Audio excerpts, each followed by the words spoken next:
Boo! Hi. Hello. Hello, cutie patooties. How are all of the lovely beans doing today? Eek, congratulations on your first. Commody, congrats on second. Hello, both of you. Hello, Necro. Hello, lovely bean. Thank you so much for the 7 biddies. That's very sweet of you. How are all of you lovely beans doing today? And thank you for the lurk, Necro. I hope you're taking care of yourself lovely. Also, hello, Kaylin. Welcome on in. And Sake, congratulations on your third. The one and only Sake Momo on your first third, even. Oh my lord. Congrats. How are all of the lovely beans doing today? I've been squished in hugs. You gotta get the smush hug. You scared me? Grabbed. No, don't take my tails. Please. I need them. How am I gonna pay my bills without my tails? Wait.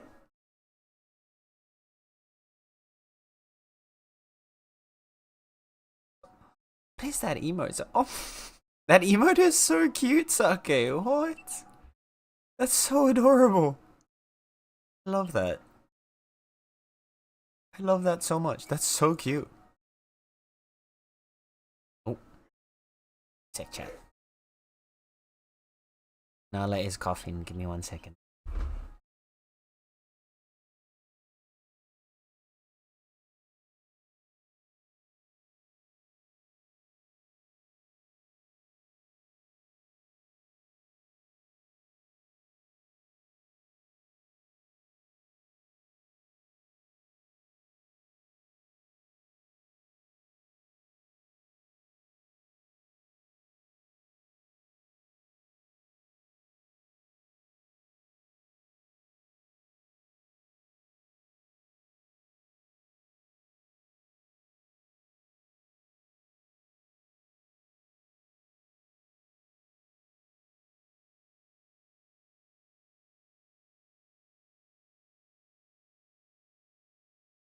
Kitty has been soothed.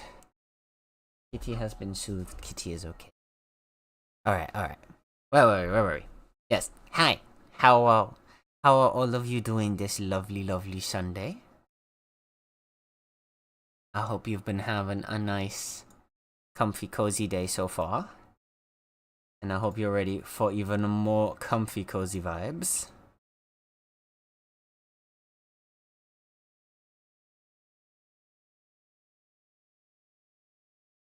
There's soft, I brush. Oh. Well, that's okay. Then it's okay. I have an adorable emote too. Aww! The yapping little ducky. That is also very cute. Wait. Man, people have such fun little emotes.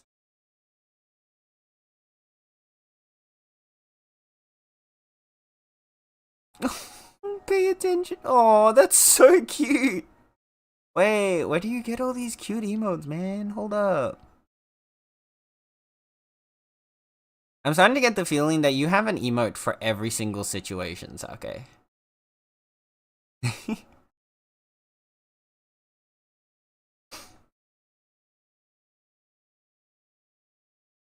I feel like Sake has an emote for everything. And I love that. I absolutely love that. I am the bunny ducky, yes. Yes, you are. Hypnosis tail. Go wiggle. Just look into my tails, chat. Don't worry. Don't worry about anything else. Just watch the tails. That's all you need. I'm doing good. I'm heading to the Meownicipality. Oh!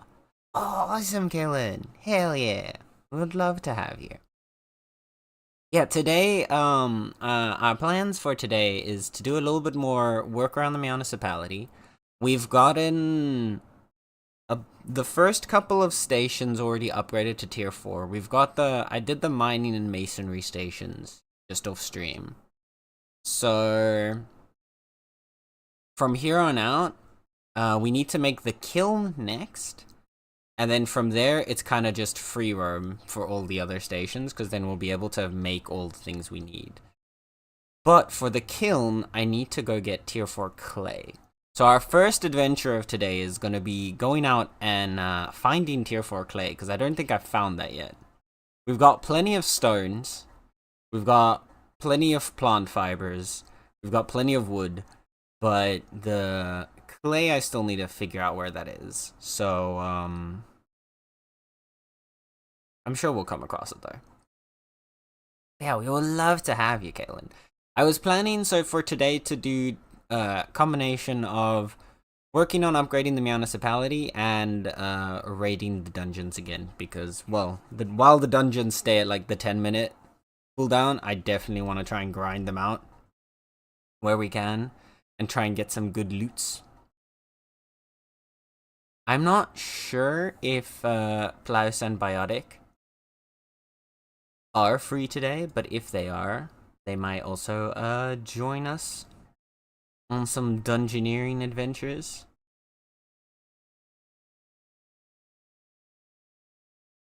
Yeah, I had last night a few runs that I did with a duo, so with two other people. So there was just the three of us doing the dungeon. I'm not that well geared. I have tier 4 plate armor, but I do have 2 rare pieces. And then I was just tanking, and they, I think, both had like tier 7 fucking crossbows. So they were just like blasting down the boss while I was tanking him. And we're having really, really clean runs. It was hella sick. So yeah, I wanna do some more dungeons today. Either depending on what we can get together for people. If we can get like I'm either gonna tank or I can do some damage. We'll kind of see how if we can pull enough people together to do the dungeons. But yeah.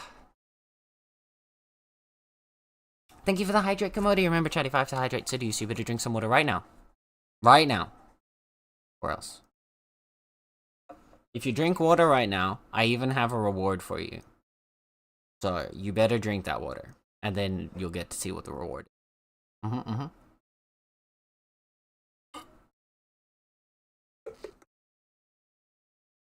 I just got 40k gold from selling Hexite capsules. What are the Hexite capsules, Kellen? Also, holy shit, that's a lot of gold. I have a trade running right now that I found some like really cheap resources for making some tier 4 ingots. Some people were selling like really cheap concentrates.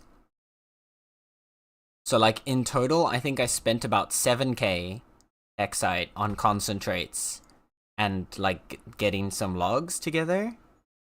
And then if they can all sell for the price that I've put them on, which is cheaper than the market norm at the market that I put it on, then I am gonna make about 30k from that. So I'm gonna potentially, I might just turn 7k into 30k, which will be insane. But that still comes nowhere near, like, it's a great trade, but it's probably gonna take a while because there's like over 100, like 200 ingots that are on the market. But like, it's gonna take a while, but hey, it's still a good profit. But it comes nowhere near to the money that we're making out of the dungeon, man. The dungeons are insane. Also, hello, K-Barian. I'm doing dungeons? I am. Or at least that's the plan today. I wanna do some dungeons and some buildings. And you can definitely come along. 100%, yeah. 100%.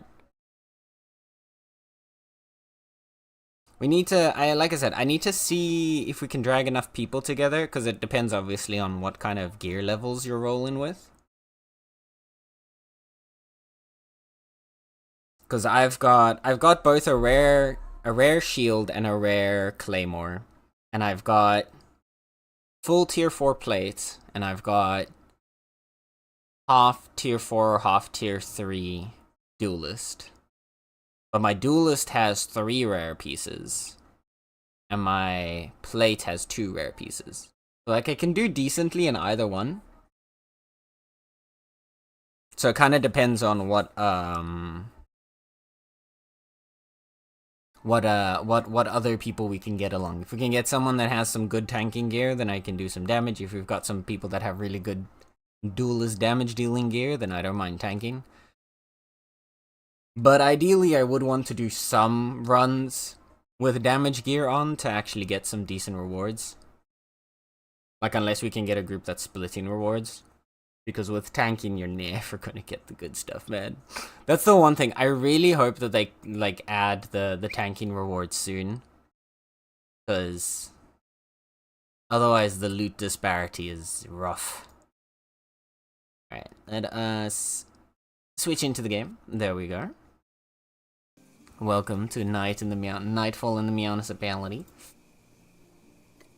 We've got our just finished building up our masonry station. However, I believe someone was still working on this one. I think I saw a project on here still. Yeah, there is a project on here still, so I won't deconstruct that one until this is done.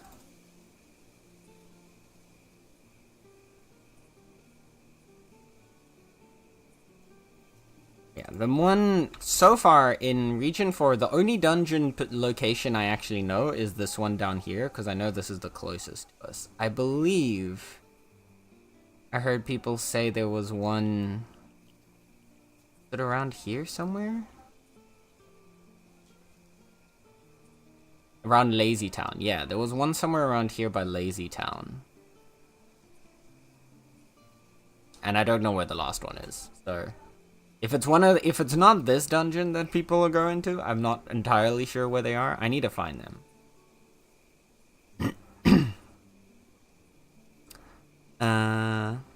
They're to maintain the watchtowers. Ah, okay, well that makes sense then why I don't know about them, because we haven't done the Empire research. I would want to do the Empire research, but as you can see, everything is quite heavily claimed here. We're like in the middle of a contested area between two empires too.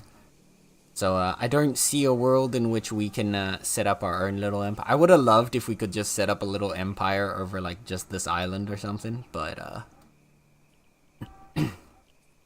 sadly I don't think that's gonna be a possibility.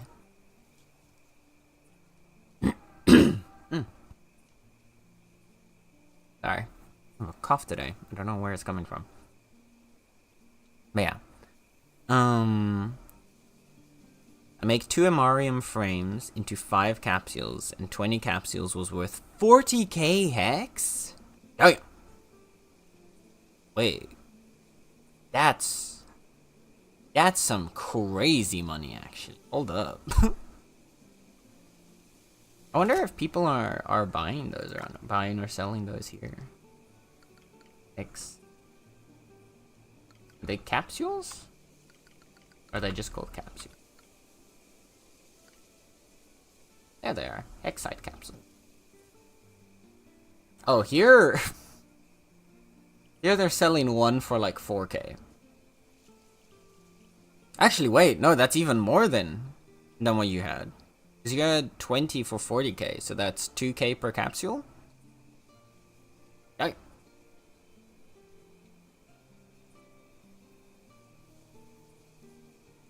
But yeah. I wrote some rare duelist gear last night. Oh, that's sick, eh? Nice. Yeah, I've got... Am I wearing it now? Yeah. Yeah, I need to go upgrade this piece. I just need to wait, because I have the resources ready. I just don't have enough teleportation energy to keep going back and forth to go upgrade it. And I need to roll this one to at least get an uncommon. But I've got 2 rares here, and this one's like the fact that I was able to get the chest piece rare has me so excited, because that one has the craziest stat lines. It's like yeah, here. The difference is almost 30 per level, or per rarity, between uncommon and rare. And if I can get lucky and get a mech pick, that's another plus 30. But for now, I'm gonna comfortably be glad that I have a rare. I can tank too. I'm flexible. Yeah, what we can end up doing, if we can get like a small group together that's not too like, because if the group's too big, then there's no point. Like, No point in tanking unless you want to be very, like, helpful to other people, because for the most part, you're just gonna be getting nothing if you're tanking. But if we have a small group that wants to do it, like 4 people or 5 people, then we can take turns tanking so that we can, like, still each get, like, gear and, like, rewards and actual stuff out of it. The dungeons are really rare? They are, yeah. So, to my understanding, every region has 3 dungeons. 3 dungeons at tier 3 right now. And then I believe region 7 has 4. Because they, I believe, are lacking out on either because they were lacking out on a specific type of biome, or they were lacking out on, like, a certain resource that was just not in the entire region. I can't remember exactly which one of those 2 it was. It was one of the 2, but I can't remember which one. So yeah, region 7 has 4. Every other region has 3 dungeons. And they are, as far as I know, spread out primarily in either calm forests, windswept plains, or autumn forests. So yeah, our one over here is in an autumn forest. I believe Lazy Town, the one here, is in a calm forest, and I think there might be one here somewhere that's around a windswept plains. But yeah, those are, like, the primary biomes that they're shared in. I wasted an Umbra in 3 hits in my duelist gear. I felt like a god. Wait, really? I haven't tried an Umbra yet. I've tried Jackals. I 2-shot Jackals with my Claymore right now. And here, right?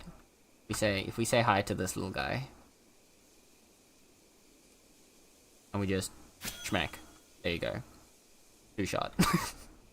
Which I will say is, like, the most satisfying thing. If I use my 2 and my 3, I can also, I believe, 2-shot the alpha. Or is it 3-shot the alpha, maybe? Let's see. That's 3-shot, yeah. Yeah. Just barely not a 2-shot. But yeah, it feels so good. The duelist gear, oh, being able to just absolutely decimate the monsters feels so good. I can't, man. Me's back now. How are you today, Sam? Hi, Necro. Hello, hello. Thank you again for the biddies. I'm not sure if you were there when I came on and said thank you, but yes, thank you for that. I appreciate that. Very kind of you. Yeah, I'm doing good. We're having a nice cozy day. We're gonna be doing some more dungeoneering, some more adventuring today, and some building, hopefully.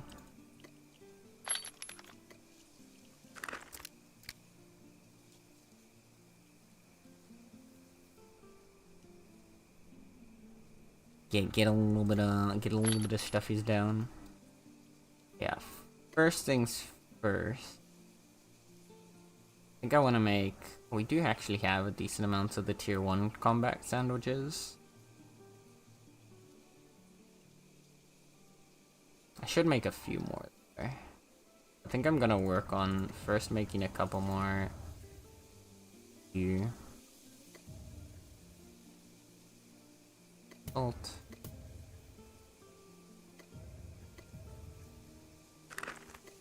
So we do a little bit of cooking. How many does the deluxe take again? I always forget how to.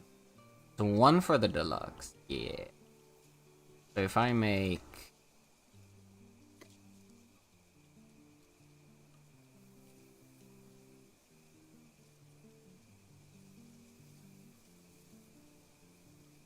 There's no even split we can do here. I'll just make 10 for now. And I'll put the rest back. Yeah. Yeah, if you'd like to join us on some dungeoneering adventures as well, Kaylin. Have you done the dungeons yet? Have you tried them out yet?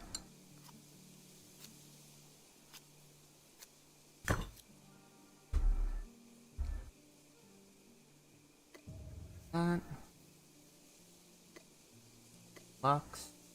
Like all 10. Yeah. How's Necro doing? How is Necro doing? I don't remember now if I asked that or not. I'm like already confused, like lost myself.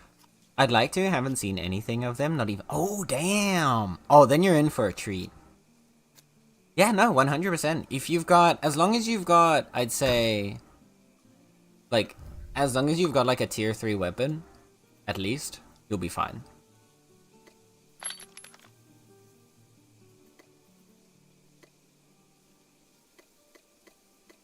Cause yeah, K has tanking gear, I have tanking gear, so we'll be fine for someone to tank the monsters, and we'll do like a like, I have noticed people are already doing like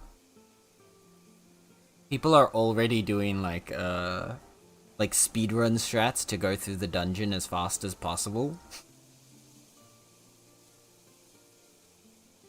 We won't do that. We'll do like a proper like normal clear so you can properly explore the dungeon then. Because I do think it is very fun to see the whole thing. Like they have a nice little side path off with a little mini boss and then some extra rewards. And like you can go through the dungeon and like avoid some of the mobs and fight some of the other mobs, and there's like resources to gather. It's really sick. They've done it really well.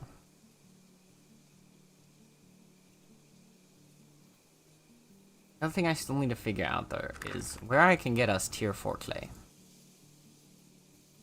Because I don't think, no, because this used pebbles. So no, we haven't had tier 4 clay before, have we? No, not a single time.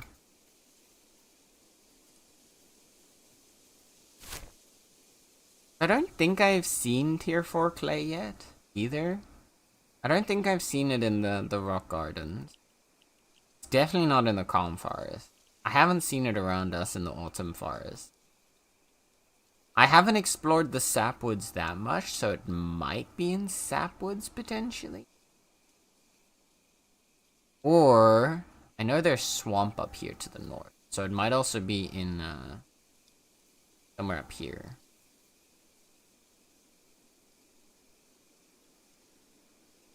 I thought the Wardens has just a random little lots of space over there. And with Zimbabwe up here. Vegeta is actually much larger than I thought it was. Okay. You have a tier 3 weapon? Perfect, perfect. And you'll get, there are weapon drops from the boss that are even stronger.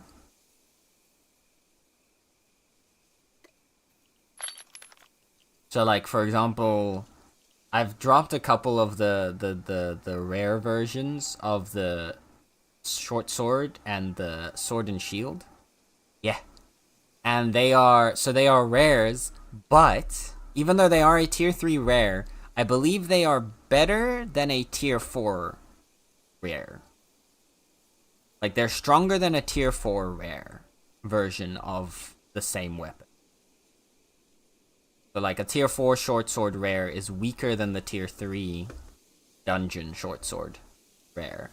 And then there's a low chance, but there is a chance to even get an epic version that drops from the bosses, which is even more sick. One thing I really do like on the one hand, like, there's a part of me, there's the spoiled gamer inside of me, right? That's so used to, like, every game immediately giving you a loot table and telling you everything you can get from a boss, so then you just know straight off the bat what to expect. I actually kind of really like that that's not the case here, because I keep getting surprised by the things you can find.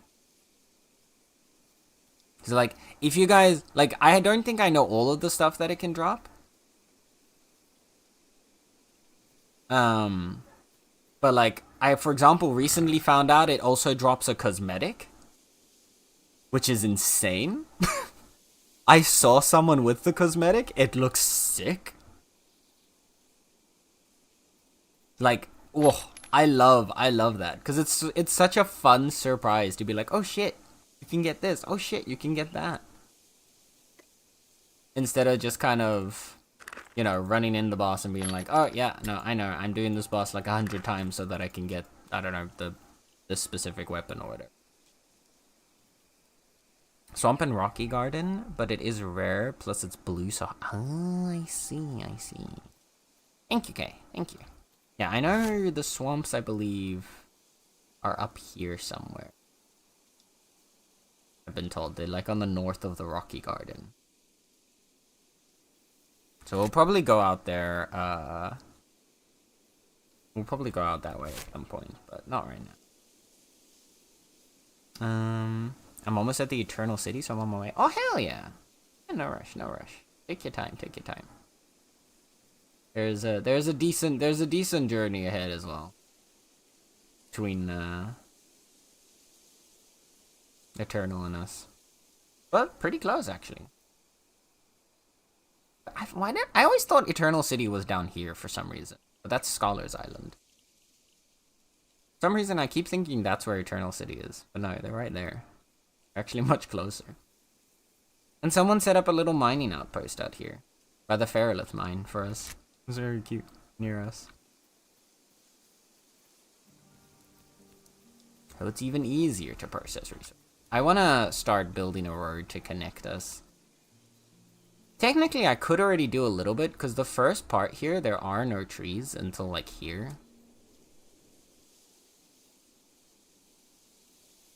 I think it would be nice, but I wanna wait before I start building till I can actually, like, chop down the tier 6 tree.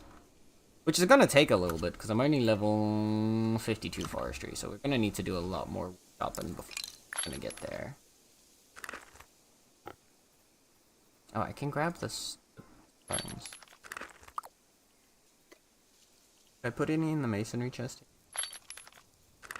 No, but I do have in my chest. Here.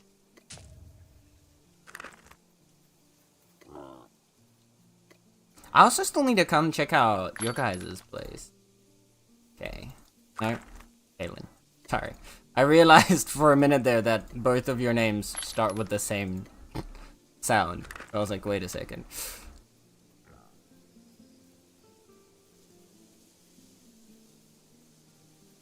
Yeah. And I still need to come check out Umbilica.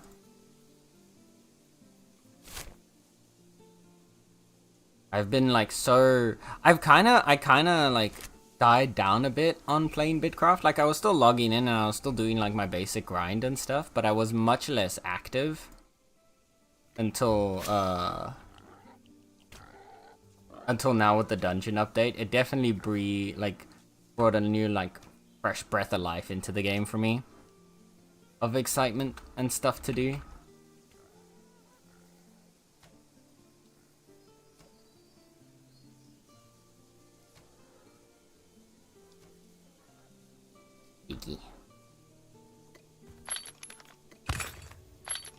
Back up on these guys until we've got high enough hunting to actually process them.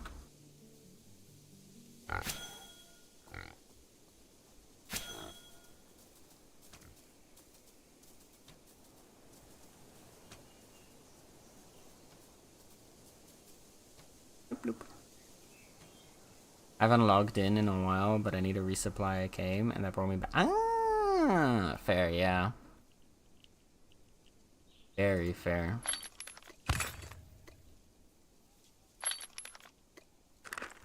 Yeah, you gotta keep those claims running.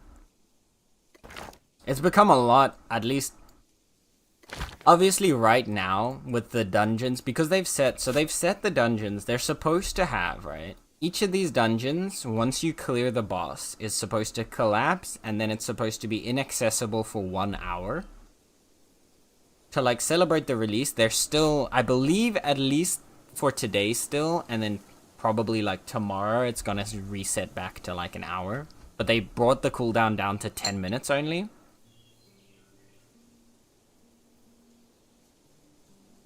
And so... everything in terms of like your rewards, like your gold gain and stuff like that, I'm like 90% sure, like, well, actually no, I'm 100% sure. The gold gain is scaled to the fact that it's supposed to have an hour-long cooldown. So you're making an insane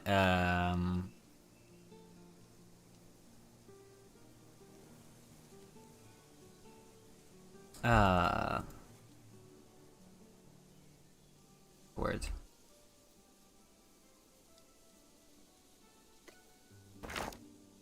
I'm struggling on words right now, help. You're making like an insane amount of hexite really easily, because like every dungeon run is what takes like maybe 5 to 10 minutes. And then you make about, if you were to clear like the side boss area as well, and like really go for as much hexite as possible, I think you can quite easily, quite comfortably make 5-6k hexite per run. If you've got like a decent bit of damage output and you're not running with like 10 people. So if you then combine that with the fact that it only has a 10-minute cooldown right now, like I have made over the course of this weekend, just from the dungeons, I think I've made over 50k hex. I've spent a fuck ton of hex already, and I'm still like at 21k right now. And then on top of that, it drowns you in like jackal fangs and hardened shells and jackal fur and chitin. So like you get all of these to, and you also get this dungeon drop from the boss as well for like to hand into Rampart. So like you also just get super easy like request fulfills for him, which is then even more money on top of it. Like the first time I saw the 5 jackal fangs one, I was thinking like, how in the world am I ever going to be able to consistently have 5 jackal fangs ready for Rampart? I'm already on 22. I've handed in 5 jackal fangs 4 times this weekend, and I've still got 22. Like, it's crazy how much we're making. Hi, Kaylin. Oh. Hello. You've made it. You made it.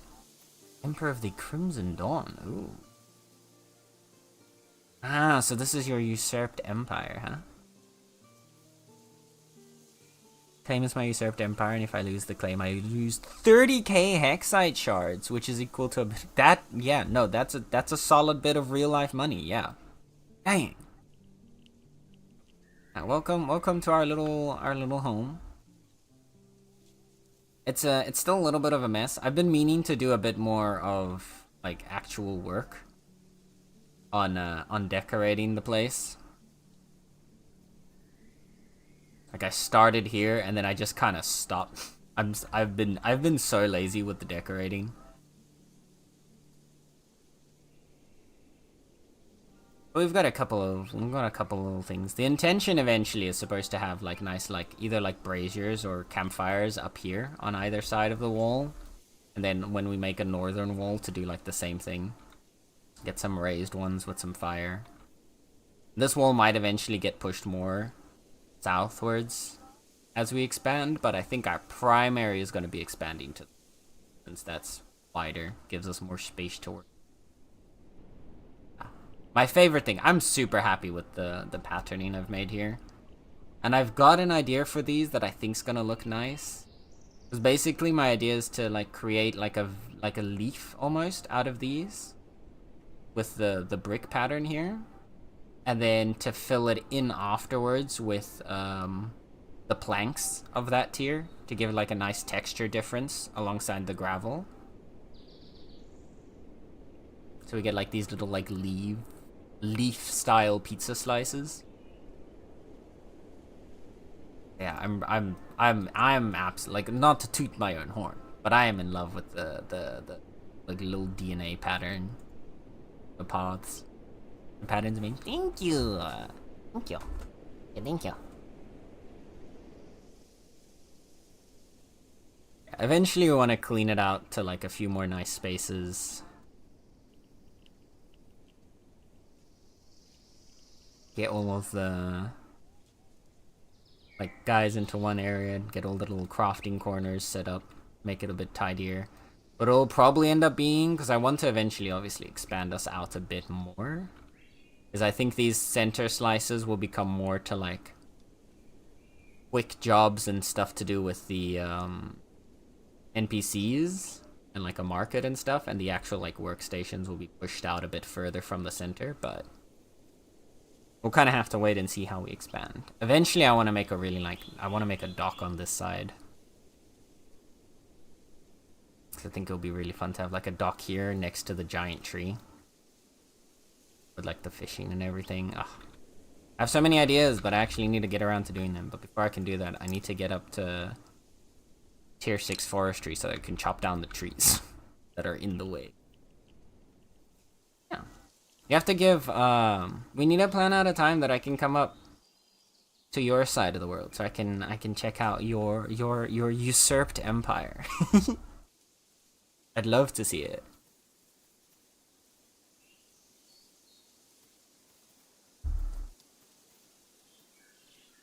Yeah, for the dungeon that we're going to, I don't know if you have any of the area unlocked, but it's down to the southwest. Directions are hard. The southwest of us here. So you've got, it's close to Delver's Unrest and Odrisfeld are the nearest two claims. Delver's Unrest is the one that's kind of set itself up as like the claim for you basically to prep yourself in between dungeon runs. So that would probably be the main one we'd hang out with. Just went past Nassau and got the waypoint here? That's perfect! That's perfect. Hi, Place! Hello, Place. How's Place doing? How you doing? And hi, Rifter. Welcome on in. What's good? Doing good here. We're just getting ourselves ready to do a little bit of dungeon diving. How you doing today? How's your Sunday treating you? I just went past Nassau and got the waypoint there. Oh, perfect. Yeah. Yeah, so that shouldn't be too hard of a journey. I haven't gotten Nassau myself, but we can meet up by the dungeon there. And we can do a little run or two.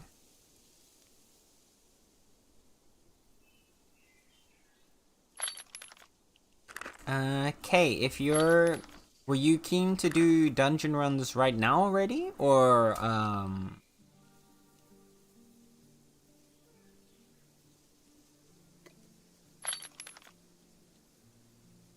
did I have a shield down there? Yeah, I did. Okay.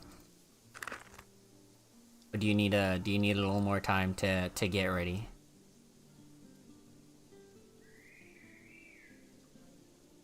I would say Kaylin. I'm assuming you have plate armor then, because you won't have the duelist, so you should be tanky enough to handle the boss. Or to handle, because the boss does a little bit of... I'm not gonna, like, spoil all of it, because it's fun. It's fun to experience it for the first time. He does do a little bit of AoE damage. But I think if you have plate armor, you should be able to tank it fine for the run. I would recommend, if you have combat food. If you don't, I can give you a little... I've got a couple of the T1 Deluxe sandwiches. We've got a couple. I can give you some if you need them, Kaylin. I have T4 plate armor, almost all rare in one. Okay, you have better armor than... You have better plate armor than I do, so, yeah, no, then you'll be fine. You'd like some food? Of course. I've only got the T1s to give right now. But that should at least help with the tanking. Just got home from work, deciding what to do next. Fair. I hope you had a good day at work. Hope it wasn't too rough on you. Working on a Sunday. I don't know. How do you guys feel about working on Sundays? I personally didn't mind. I actually kind of enjoyed when I used to have Sunday shifts.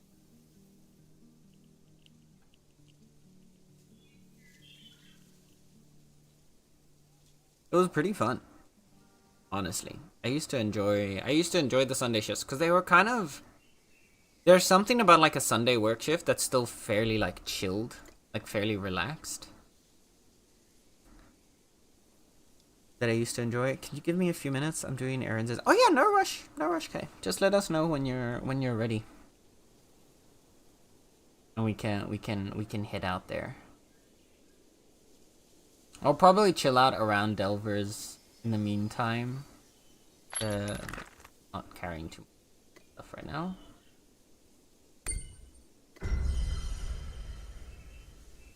We'll hang out around Delvers. I'll probably hunt a couple of animals there just to continue trying to level my hunting.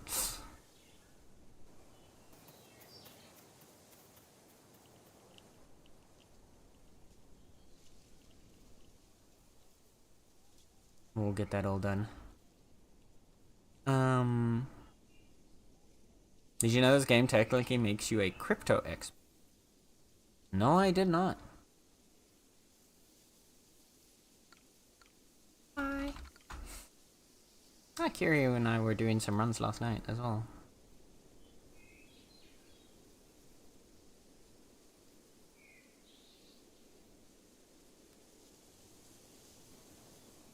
Oh, hi, Jackal. Smack you down.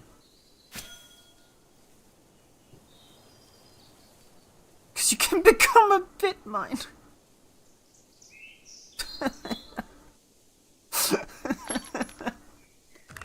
Oh my god. I hate and love that so much. Well played. Well played. Oh, I really like what they've done with this pattern here.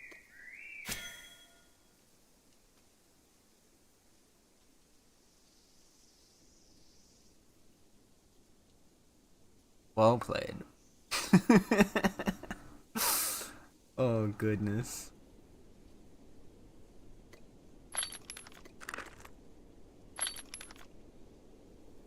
Good.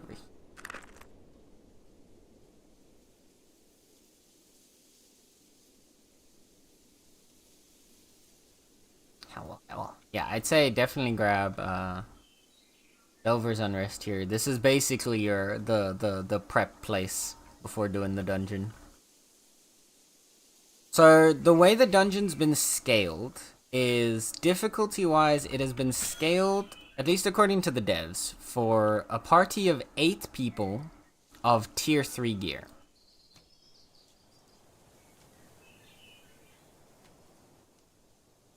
So I have so far done it with I've done it with big groups, I've done it with smaller groups, but then you need people with a bit higher tier gear. I think if we have 3 or 4 people, but everyone is tier 4 gear and above, and or if you have some of the dungeon weapons, then you're 100% sorted. Yeah, your gear is definitely more than enough. I know my gear is good enough to at least tank or to deal some decent damage.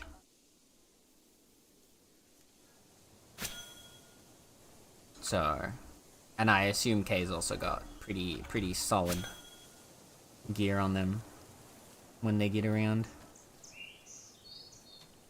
So I think with the 3 of us, we should be able to handle pretty. Also, Plies, what series did you finish? What were you watching? What were you watching? Oh, what pizza are you gonna get? Pizza. Oh, now I want pizza. We're only having leftovers tonight.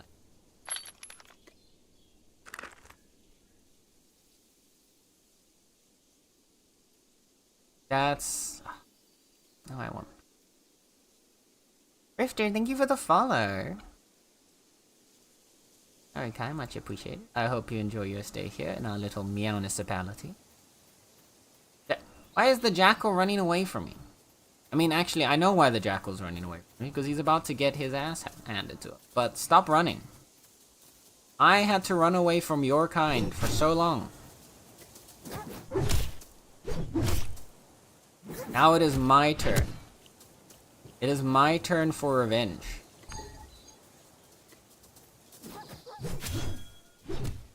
Down with the jackals. Down with the jackals. Schmack.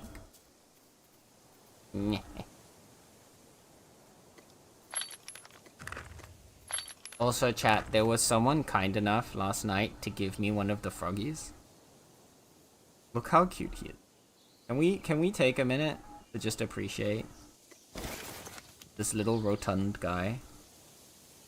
He is so round.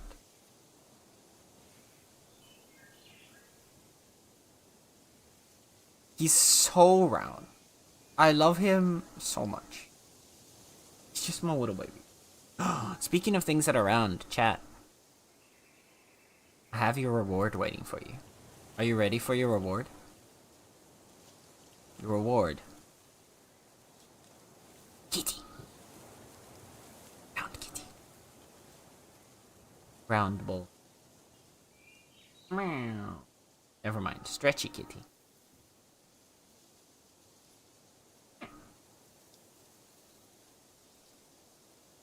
Haven't met that.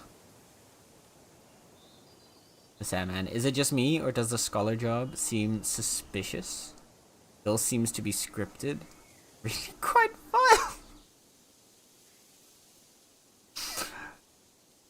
I am so impressed. I don't know how you came up with that, but well played. Goddamn. I could never. I don't have that level of creativity when it comes to puns. Actually, I think I've had some decent puns every now and then, right? Please say yes. Please say yes, I need validation. Why I stream? I stream here to seek validation from other people because I can't find it for myself. I mean, what? That was a joke?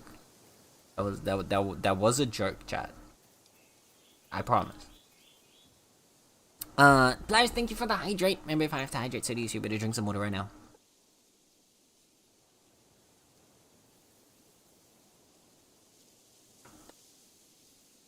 At least now I'm following the dreams. Time to do a big stretch, chat. Do a nice.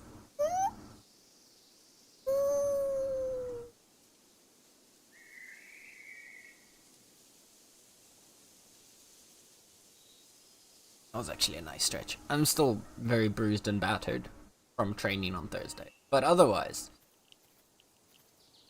besides that, the stretch was wonderful.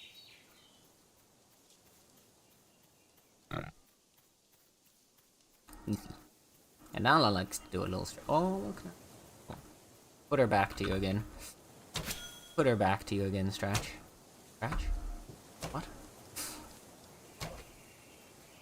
I don't know what I was trying to say there. I think I just had like a small aneurysm. Otherwise, I'm not sure what happened there. What word I was going for. Yeah.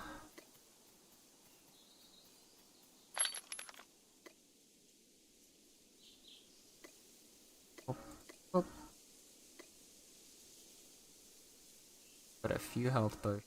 Got a spear and shield ready.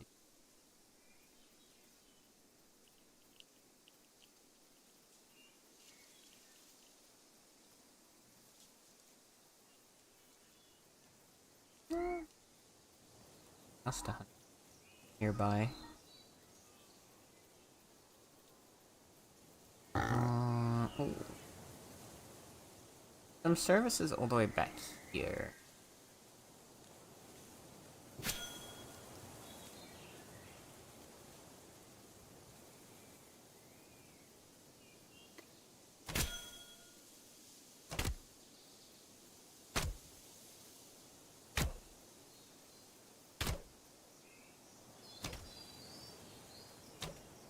We'll try and like smush those together.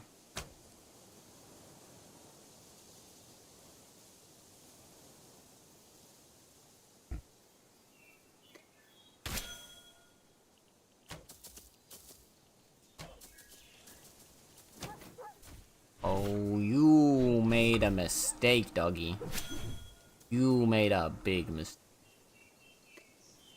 I am wearing duelist armor now. I smack you in the face.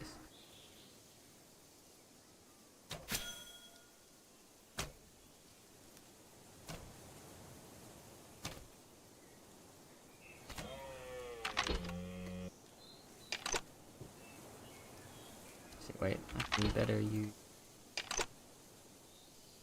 I'm using the deer to carry the deer. Oh no.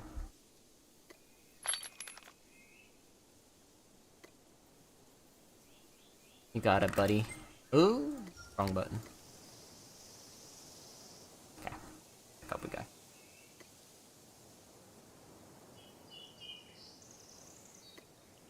Da da da.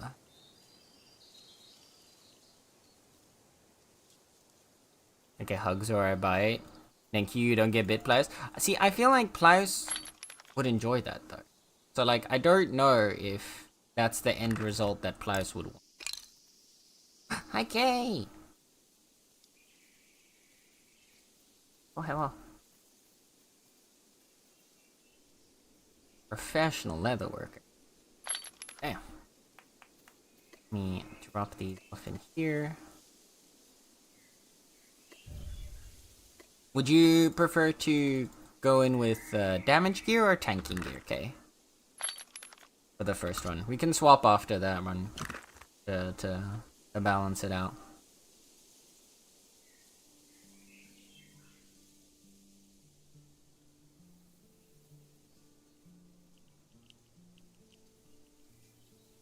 I want to try my damage gear first. Sounds good. I'll grab tanky. Murder. Hell yeah. Let me just get my plate out.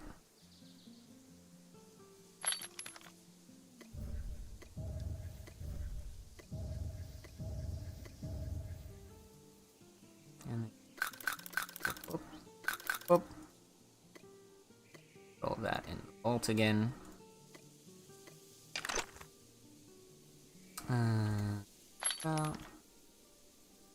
Potions as well.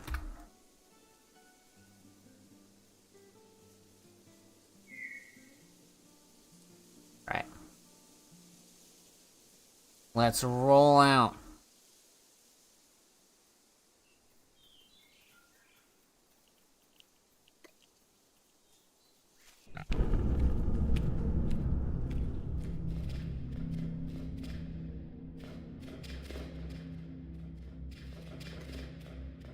Welcome to the first ever dungeon, okay? Galen? Okay. We got doggies right up front. That's unfortunate.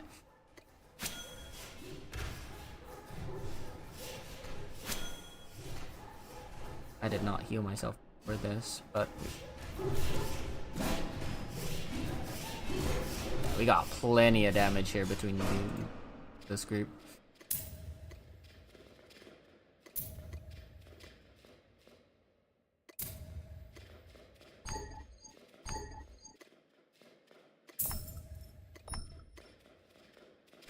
Oh fuck.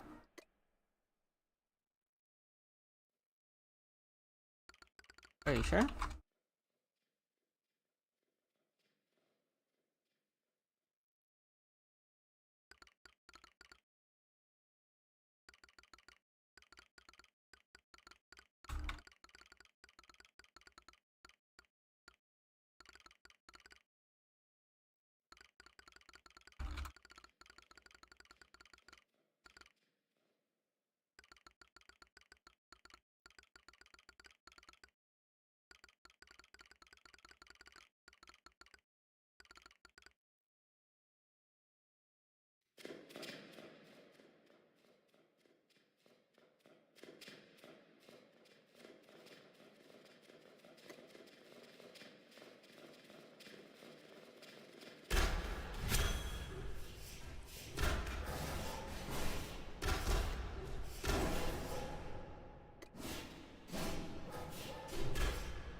Yeah, you've got, so outside of just the monsters here, you've got these little nodes.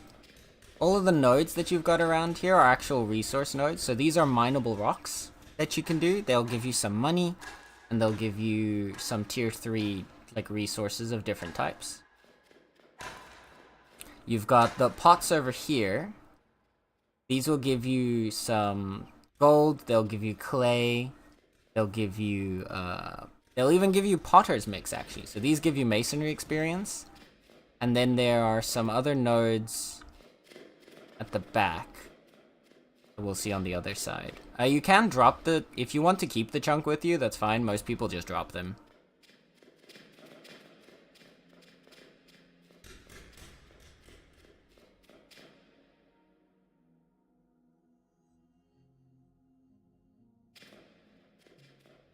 And so the way rewards are calculated in this one is based off of your damage contribution. So the more damage you deal to either a mob or to like a mini boss or a boss when it dies, the more rewards you'll get out of it. If you don't contribute to it at all, you won't get anything. And it kind of balances itself out like that. And down at the back here is sometimes where people go wrong. Is you've got these jackals, right? So the subterranean jackals, they're just a slightly stronger version of our usual jackal.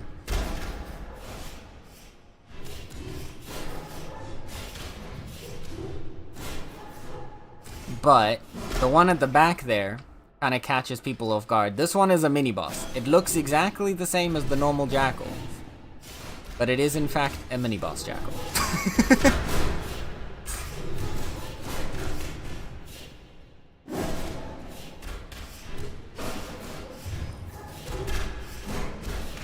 He's a good bit tankier, as you can see, with 2,500 health. The other jackals down here have 200. And back here, you've got a few more of these pots. Then you've got these armor and weapon racks over here. These give smithing experience and smithing resources. And you've got a coffer over here that gives gold. And a little bit of metal fragments. The coffer and the... I don't know if you get metal fragments from the pots. But I know from the coffer and from the smithing stations, you can get the metal fragments. And the metal fragments are what you're going to need to eventually craft the duelist gear to increase your damage output.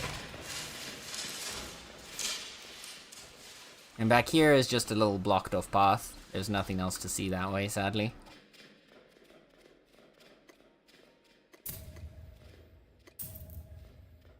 It is very cool. I'm really liking it. Welcome back from the ads, by the way. Sorry for that. I didn't even realize that the ads were rolling. And hi, Kylan. Hi, Kylan. I'm gonna quickly go grab a weapon. I will be right with you guys. Feel free to just follow them through to the next spot. Since the other guy is tanking, it's better... I believe they wanted it to be a 2 tanks thing with the boss. However, since most people already have better gear than tier 3, more than 1 tank just actually kind of disrupts it.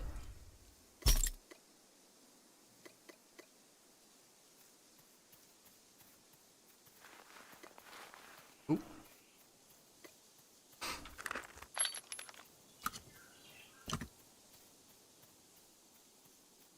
Gonna swap into damage gear and then join you guys smacking stuff down.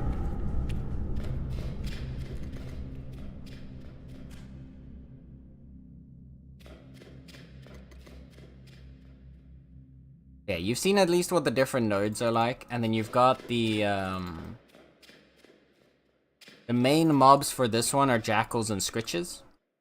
Or I think that's what they were called. The little crab guys. Duelist.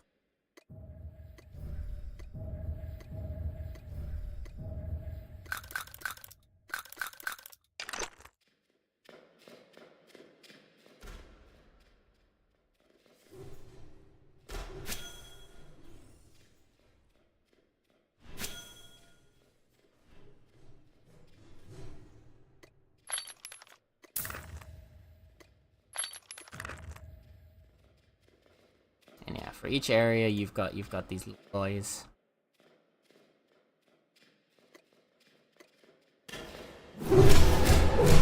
Oh, they're loud though.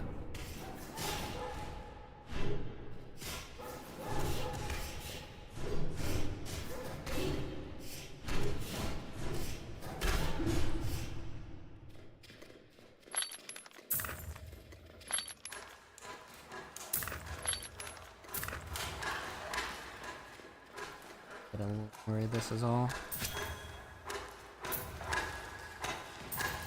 Yeah, there's still a pot over at the back there. If you'd like it.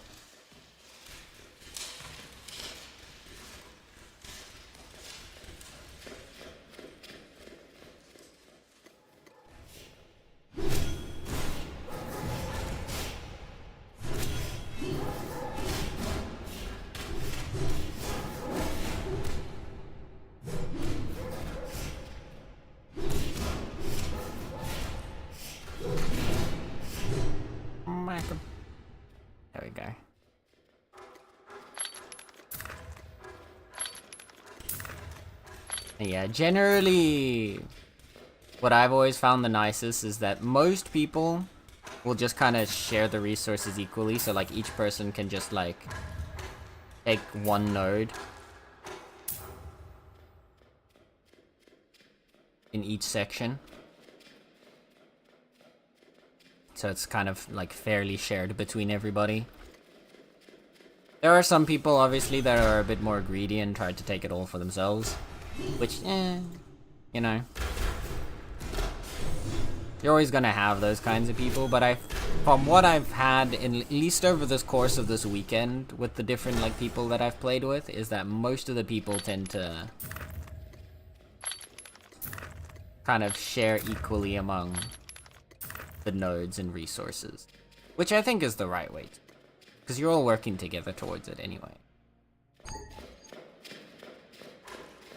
And you got this room, which is quite literally just a place for resources. Take this one, okay?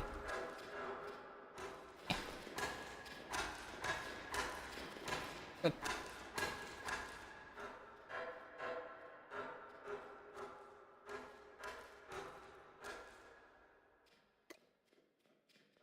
I keep wanting to call Kaylin K. This is gonna mess up my little brain. I'm sorry if I keep mixing your guys' names up. Yeah, one of the probably the biggest thing that I would like to see changed with the dungeon right now is I would like to see a like a requirement of like a certain percentage of enemies killed before you can move on to the next room. Because what a lot of people have been doing is just kind of dodging the vast majority of mobs. Just killing the bare minimum that they have to make a path towards the boss, and then just going for the boss. Because obviously the most wanted rewards for a lot of people is just the big fancy boss drops, right? Because there are some very sick boss drops.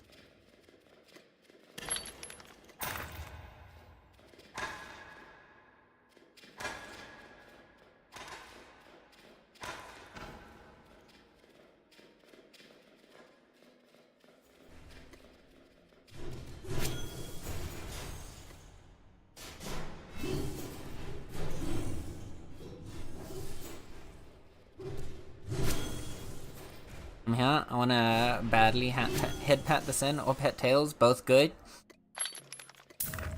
Yeah.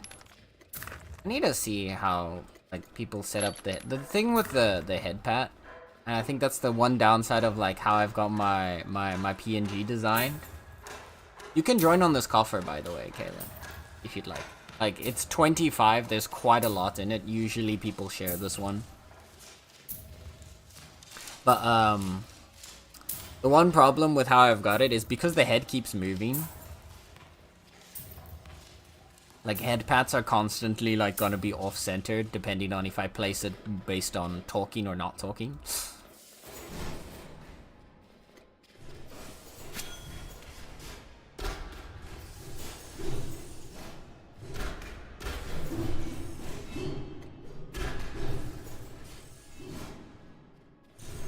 One more mini-boss dog over here.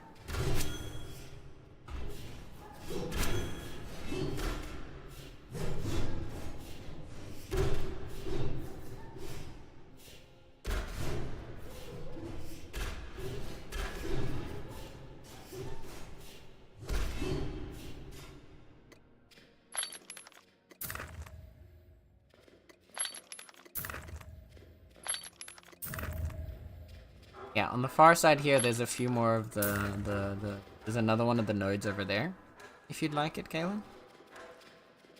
And then there's like 3 pots back here. I don't think there's anything by these. Oh, there's like one little mining spot between the mobs over there, but for the most part, people generally skip those ones because you can get these pots without aggroing the sketches.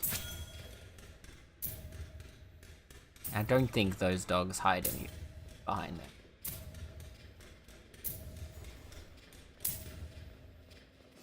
They want to clear everything. Nice. And yeah, as you can see, these people were probably planning originally to do like just a quick clear. But I found most people with the dungeons are quite nice. And like willing to like just share and like do stuff. Like these ones who are fine joining us for like a full clear to show you the full dungeon and stuff. So like pretty. I think that's the main.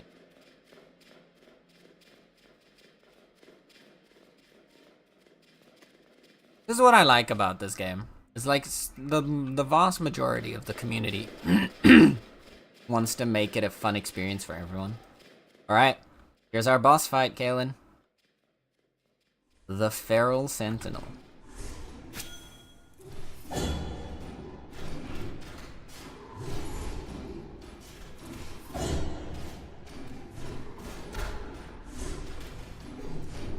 So, when he does that attack, you want to make sure you're not inside that hex, because that AoE will delete you.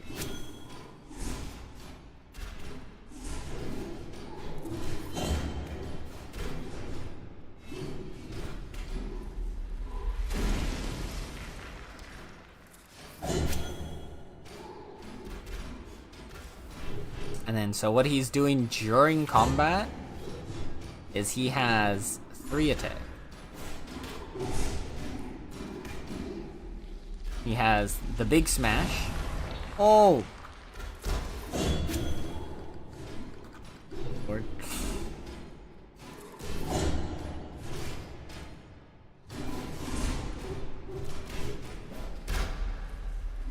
He has the big smash there. Then he has a single target attack that he'll do on the boss, on like whoever's tanking.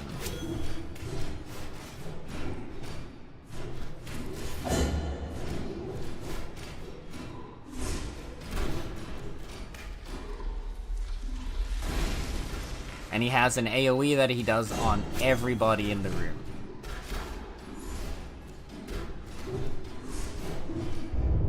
Which, as you can see, can bring you down a decent amount if you're using, especially if you're using the duelist.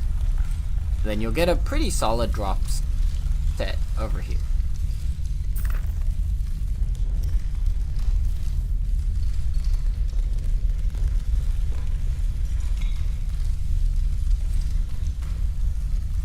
And then that's the dungeon.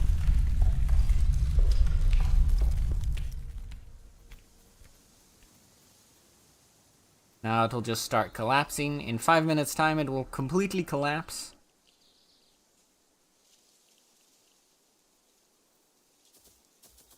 Yep.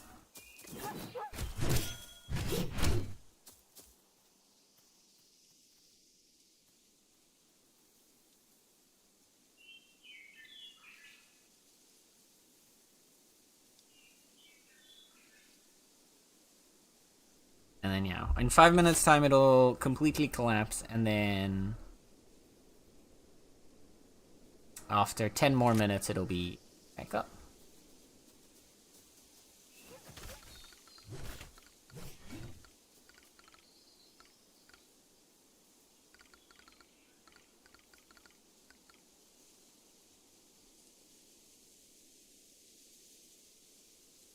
Oh, sorry.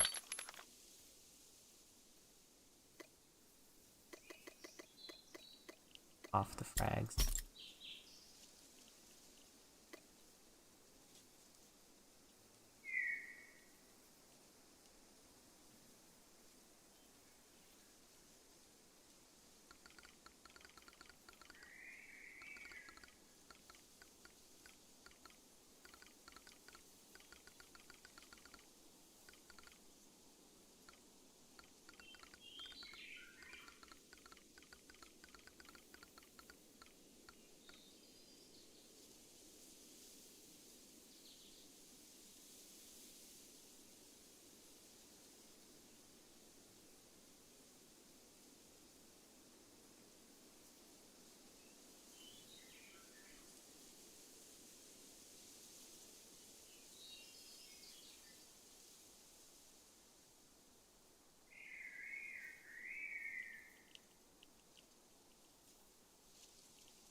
And that's the dungeon. I don't know. I think it's pretty fun.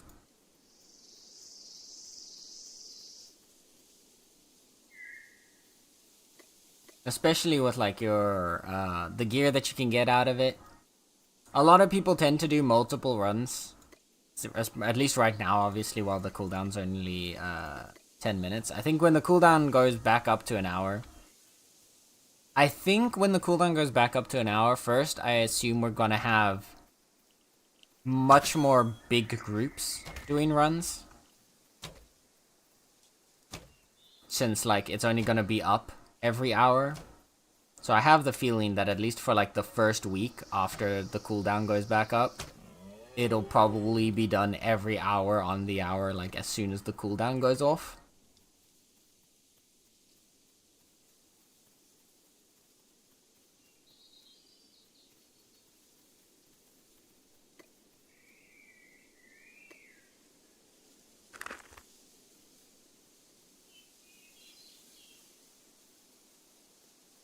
It's pretty solid. I like it. I think it's a really nice basis for the dungeon system. But yeah, there's a couple things that I personally would like to see. Like, first of all, I'd like if the door to the next area would be sealed until you would hit, like, a minimum number of kills. So, like, you need to clear, like, say, a certain percentage of the room before you can move on to the next area. Because what you can have now, and I fear right now it's not the case because because the dungeon is up every 10 minutes. I think once the what's the word? Once the cooldown's back up to an hour, I believe it's gonna be less. It's gonna become more of a problem. Because right now what can happen is, say one group goes in and another group comes in a little bit after them.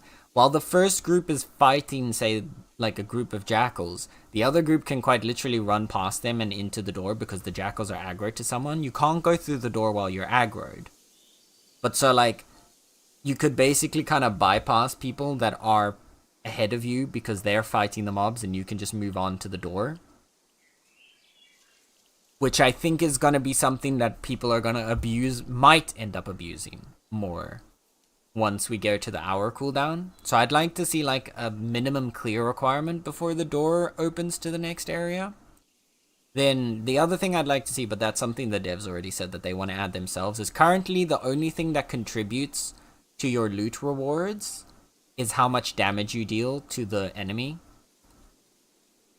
In the future, they want to add like how much like tanking you deal to help balance it out as well, which I think that will be very nice because right now the tanks, you need to compensate your tanks because otherwise they're just kind of screwed. I'll be heading back to Foothills with my spoils. Hell yeah. Oh, what's up? Oh, not okay. Thanks. You didn't have to though. You could have had them. It's fine. And again, I guess you don't really need to run around with tier 1 sandwiches. I assume you probably have much better stuff at home.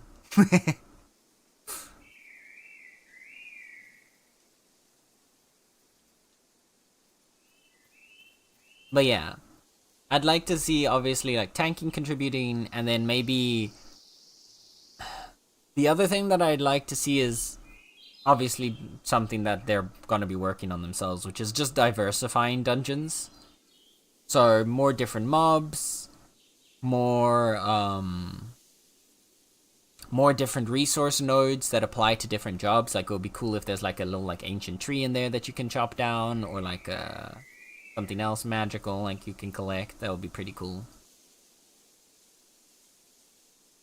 Or, like, there might be, like, a fishing spot in there for the fishermen. Just so you can all get different resources of your different jobs in the different dungeons would be nice. And then, yeah, just expanding it. I think it's a really good skeleton, though. Also, hi, Star. Hello, Star. How is Star doing? Are you having a good day today, Star?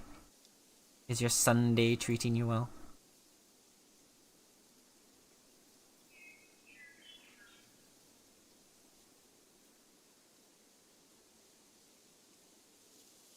And yeah, you can see, if you look on the map as well, you can only see dungeons in the region that you're currently in, just like claims and stuff. Once a dungeon is collapsed, you see the icon changes on the map, and while you hover over it, it shows you how long until the respawn as well.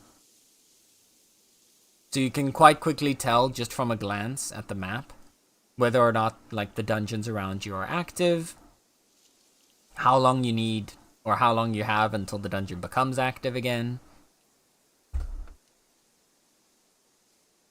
The only thing you can't tell is whether or not there are people already inside. And since people are able to skip the first room, at the very start, people weren't skipping the first room, so you could basically, if you saw that the mobs were killed in the first room, you knew there's people inside the dungeon, so you could hurry up and go catch up to them. Now people skip the first room, so you can't know for certain. You have to run to the second room to see if any mobs have been killed.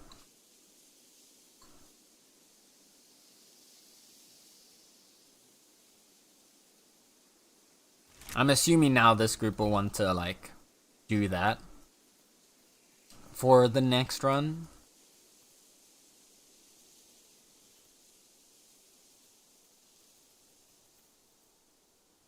I'll be prepared. I'm sleepy, but that's because Kitty was using me as a trampoline during the night. Oh no, Star. What happened? Were they just that excited?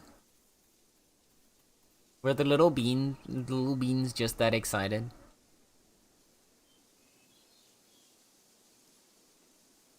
They were so happy to be around you, Star, that they were just like bouncy castle.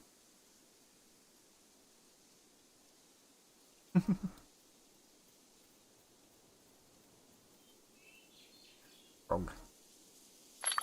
Yeah, fun.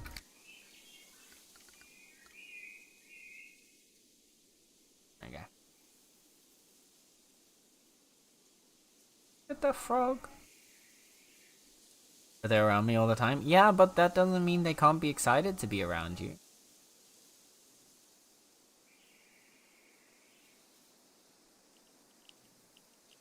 You can be excited to be around a person you're around all the time.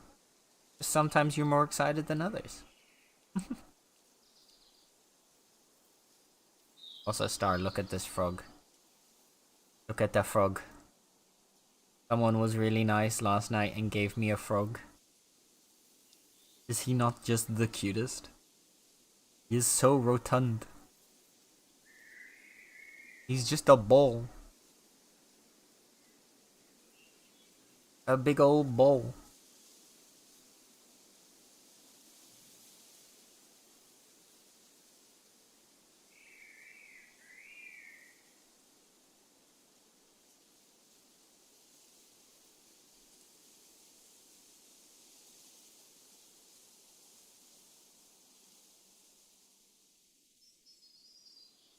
If you could make it float like a balloon, that would be cute. Oh my god.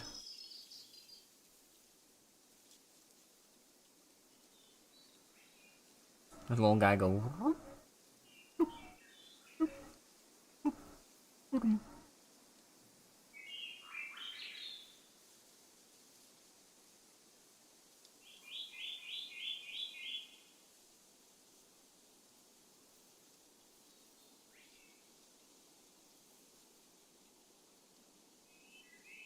I prefer owls over frogs. That's fair. Okay, but what about the little rats? Someone have the rat with them right now? No. There's also the little rodents. I don't have a rodent yet. They're like a combination between a rat and a bunny. I think you've seen them, right?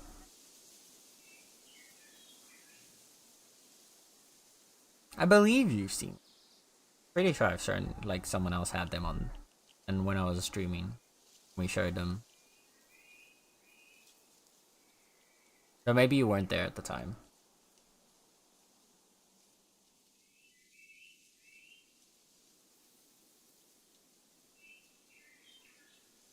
You want Luzol? Someday. Like, I'm gonna go grind for them at some point. I do enjoy, I like hunting for the animals. I really like that. That's the other thing I was gonna say. I do like that they've made it so that they are gathering like rare drops and not just like eggs that you buy from what's it called? From Alessi and just like Gamba buy from Alessi, all of them. I like that they've mixed in just like rare drops from like resource gathering. So I can just go out and dig a million sand and try and get myself a little rodent. But I appreciate it, okay. You have one, Plies? Which one do you have? What do you have?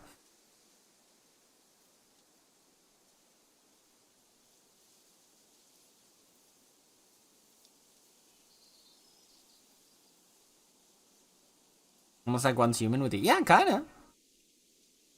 Also, Star, did you see the message I sent? There it is. Oh, look how cute they are. Look at that little guy. Look at him hop. Aren't they adorable?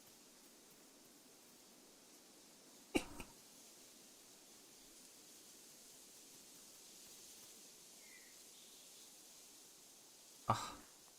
Ah, there's another one. There you go. Right? So cute. The peach one? Oh.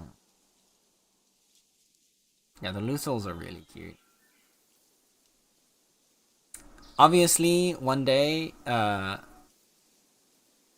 bring mine into the...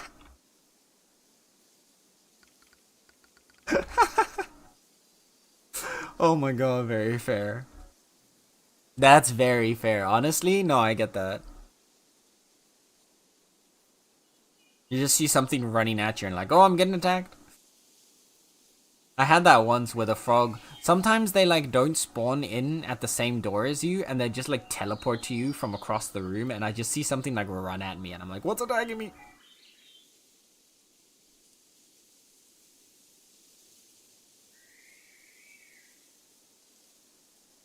Well. How do people get that one? That like D20 looking one. I haven't seen how you get that one yet. That's the one I want to know. Like I've seen the cubes.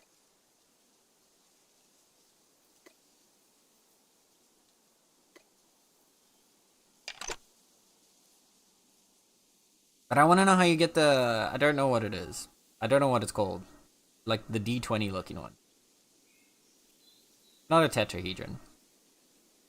Like the word tetrahedron keeps bouncing in my head, but it's not a tetrahedron. I know it's not, but my brain's like that.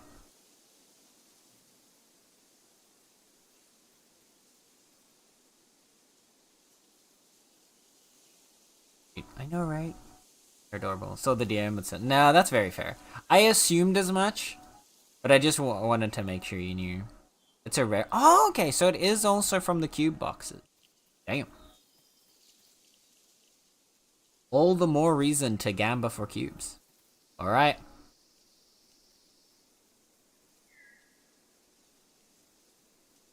Oh.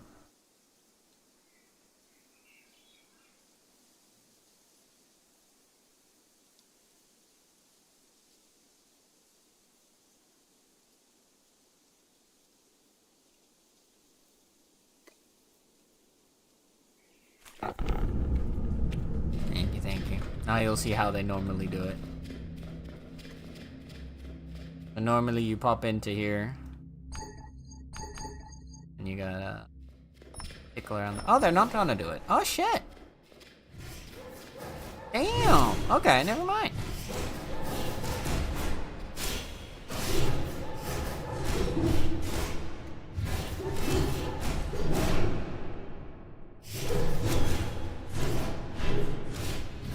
Yeah, normally what you can do instead of fighting the dogs here, what I see a lot of people do is they basically just, you go around the side of the room and then you go straight to the door.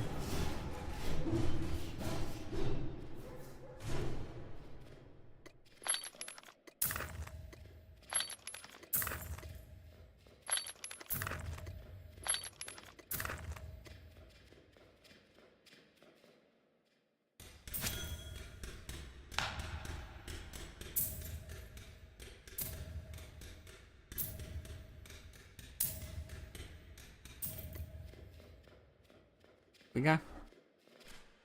Thank you, thank you.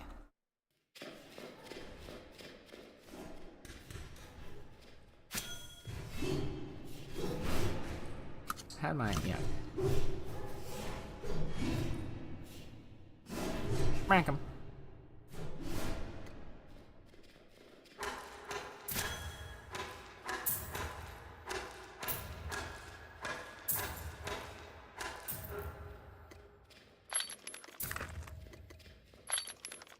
I care more for the smithing experience right now, because I'm like fairly close to smithing 50.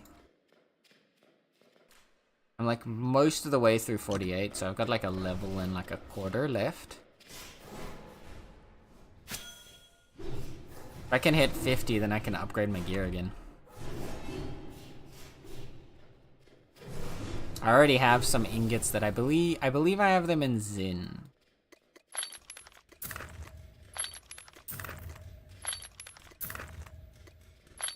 I have a bank in Zin that I believe has the fragments.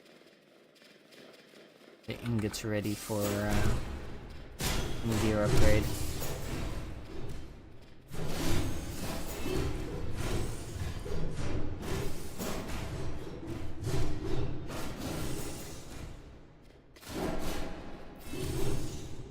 Oof.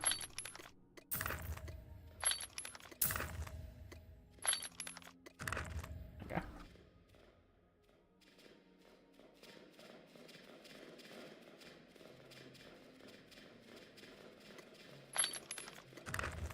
Take some. Okay.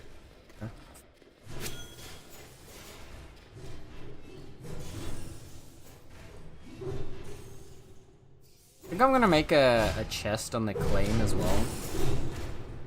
For like the jackal fur and chitin. So if anybody needs it for their hand-ins, you can just grab some. Because at this point, I think I'm already at like 200 plus jackal fur. Like, I'm never gonna get through all of that.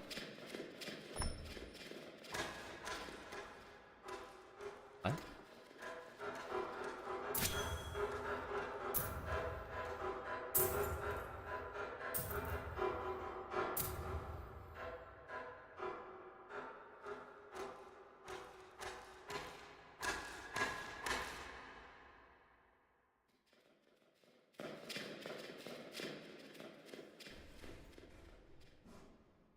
Meh.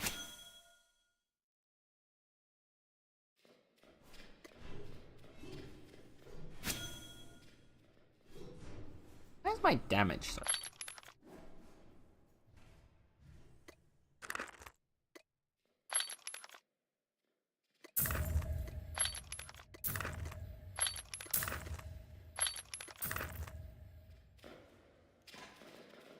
I think they either like reduced the damage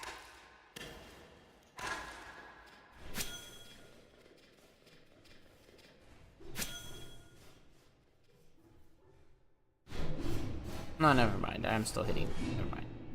My damage number. I think I just low rolled on like 2 hits back to back there, so I was kind of confused.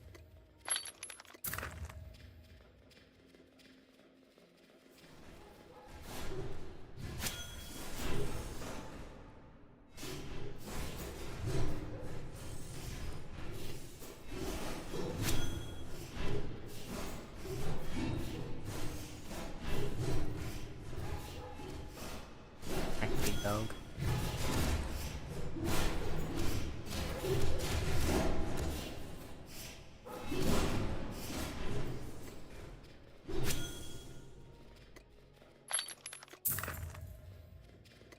So much on the ground. Holy.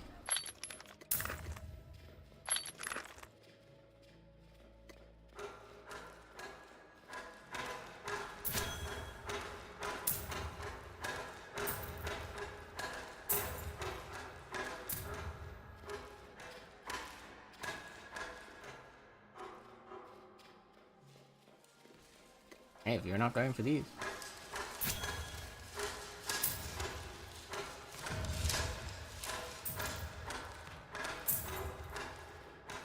I'll take the smithing experience.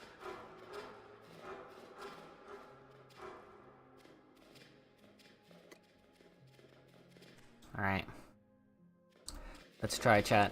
So far I've had one rare drop. No, actually no, I've had two like rare drops. Because I've had one of the epic Spear and Shield. And I've had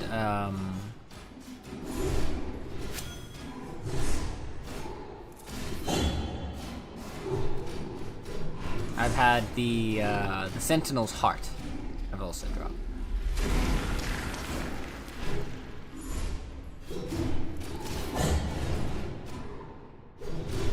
Which is... The Sentinel's Heart is just a consumable that gives you a plus 10 extra HP.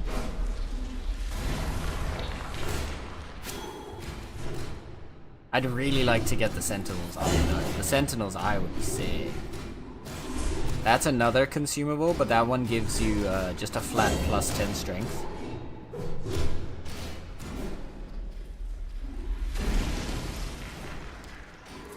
Hey, nom nom nom indeed. Eat his heart, eat his eye.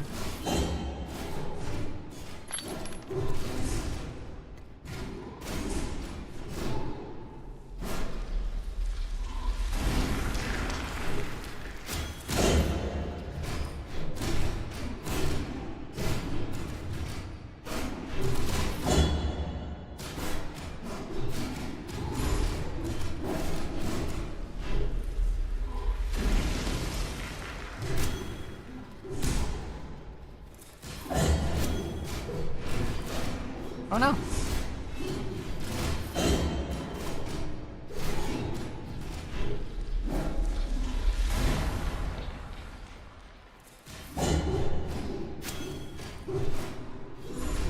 Ooh, that was close.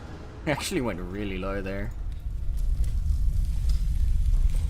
Damn! 3 insignias, 27 fragments, and 2,600 gold. You know what I mean? Like, you get a crazy drop. Are you right? You didn't go down, right, okay? Did he knock you out?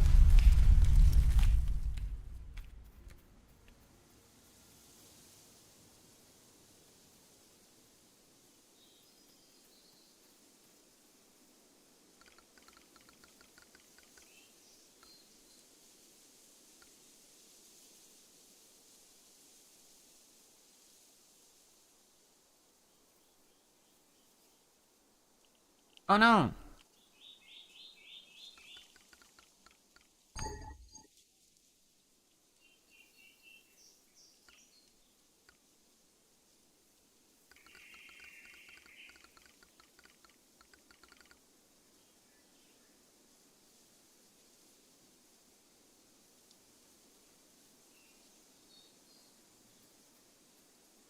Alright.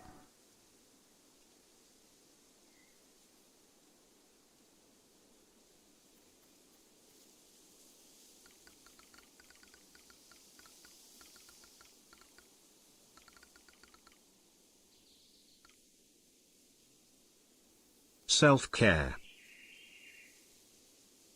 Thank you, Star, for the self-care redeems. The hydrate. Remember, Chatty 5 to hydrate city, so you better drink some water right now. Or else.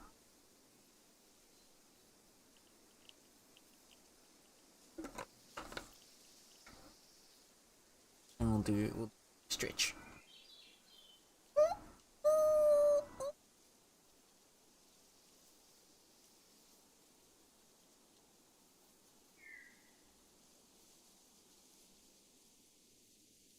And fix up that posture. Come on, chat. No shrimping. I know Nala's doing a little bit of shrimping, but she's allowed to because she's a cat. But that doesn't mean you can. You gotta stretch out those backs. Properly. Roll their shoulders back. No, I see you. Roll their shoulders back. All the way. There you go. Much better.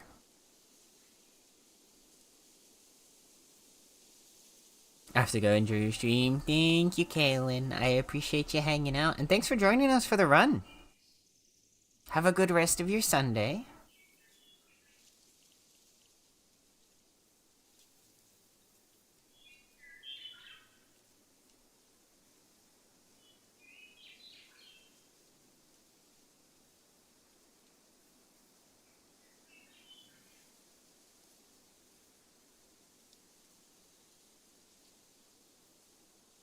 Get all that done. Yeah.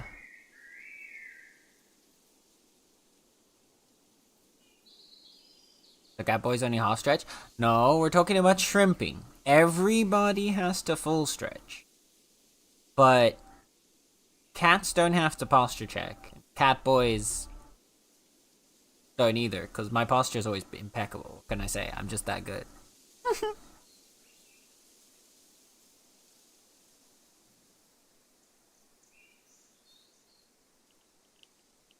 Hi, Vi! Hello, Vi! How's it going? How's it going? Long time no speak. How are you doing today, lovely bean?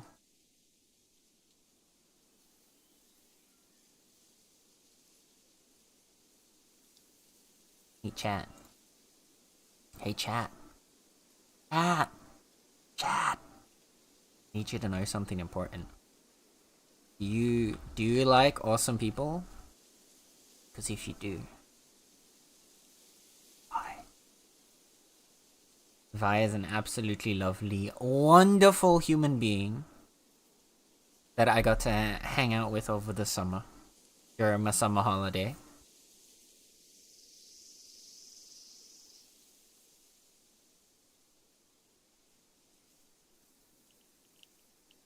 So you should absolutely go give them a follow. Absolutely wonderful being. Sim Nubelstashkin likes beer and is Belgian. Well, I can definitely confirm the second one. Do you drink beer, Vi? I don't think I saw you drink when we were away, when we were on holiday. Are you a beer drinker, Vi? I kind of pegged you as the, like, the cocktail type. More. I'm not sure what I'm basing this off of. But you just kind of give me that sophisticated cocktail drinker. That makes sense. Doing better today. Had a rough week, but today was good. Went outside to the Japanese gardens. Ooh, that sounds amazing. Do you have pictures? I'm sorry to hear your week. Why are words so hard? I'm sorry to hear your week was rough, though. But I'm glad today was able to perk you up again.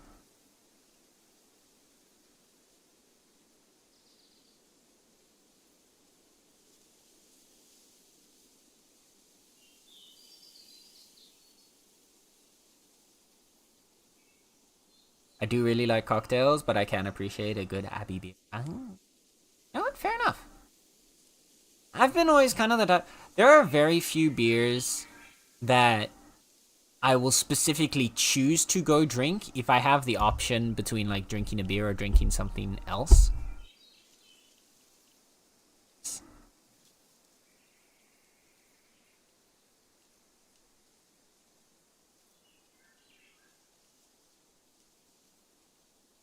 Sorry, there's something on my microphone and I'm not sure what it is.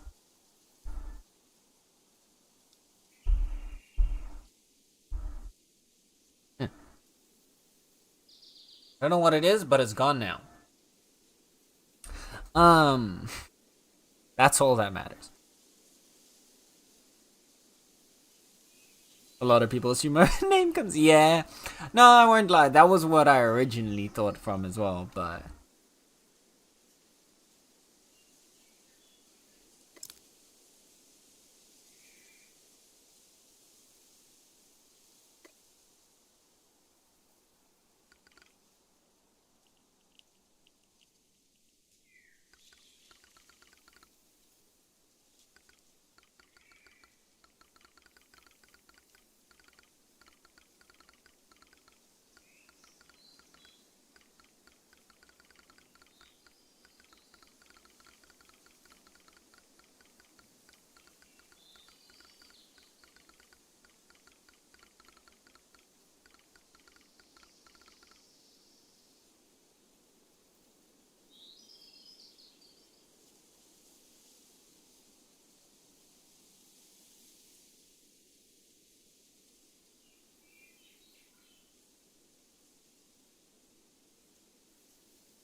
Especially brown beer, I like, because that's sweet myself. See, I've only really had, like, I've had a few doubles, which are like also a darker beer, but I didn't really find them very sweet. I was not a big fan of those. I don't mind triples. I can enjoy a triple from time to time, but I'll usually have one and that's it. I like saison. That usually has like a bit of like a slight sharpness and like a little bit of a fruity undertone to it. But yeah, generally I'd sooner go for like a mixed drink or a cocktail than a beer.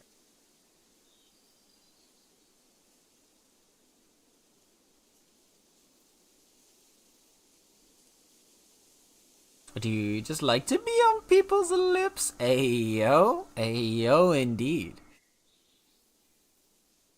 Creek is good. Creek is a pretty.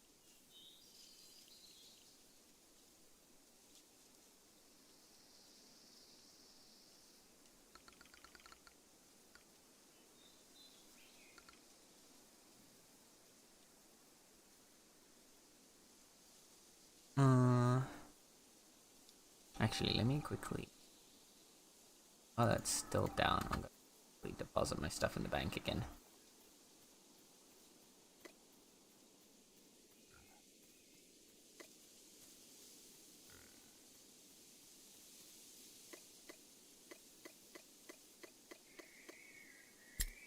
There was one that we had at my work at the bar in Amsterdam. It was my favorite one to sell because that was actually it was my first saison beer that I had ever had. And then I kind of realized that I do actually like that style or type of beer.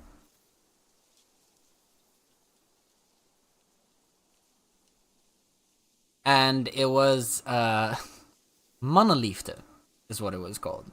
So if you speak Dutch, you know exactly. Basically, to translate, it was called man love. Which you could either, the general interpretation of it. Yes, some good yaoi beer. Exactly. It was my favorite beer that we had at our work because, and this was my favorite thing ever, is when we had the straightest looking white dudes come to the bar and ask for a beer recommendation, I would recommend that beer.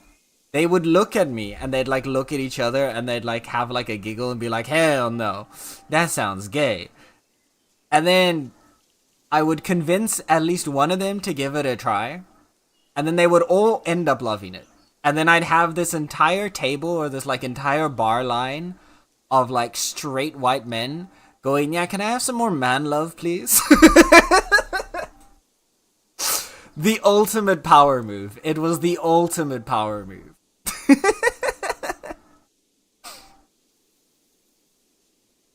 Always good shit. Always good shit. Same cocktails over beer? Yeah. That's how we like it. That's how we like it. That high class cocktail life, you know? You just gotta be fancy.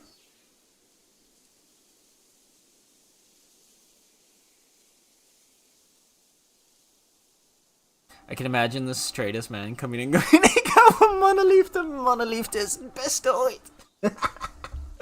Yep. The best was, sometimes they would come back another time with like, or like some of them would come back, but then with other people. And so only one of them would know. And then hearing them trying to convince their straight friends to then get the man love is even better. That's absolute peak.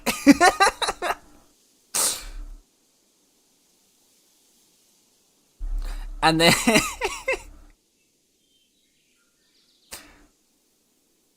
and just the combination then of like the straightest dude trying to convince his other straight dudes, his other straight dude friends, to get man love, and then to then help convince them asks me, the twinkiest looking guy with long hair, to then help him convince his friends to buy Man Love.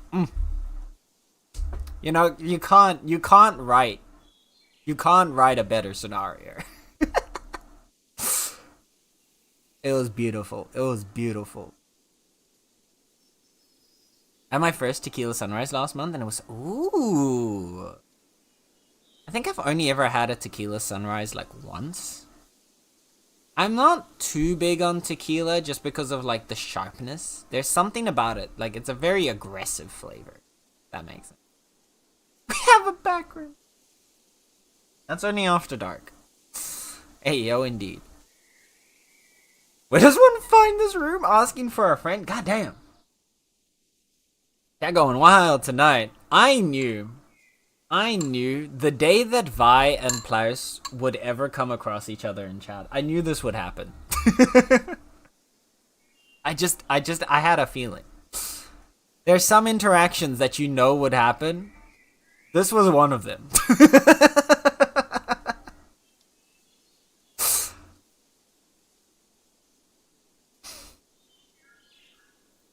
Tell your friend to come over. I've got a room you could consider a back room. Hey, yo.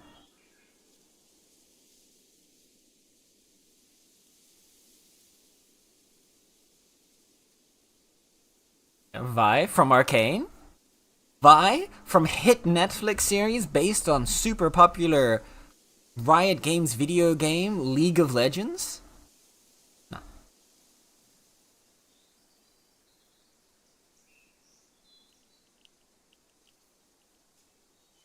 Push. Oh.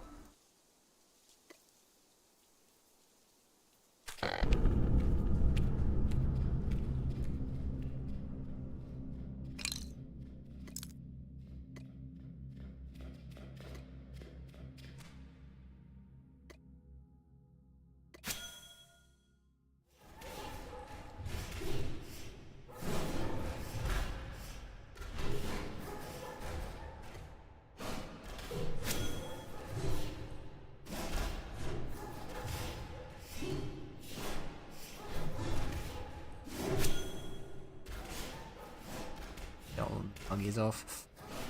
There we go.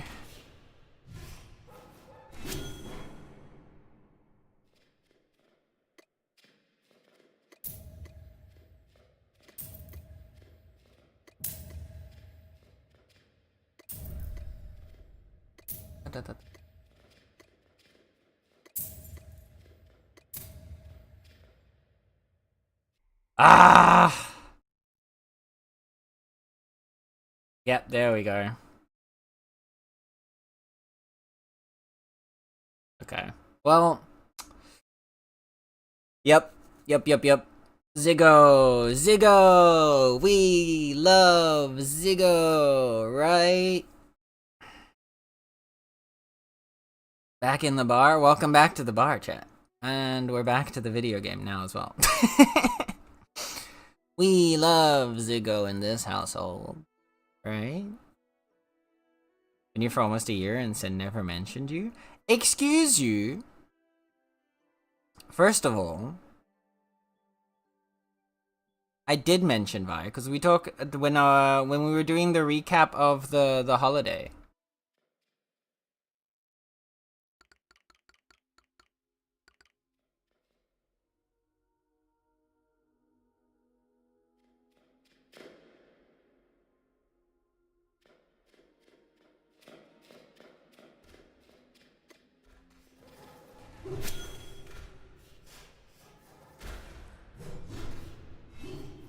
So yes, when Kush and I went to Belgium,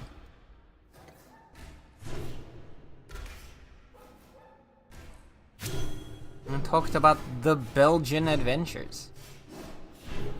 Uy, my health was right there.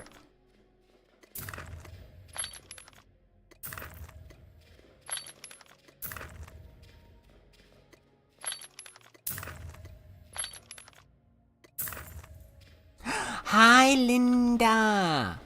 Oh, chat.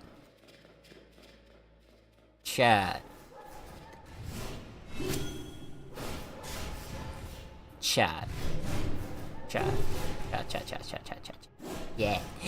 Chat. Chat, I need you to do something right now. So, a certain somebody may or may not have had their very first stream today and have successfully debuted their adorable selves. And you should definitely go follow and give a lot of love to that certain somebody, because they are an absolutely amazing, wonderful, magnificent, cute, adorable, wonderful, awesome human being. And they are Linda. So please give Linda some love if you have not already. This super cute Linda. No, I'ma kiss you. Mwah. Too late. I was faster. But yes. How is lovely Linda?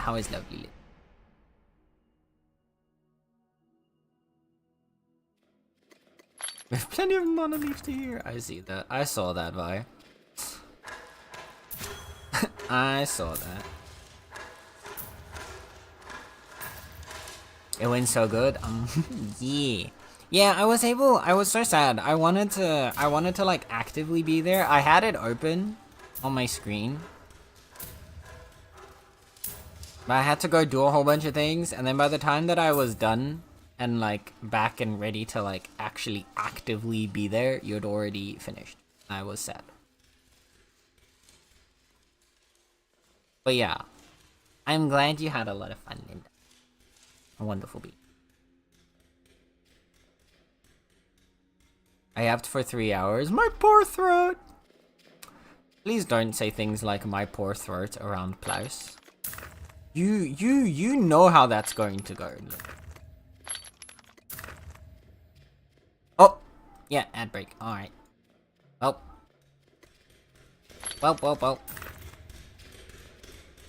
Holding.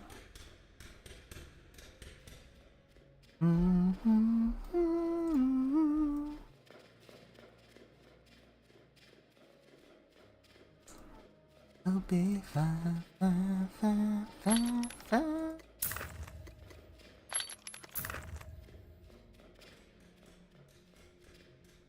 Whatever would Plies have to say about that? Oh.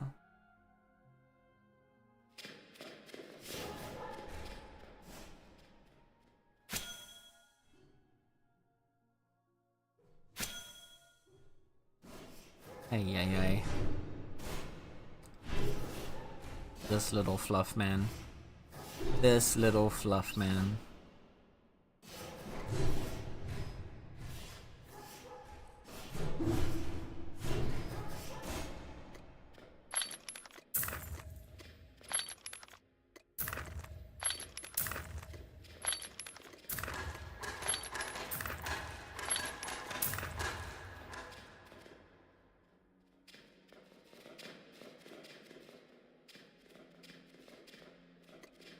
Right.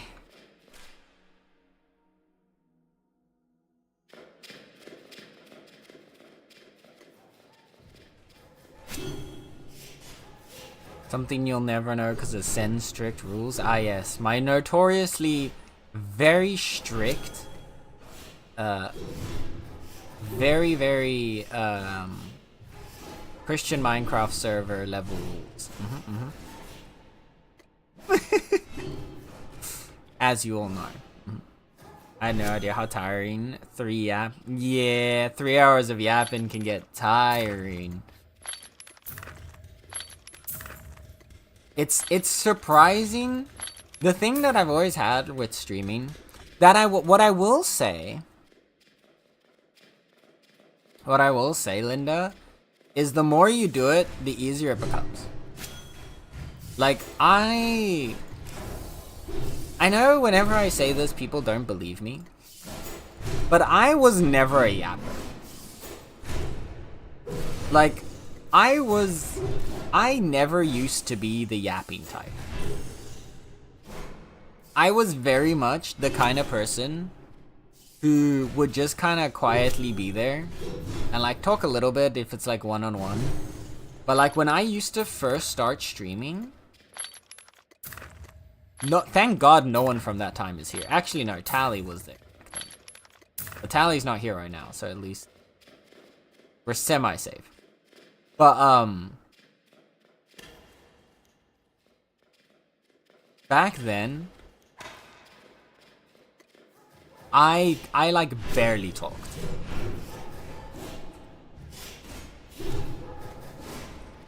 Like I would sit there for like a 3-hour stream, and like for the first maybe like 15 minutes or like first like hour, I would say maybe like 10 words. Like I would try. I used to have to like try really actively to talk while doing things. The only times that I would kind of be like vocal and like actively vocal would be like when playing something like Dead by Daylight and getting chased by a killer and going, oh. But then like I wouldn't really be talking, I'd just be kind of scared. Or like reacting to like what's happening. But like I wouldn't really talk. Whereas now, sometimes the first like hour of stream, we haven't even played the game yet, I'm just yapping.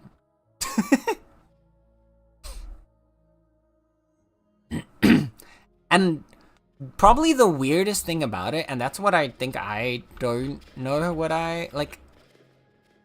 The weirdest thing about it is I don't even necessarily know how I kind of got to that point that I'm able to yap so much now.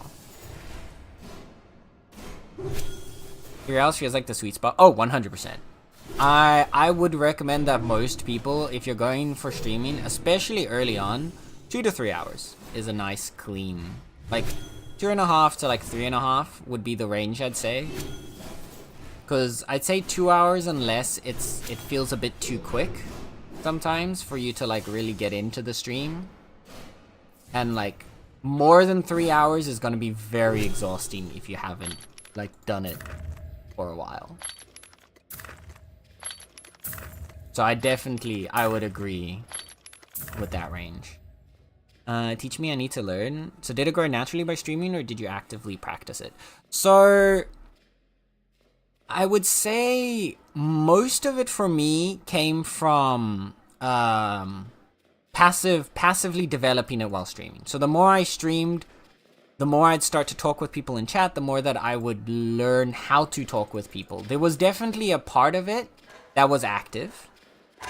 So like what would start happening is I would start catching myself talking through what I'm doing even off stream. So like I would be playing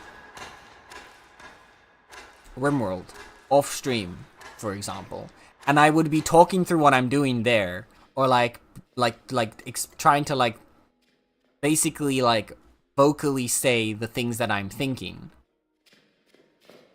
Which I used to never do, but I think part of that came from streaming, because I would do that while streaming, and so I started doing that when not streaming. And that then, in turn, kind of helps normalize that kind of behavior. So I'd say if you want to, like, develop a more talkative style of streaming, which also, keep in mind, you don't have to be a yapper to stream. Not everybody wants a yapping stream. Not everybody is looking for a yapping stream, and not every streamer has to be a yapper. There are plenty of people that enjoy like a quieter, more laid back stream where they kind of listen kind of passively to a little bit of the stuff happening in the background, but are mostly just there to like enjoy the video game. So like don't choose or don't try to become a yapping streamer because you think you have to. Do it because you want to. If you want to, then I would say, I would recommend, if you want to actively train it, try that verbal diarrhea style of playing games in your own free time, talking your way through the things that you're doing. And then the other thing is, a big part of it will only come from streaming. So like, one thing that I don't think, at least I never really found a way that you could practice, is talking to new people. So like, trying to talk to like a new person in chat there have been many times. I think even now, there are still plenty of times where I flop on that. Where I don't, like, talk normally, or where I kind of fumble around how to talk to someone who hasn't been here before. But I've gotten better at it over time. And that has come from just the streams. Each stream, each time there's a new person in chat, it's another chance for you to learn how to talk to a new person and how to, like, engage in a conversation. And that's something that you can only really gain experience in by doing it. It's not really something you can practice, at least not to my knowledge.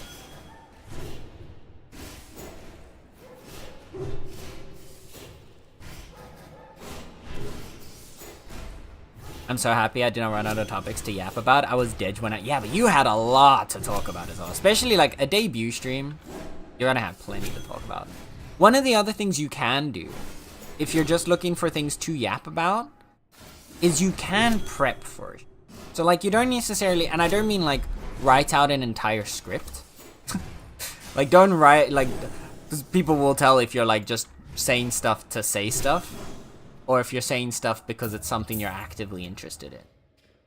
If it's, like, if, say something happens during the day or during the week, if you're streaming, like, say, once a week.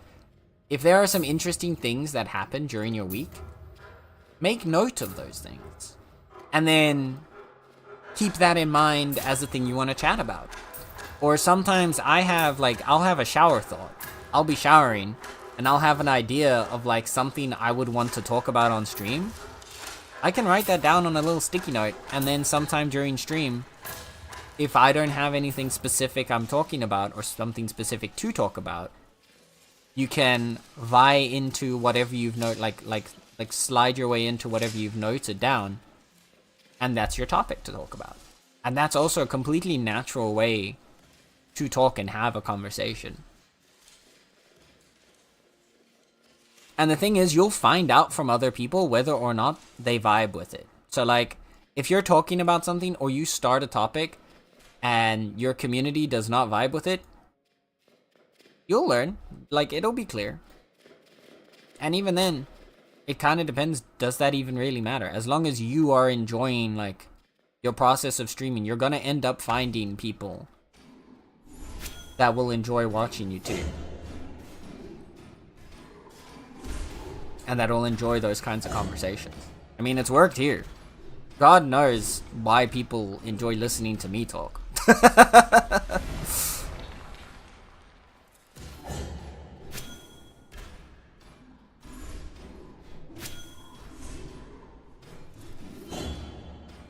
I don't know how some people just come up with a new thing to say the second they're done speaking. So it's kind of a... I mean, that's also just a, like, based on how you think, I guess. Like, I think a good example of, like, a generational yapper style streamer is Salt, right? Salt always has something to talk about. But, like, that's just also how he is, right? He can do that when streaming, but he also does that when you're just chatting with him. Like, when you're just, like, talking to him, he's always got something. And that's because his brain's constantly active. But he's also, a part of that is being, like he talks about things that happen in his day or in his life, or things that he notices online by being, like, aware of, like, what's happening online or what's happening in, like, a certain ecosystem, right?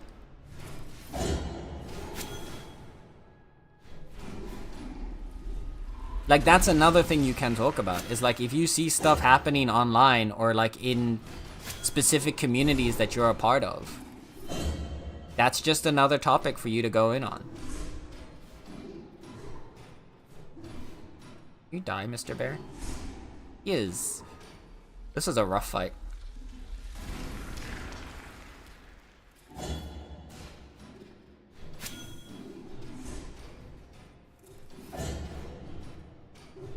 That being said, we should get some pretty solid loot out of this. Oh no, don't try and push me in there.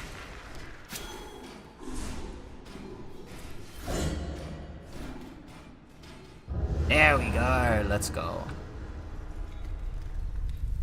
Oh, 3k. 37 fragments. 3 insignia. God damn. Damn.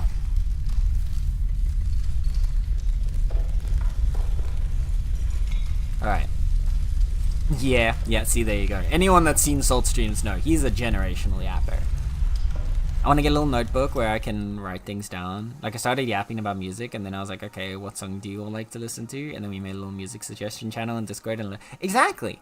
Sometimes, so like, if you're struggling with it, the easiest thing is to kind of write down or come up with a few plans or topics you want to talk about. And a lot of the time, a conversation will flow out from there, right? Like, actually, the perfect example of that is this right now. We have been yapping for like 20 to 30 minutes straight because we started talking about Linda's first stream. Right? That was a conversation you couldn't plan for, but we're just kind of flowing with it here. And it's kind of flown into what Linda's first stream was like, into what it's like streaming, what it feels like yapping. And this might eventually flow into something else. And I think the hardest thing, and that's something that's only going to come through practice, is allowing yourself to go along with that flow, but still taking part in it, right? Still being active in it. Oh, hi Nala. Well, Nala has decided that there is no cat cam anymore. I'm sorry, chat. Kitty has said no.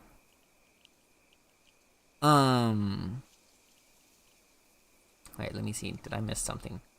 You want it to be authentic and genuine? Yeah, exactly. But that's, again, that develops over time. When does he breathe? Yeah, I don't know. I don't ever think I'll become like a level of yapper as Salt. Goodness gracious. If I ever became like a Salt level yapper, then I think at that point I've turned into a different human being. I don't think that's possible. But that's also completely fine. I'm always more of a listener than a talker in conversations, so it's sometimes really hard while streaming. Yeah. So, to that point, I think what you can do, right, is one of the things you can practice is that stream of consciousness talking. So, like, when you're playing a game, or when you're doing something on stream, think about what you're doing, and try to see if you can vocalize your thought process or the things you're thinking of or the stuff you're planning, right? So like, while you're sitting there, if you're not already having, obviously, if you're having a conversation, like we're having a conversation right now, I'm not going to be talking about what I'm doing because we've got a conversation flowing here. I don't need to talk through the fact that, oh, I need to make sure that I can slap the boss with the right attack to make sure I output enough damage before we die. Like, don't like force it in there. But like, if we had a situation here where we had nothing to talk through or talk about, that would be the thing I'd go to. Is, okay, well, what am I thinking of? What am I trying to do in the game now? What is my goal? Where do I want to take things? And then when you're actively having that conversation, of course, listening is very good. But as the streamer, I think it's a lot easier to be a active talker in the conversation because you're the only voice. Right? Unless you're co-streaming, it's very different when you're co-streaming. And I think people also notice that when I'm co-streaming with others, I am generally still a quieter person when I'm co-streaming than when I am just streaming on my own. Which is why I've kind of been balancing around how often I want to do collab streams and streams with other people. Because I know for myself I become more quiet and I'm not sure to what level it is as interesting when I'm collabing, but I also don't want to completely not stream with friends, so I'm still trying to find that balance for myself. And that's the other thing. Explore. Experiment. It's like, it's a constant experimentation. Every single stream's different. Every single way you stream is different. So you doing something and it turning out it's not working is not you failing. It's you finding a new barrier. It's you finding a new wall to work with. A new thing to structure your stream around. Sorry, I went way off there. I like to think I'm a good yapper, but for next week I want to figure out how to capture games. That's fair. I think Linda's it. I can imagine yapping through everything. I'm sure you'll figure out. Yeah, exactly. You've got so many people around you that you can ask for how to like set up stuff. And don't be afraid to do that. Like, everybody around you, there are going to be very few people that are going to be like, no, this is my closely guarded secret and I will not share it with you. Everybody, you know lots of lovely people. And they will all be very willing to share what they know. Also asked chat about their favorite Pokemon, and sadly they were all wrong. Oh dear. Oh dear. Here we go. Here's the battle coming. Hi, Nick. Did you steal Plamet? Nala looks so much like Plamet. Nala is now lying between the wheels of my chair. My gaming chair. So now I can't move. Such a weird.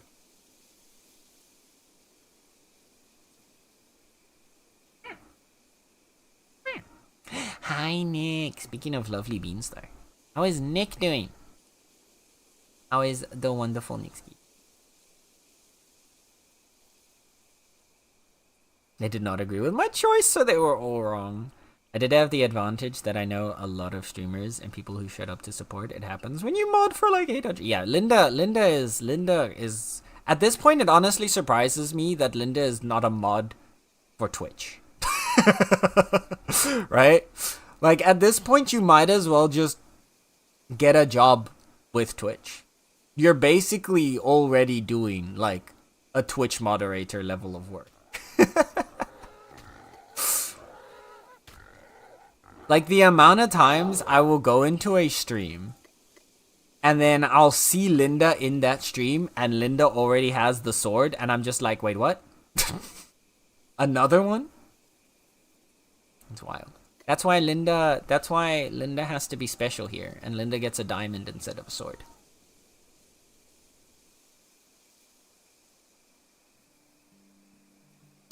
Thank you for adding the quote, players. Nala decided that you can't move anymore. Yep.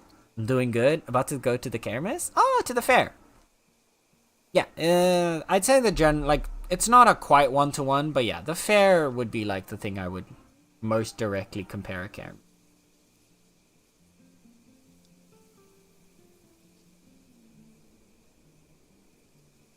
Then there's a Twitch-wide mod. Yep.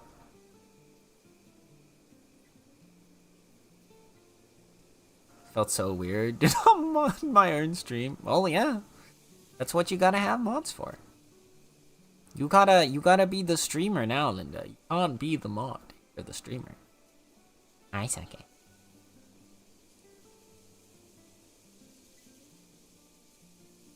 Sorry, the mouse movement during the quote. I made on. Oh no. Do I want to see this?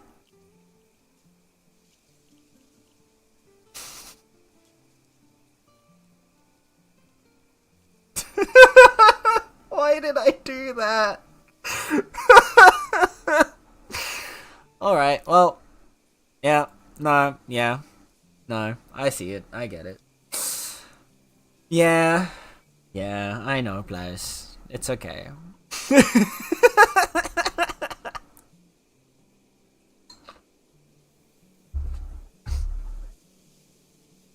Oh, also, I just thought of this now.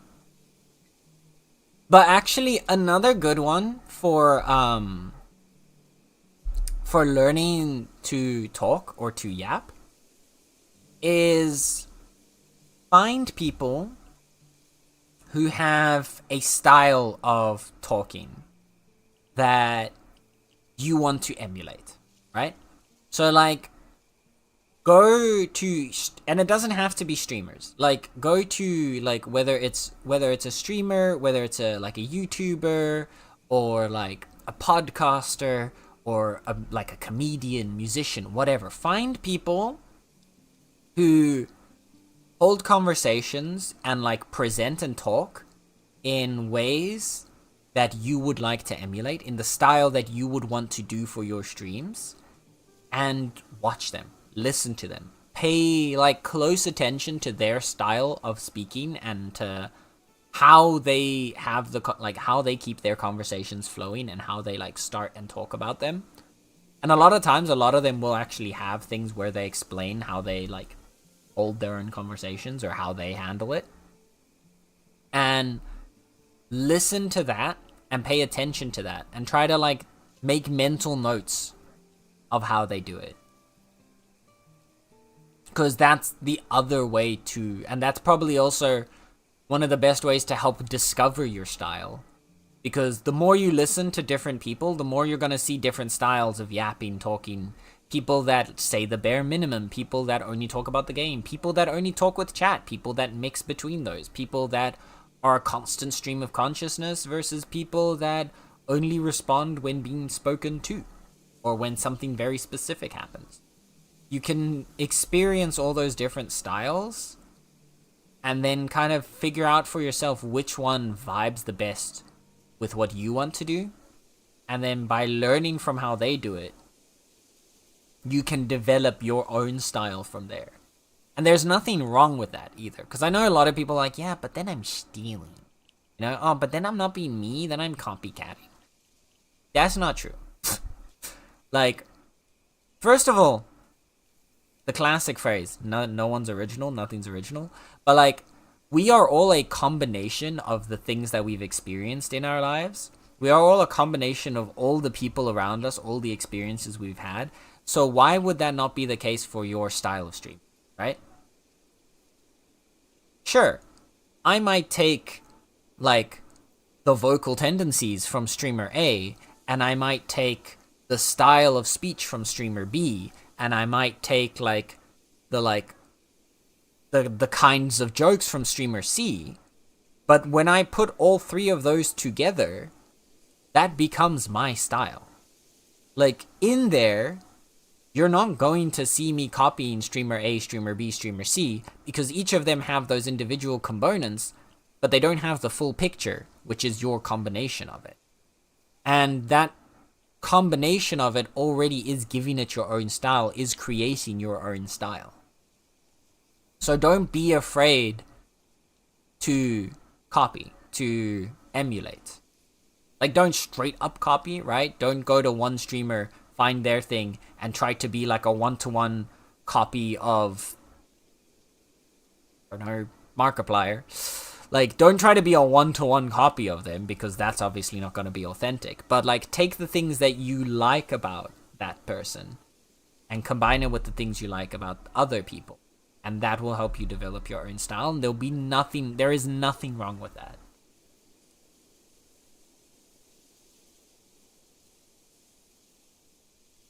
What is that clip? You don't want to know, it's a sentence out of context in an mouse movement. Yep, yeah. I'm never escaping now. I just thought about what my streamers did and tried to take notes. Exactly, yeah, there you go. It's emulating the things that you like. Because at the end of the day, you want to stream something that you would enjoy, right? You don't want to have a stream. If you're streaming something that you yourself would not enjoy watching, why are you doing it? Right? Because that's just going to bleed through. If you yourself are not going to enjoy it, why should somebody else? So focus on trying to create something that you would enjoy. Because I used to, that's one of the things that I noticed. I used to, for like a period, for about like, I'd say like 2 to 3 years ago. No, like 2 years ago, it wasn't really, I was already kind of weaning off of it. But like quite a few years ago, I used to be very I used to be very focused on like, okay, but what streams do like? What do people like? What do people want to see? What is the thing, right? What is the thing that people want to see? What is the thing that the community wants to watch, right? Instead of being like, what is something I would want to stream? And I've noticed now I've kind of gone that entire opposite direction where it's like, if I don't want to stream something, I'm not going to stream it. Because if I don't enjoy it, if I'm not creating something that I would enjoy, chances are most of you guys are not going to enjoy it either, because it's going to bleed through. I'm going to just sit there being miserable doing the thing that I seem to think you're going to want to see, and you're not going to want to see that because that's just going to bleed through. Whereas, sure, there might be some people that want to very specifically see you do one certain thing, but the bigger majority, and the one, they will be there, like those people will be there whenever you do that one specific thing. But the vast majority are more interested in you being you. And creating something that you enjoy. Game's super buggy for me right now. I think we have to, aww.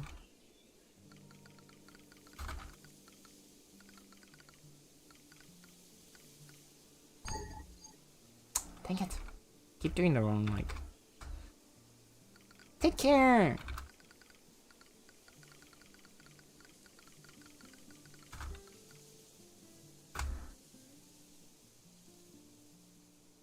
Yeah, take care, Kay. Have a good rest of your day. Absolutely lovely being. Thank you for joining us for the dungeon runs. I appreciate ya. And yeah, always feel free to like pop a line down. I don't know if... Are you in... If you're not already, Kay, if you would like. Obviously, you don't have to. But if you would like to. We have a Discord, and we have a section in the Discord for Bitcraft, specifically. So if you ever want to, like, ask around for, like, doing dungeon runs or something like that, feel free to join. Obviously, no pressure. I'm also already in the actual, like, Bitcraft themselves Discord, so if you see me there, you can also just... Yeah, I'm not very active talking in that Discord, because it's a very big, busy Discord, and so that's a lot for me, still. Oh shit, the dungeon's open again. Some people are already running in, it looks like.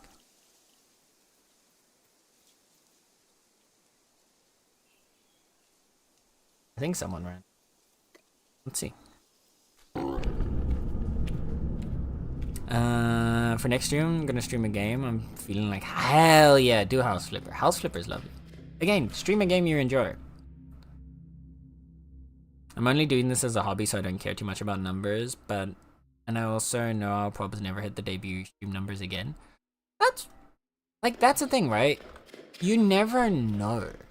I had a very long time where my average stream numbers were like 4 or 5.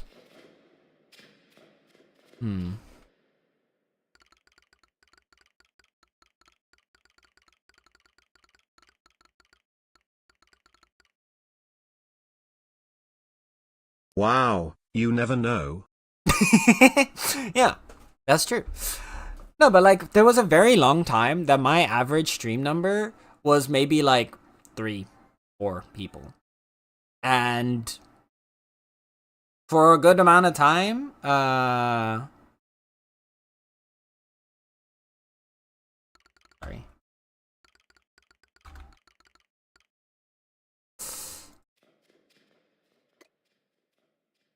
Let's see. Doesn't look like it. Oh, there. There's one person here. But yeah, there was a very long time that I was like, yeah, this is it, right? There's never gonna be more than like 4 people watching the stream and like 1 person to talk to. Whereas now, I think my average is generally around 11, which is honestly crazy to me. I don't understand how we ever hit double digits, but I appreciate you guys so much for that. But like, you never know, right? You'll end up getting streams where you have way more people than you ever expected, and one stream could be bigger than the next, and one stream might be small.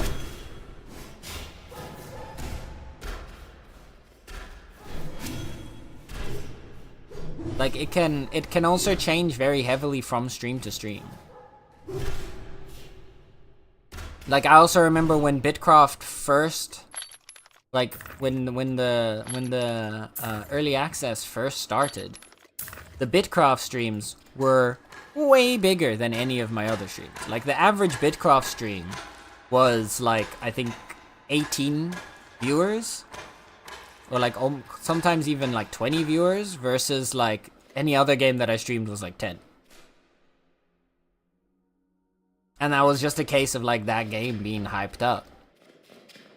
But like you'll have periods of time and it'll ebb and flow, and sometimes it might be easy to tell why, like because it's a popular game, and sometimes you won't know, like maybe it's because like it's a holiday period so more people are watching, or something else so less people are watching, or you know, Klaus is being busy in the back room so he's not able to hang out with us, you know? Like you never know what it could be.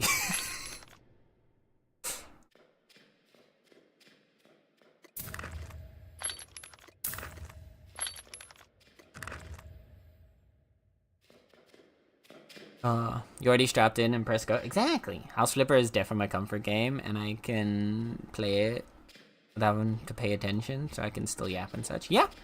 And that's also a good one, right? It's like knowing what the vibe's gonna be when you play any given game. Please. Aggro them, please. I can't. Need to run. Need to run. And I'm down. Want them.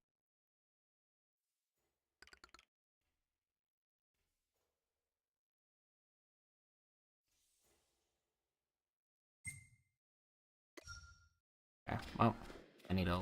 Well, at least we're still pretty early on, so it's gonna take me a while to heal up.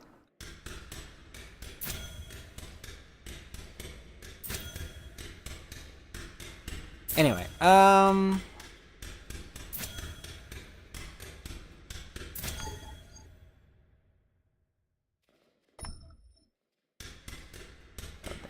okay.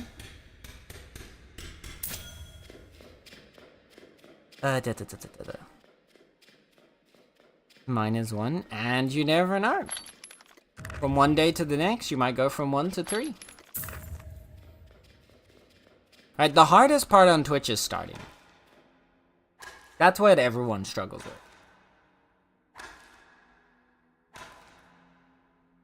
Once you start going, it's just a wild adventure. Yeah, yep, you just became the top clipper with 8 views. 8 people watched that clip already. Congratulations, Splice. Yep, you have earned the top clipper badge.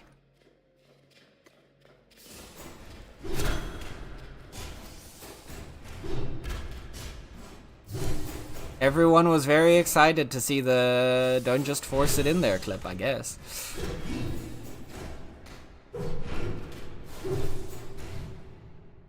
I saw my stream analytics after in Heavens, yeah. The one that, it's always wild, whenever you do have a single stream that has like much higher stats than your like normal, like what you would normally have, the analytics like lose their mind.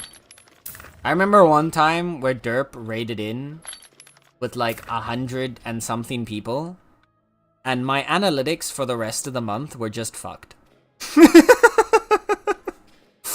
No, sorry. No. Derp raided in with like 200 people because the average of that stream was 140 something. I remember that still quite vividly because my entire stat line for my analytics was just flatline, giant peak, flatline. Like every single one of the analytics was just fucked for that entire month.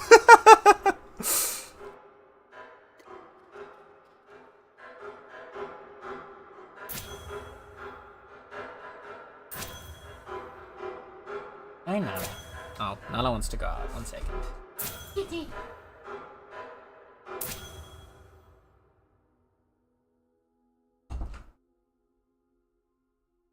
It was very funny to see, but yeah. I'm one that like I like to look at my analytics because I find it interesting to see like the trends and stuff. I'm a little bit of a stats nerd, right? You don't get 2 degrees without, at least 2 degrees in science without at least being a little bit of a stats nerd. I'm gonna let the tank go first.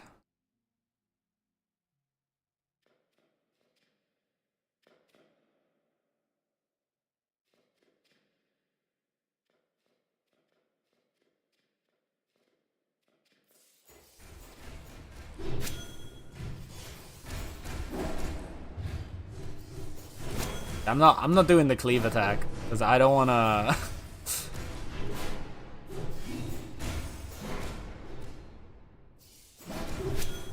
I don't want to get aggroed by too many of them. I don't want to get bullied again.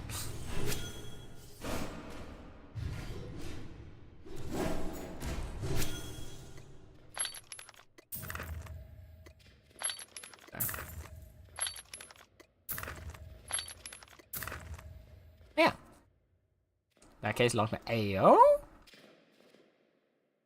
No, which one? Oh, good gracious. Surprised me so much how fast the nerves went away, because, like, it was just me yapping with friends. Yeah, exactly. I mean, that's the other bright side, right? Is that would also be one very good one that I would say for streams. Is, first of all, it is 100% okay to ask your friends to hang out in your stream. Because it's also a lot easier to stream when you have people around that you are friends with, that you get along with, because those are also going to be easier targets to, like, easier people to have conversations with, right? And then by having, like, think of it the same way, like, if you were at some kind of, like, social event, going out and talking to a complete stranger is really tough. But talking to a friend, and then there's a complete stranger, like, next door.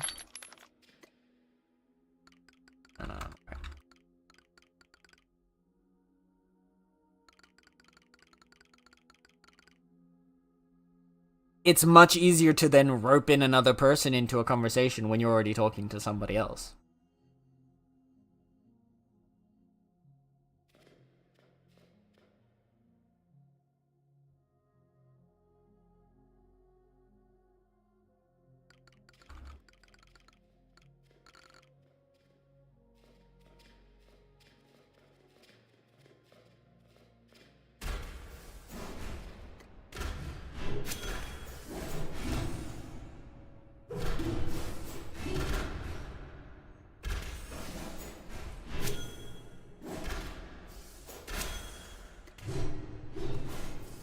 Gonna be a tough fight though, because I have the concuss debuff, so I'm gonna have a bit lower HP, so I'm gonna probably need to chug both my potions during the fight.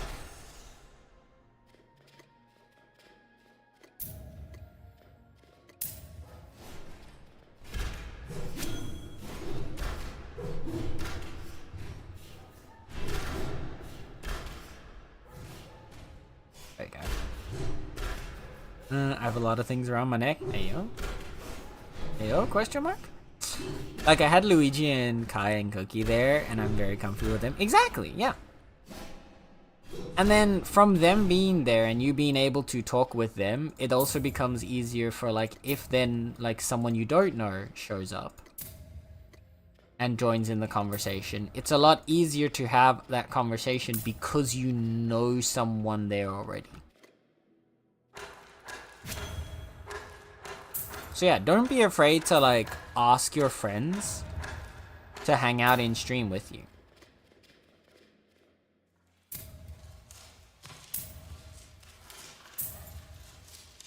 Or to, like, let them know beforehand that you're gonna be streaming. Like, next time you stream, Vi, for example. I mean, I'm following you, so hopefully I'll see it. But, like, if I don't see it because I might not be on Twitch, you're also completely fine to just, like, send a message and be like, hey, I'm live. I'm gonna go stream. Do you want to hang out? Like, obviously, don't go randomly messaging people.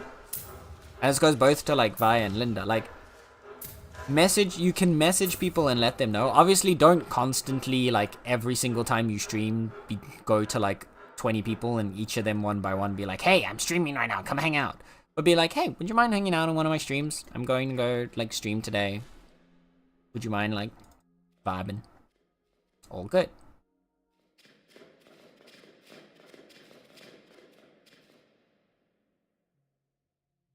Noted, I'll send you a DM. Yeah, exactly. Like, chances are, if I'm already on Twitch, I'll see that you go live because it'll do the little go live notification for people that you follow. But if I'm not, like, already on Twitch, I might not see it at first, at which point, yeah, you can just...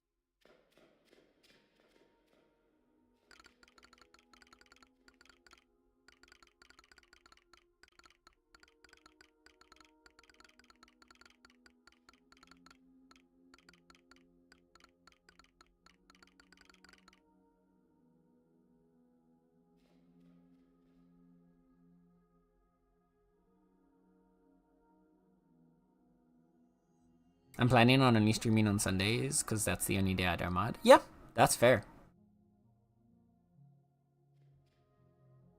I'm very aware of trying not to self-promote in other people. Oh yeah, no, so the thing I'd say as well when it comes to like self-promoting or in other streams is self-promotion is a problem when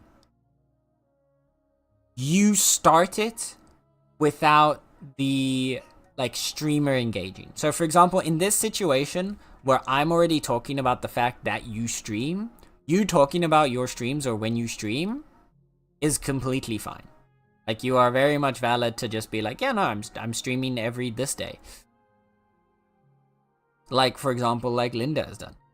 Whereas, like, if we weren't talking about this, if I was sitting here talking about the game, and then, like, someone would come in and be like, yeah, I stream every Sunday, like, or I stream every, like, Saturday, Sunday, Monday, that's a problem. Like, that's just kind of, that's not done, right? That's just, like, a weird kind of, like, you're trying to, like, grab attention. Whereas if the attention's already being given to you, you're fine to go. And yeah, that would be the other thing is, like Linda has done, having a set day and having a set time is also very nice. Because that makes it easier for people to also regularly be there. So like, for example, again, if you're asking friends to join in, telling your friends that you stream every day at this time is all good.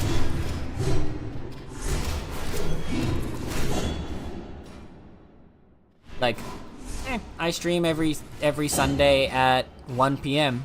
Would you mind like coming around to hang in my stream sometime? Like, yeah, of course, that would be fun. Won't be there every time, but then you set that like thing there, they know, and then they'll come and hang out with you sometimes.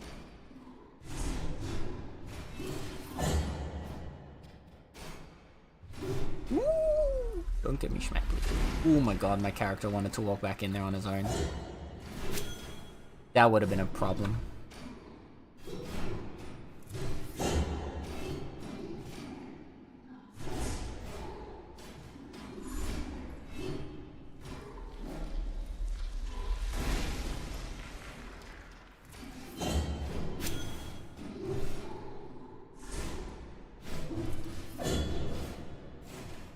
Potion.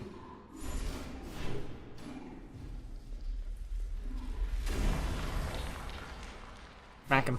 This is gonna be a tough fight. But I might be a little more focused right now. Yeah, I don't think we're gonna get through this without going down.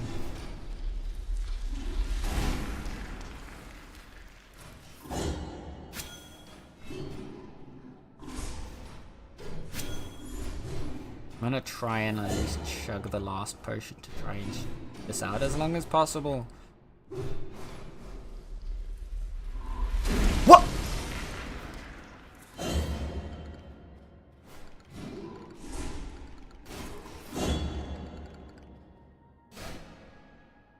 That's fucked.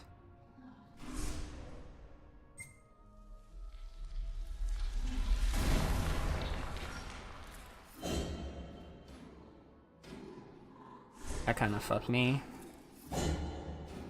I'm regenning, but I need to wait until I've at least regened a bit more.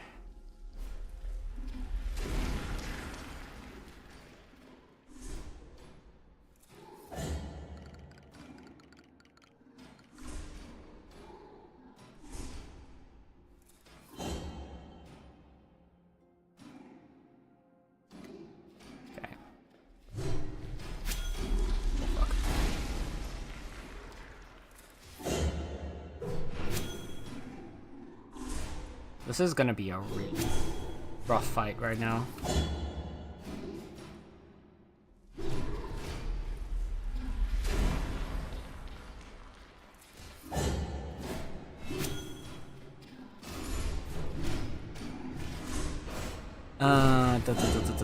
Sorry, someone did that on a stream I mod for? Yeah, exactly. Yeah, like people just say I need to go and start my stream. Yeah. Like, it's different. Again, it's a thing like if that conversation is already engaged or started by the person whose stream you're currently in, that's different. Like if I go, hey Vi, when are you streaming? And then you go, yeah, I need to like go in like 5 minutes because I'm actually starting stream. That's different, right? Whereas if we're just here having like a normal conversation and then all of a sudden someone goes, yeah, no, I need to go because I need to like stream in 5 minutes or I'm gonna go start on my stream. That's weird.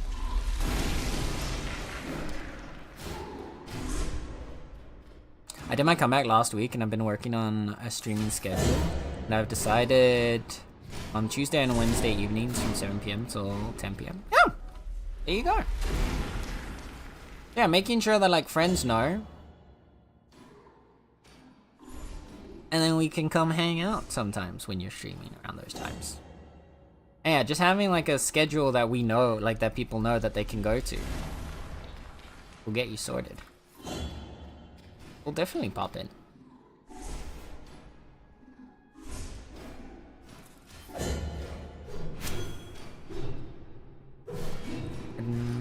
And the I'm also a VTuber is a second message, yeah.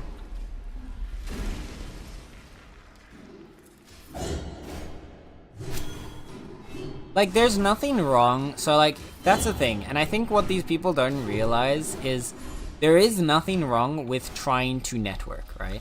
There is nothing wrong with trying to find other streamers and, like, get to know them and maybe potentially want to, like, eventually collaborate with them or do stuff with them. But that's not the way, right? Like, obviously, at some point, when you're hanging out with the streamer you vibe with, the conversation might flow to the fact that you are also a streamer. But if you're trying to force that out right at the start, that only comes across as disingenuous. Or as if, like, your primary goal is the attention and not so much, you know, like an actual, like, real interaction. Get up again.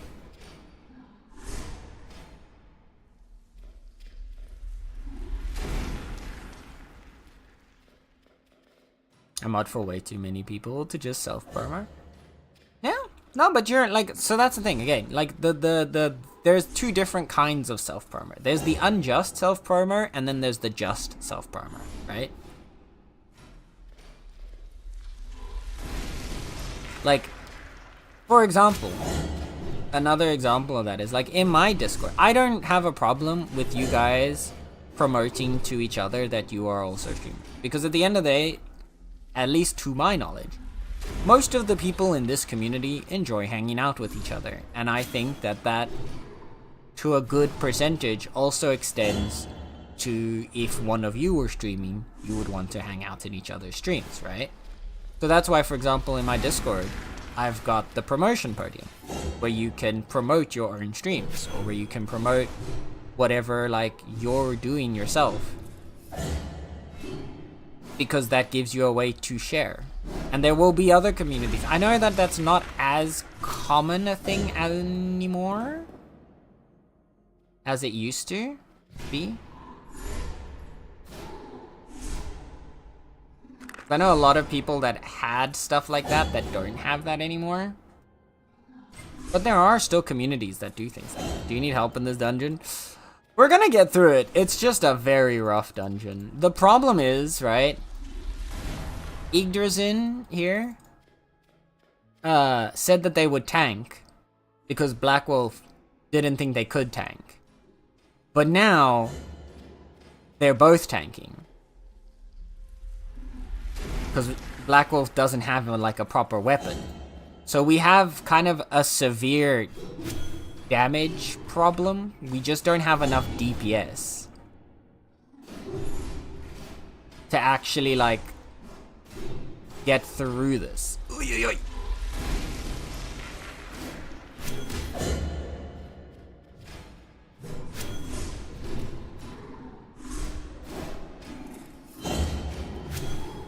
Because unfortunately, if I had an epic claymore, maybe I'd be able to output enough damage to compensate for it.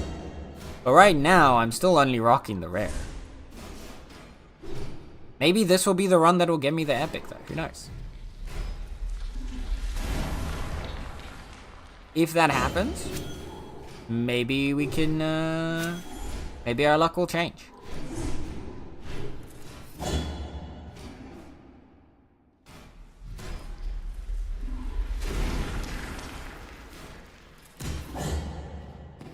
He's so low. But he keeps healing up. Oh, this is a rough one. That's silly. I'll come online for the next raid. Thank you. I mean, you don't have to. If we don't have the people to do, like, the raid, like, the dungeon properly, then we just won't. And we can just skip the dungeon. We can go back to doing some gathering and building.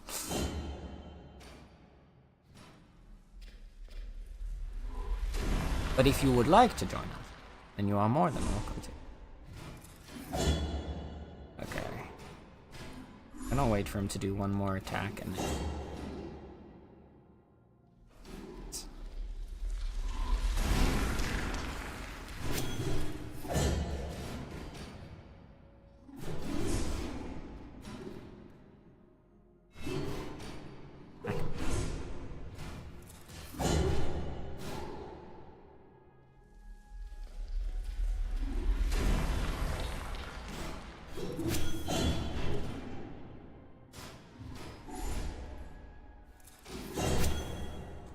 I just don't have the health for this. Is he waited? Can get a few hits in.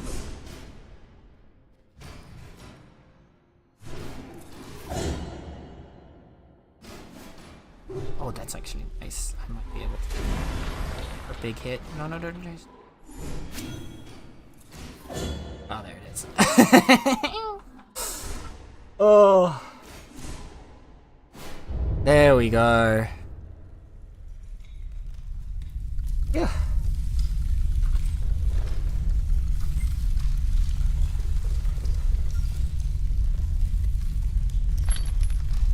Oh, shit!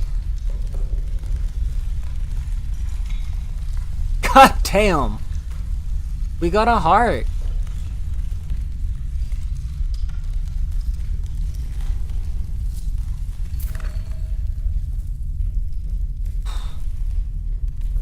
I fed through like everything I had. Look how slow I am because of the concussions and the incapacitated.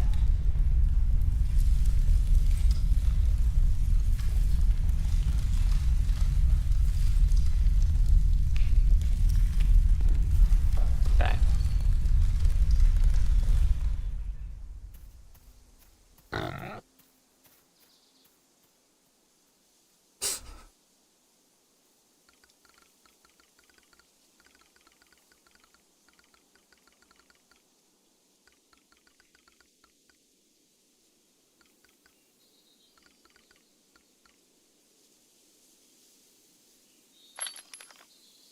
Okay,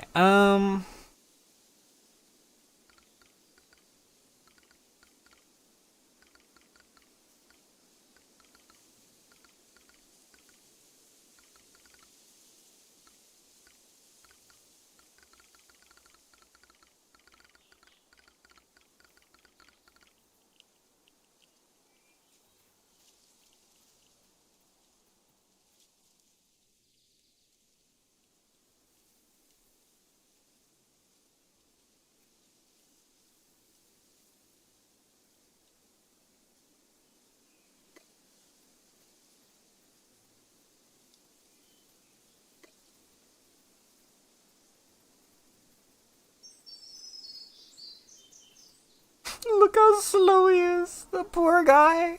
He's struggling hard. Okay, cutie said I need to go and de-stink and get all cozy in bed because the EP's hitting me hard right now. Very fair, Linda. Thank you for hanging out. I appreciate you dropping by, you lovely bean. Have a wonderful rest of your night. Sleep well. Have sweet dreams. I'll catch you later, yeah?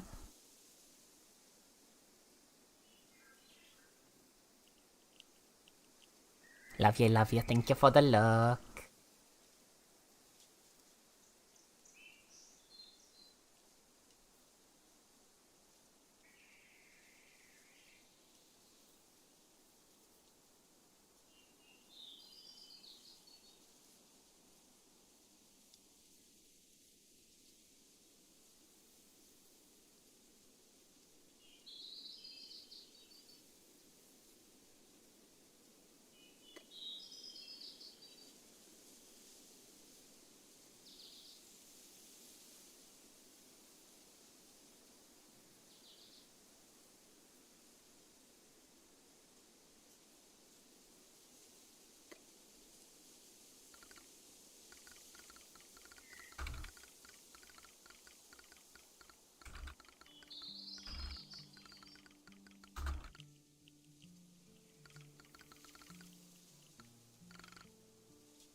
Yeah. You and Plaus, you and Biotic can fight out who gets the heart of the Sentinel first. Because I already got one. If I'm not mistaken. It should already be in my knowledge. Dungeon. Yeah, heart of the Sentinel. So I've got him plus 10 health.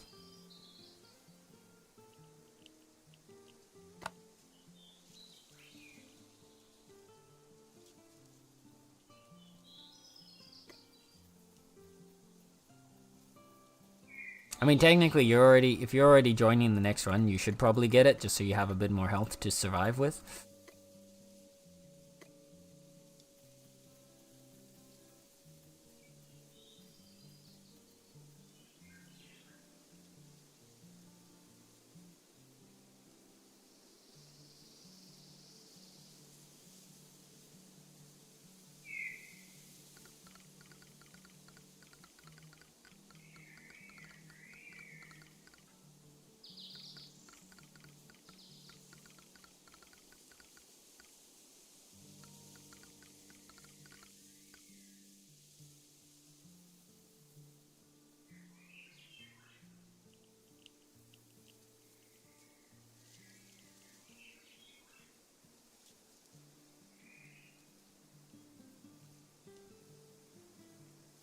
Where did you put it? I have it in my inventory.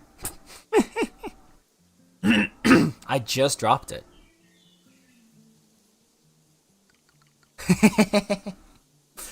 No rush, no rush.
Oh man. All the jackal fur drops.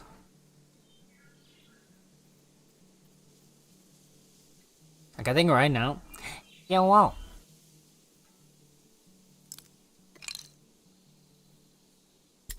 Yeah, you go. Yeah. Enjoy your new heart.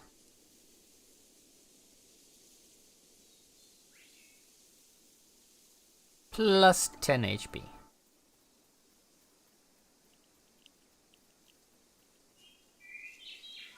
Oh, goddamn. Already 100? There. 125 Jackal Fur. And 104 Chitin. God dang. And the Jackal Fangs. Gills. Alpha Jackal Fur. Still Insignia. I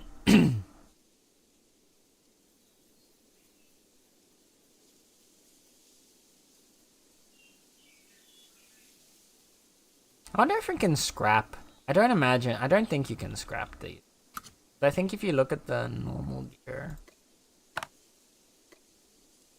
Yeah, I was gonna say, it shows it as a scrappable. Damn, my voice.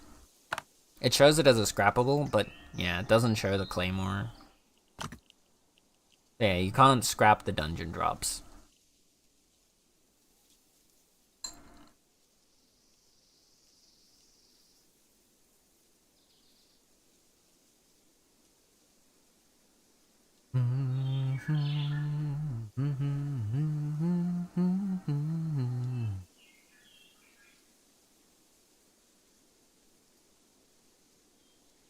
Alright. What I think we'll do... Maybe like... 1 or 2 more dungeon runs. How much time do we have before this one's... 5 minutes? Okay. Chat, we're gonna do a quick 5-minute break.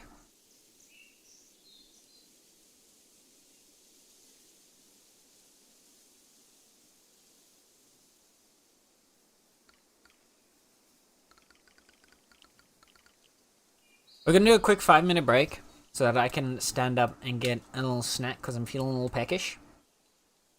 Take this chance for you to stand up, stretch, drink, snack, all of your self-care jazz. I kind of wish I had timed this properly so that it had been during the ad break, but it is what it is. It's only going to be like 5 minutes anyway. But I'll put words on stream on as well so that you can play a little bit of words. A vibe with them letters.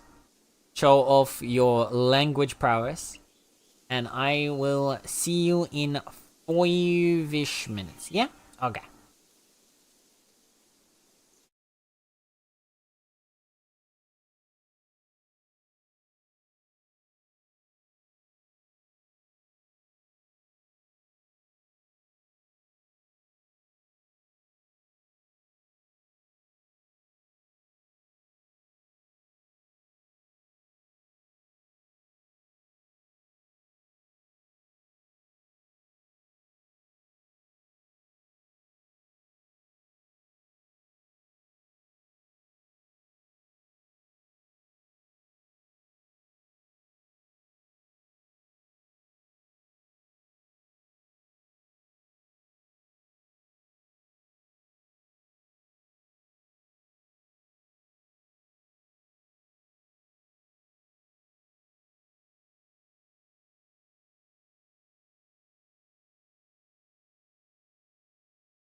Boo.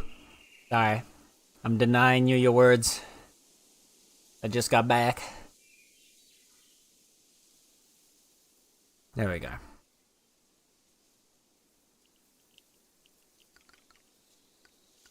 I have returned. Oop. Alright.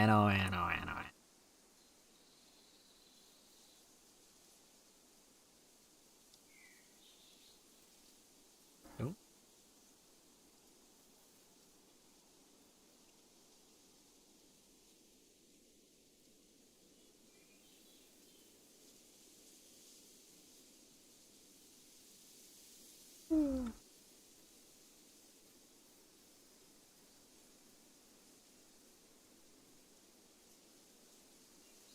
One person returns, another leaves.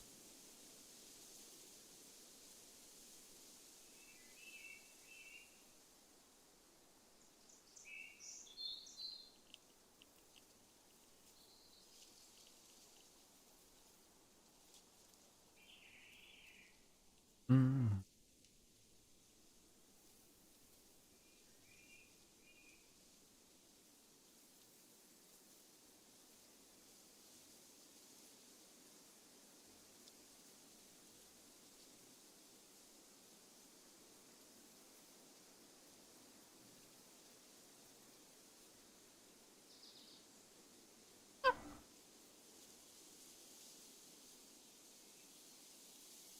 Sorry, were they waiting long?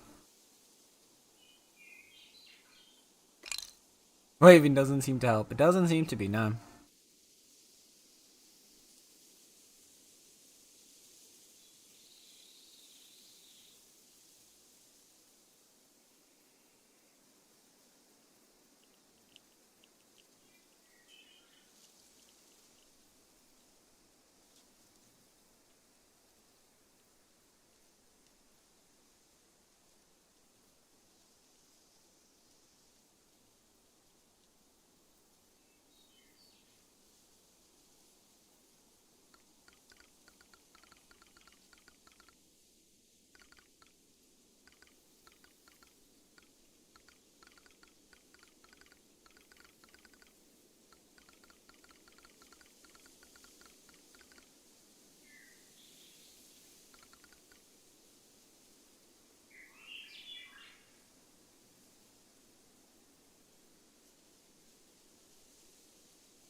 Schnacken still at the moment. Oh, angry dog.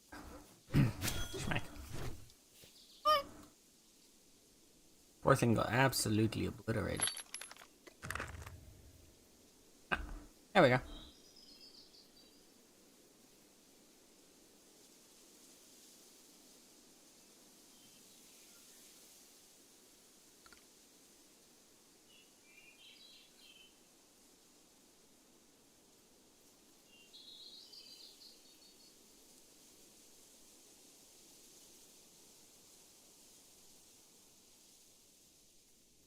There we go. Now we're ready to rock and roll.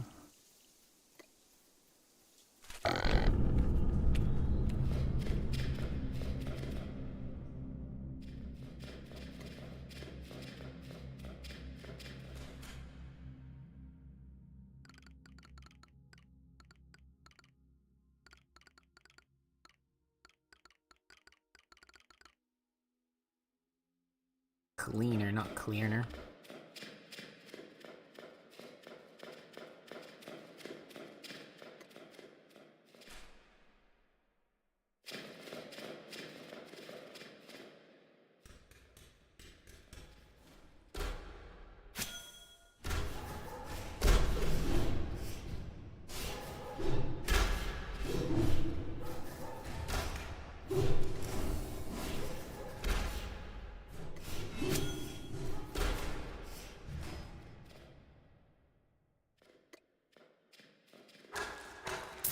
I'll take my experience, thank you.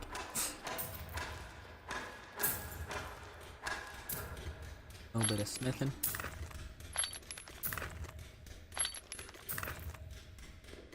Yeah, the smithing XP is the one I want the most from this. I don't care too much about the coffers. Like, sure, money is nice.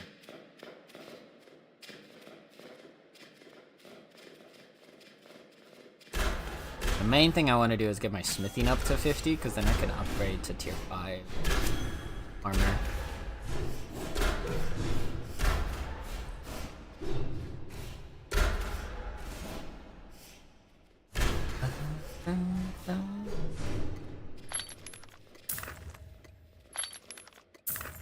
I need to expand this playlist a little more. I need to find more songs that match the same vibe.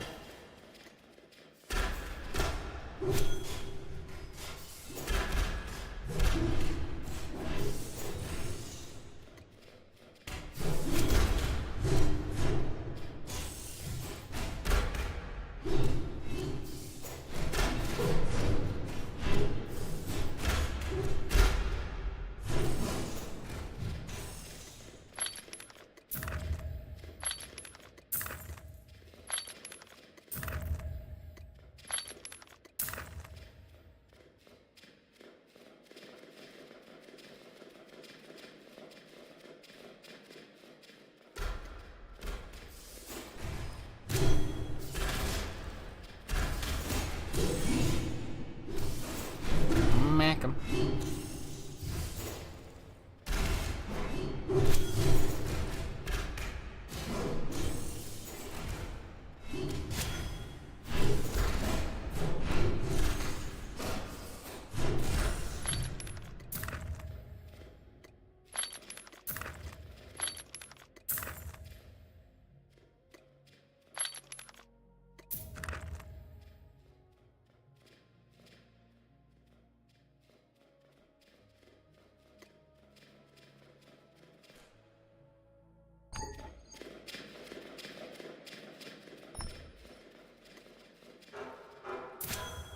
Should be able to grab one.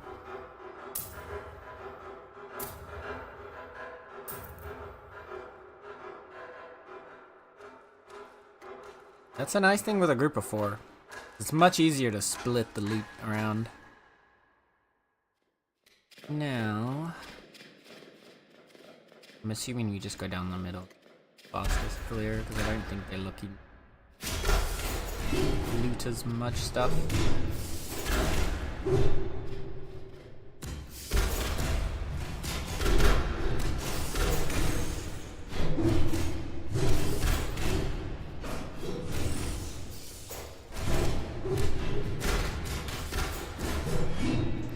Really? Why would you miss?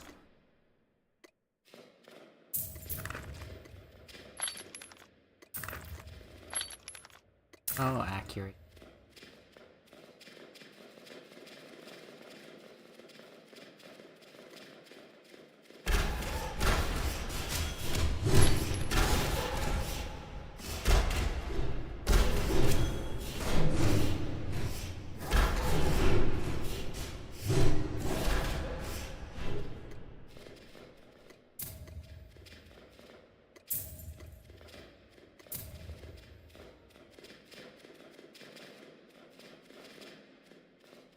Can you shoot one of the sketches, please?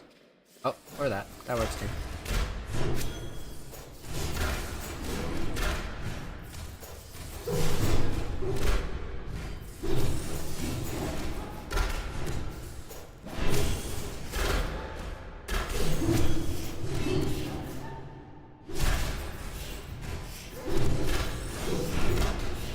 Yeah, clear the sketches first so that they take less damage.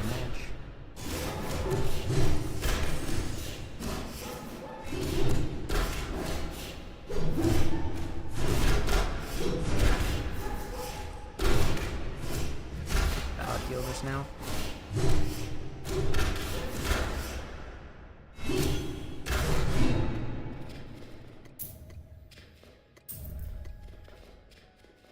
That was kind of close though. That was almost unnecessarily close. Is that a Ruby? Ruby? The Meowies come a raid. I love that raid message so much. That is an amazing raid message. Hello, Ruby. Hello, Ruby and Rabies. How is it going? Welcome on in. How was your stream, Ruby? What were you streaming today? I should probably introduce myself. Hi, my name is Sento. You can call me Sen. I am your local resident chaotic cat boy who likes to play a variety of video games ranging from horror to cozy and everything in between. And today we are indulging in my favorite cozy addiction, which is Bitcraft Online, which recently had its dungeon update going. So you can enjoy us as we're just about to clear another dungeon run right now. We're about to go up against the boss. The big boss himself.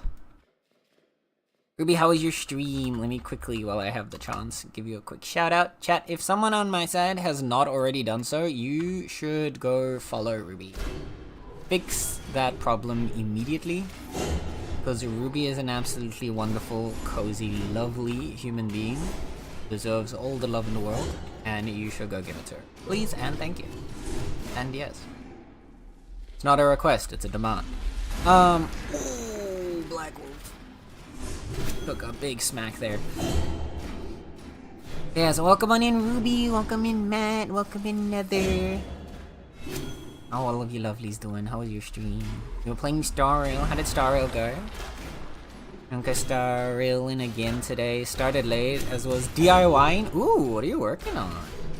What were you DIYing? I need to focus, because my damage is not on. Oh god. Oh, I can't tank that. Ooh, that was close. Rip Black. I'm gonna need to get more potions.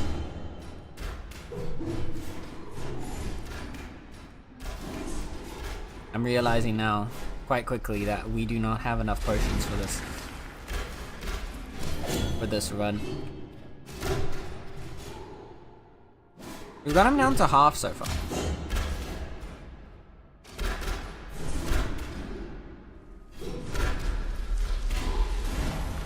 That was a little greedy on my part, but I think we need to be a little greedier to try and clear this fast enough.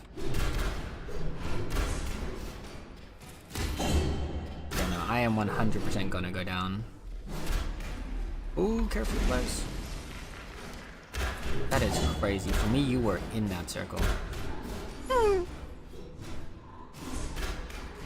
Welcome on in, Mix Metronome? I hope I'm saying your name correctly. If I'm not, please let me know. And I will make sure to try and say it correctly. Well, how's it going? I hope you're having a lovely day. Heal up for a second here, and then I'm going to join the mech in on the fight. Time to get through the MSQ. Nice! You get any good characters? Were you doing any like pulls and stuff? Did you get someone awesome? Yeah, me and Dad were putting shelves up in my office. Sadly, took 2 days instead of 1, and my replacement standing desk that actually works now. Let's go! We love that. We love that. Hell yeah!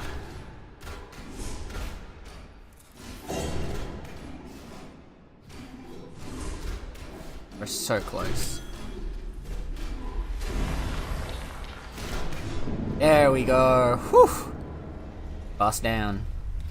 Oh my goodness, an eye? An eye? We got the eye!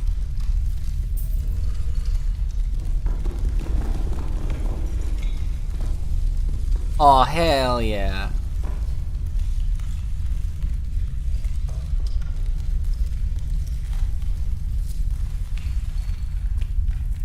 We dropped the eye, chat.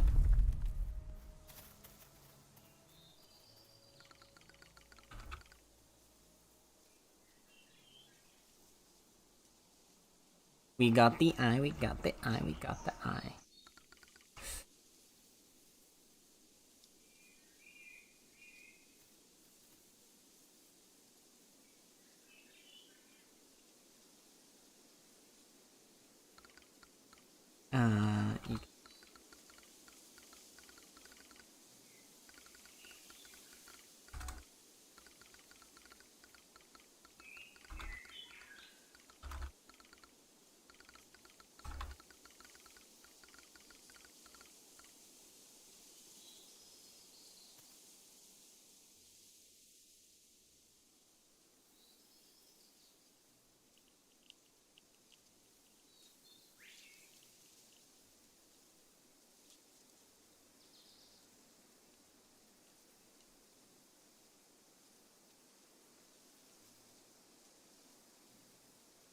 Right, sorry. Yeah, thanks, guys. Also, thank you for the follow. I appreciate it. Just metronome works? Okay, gotcha. I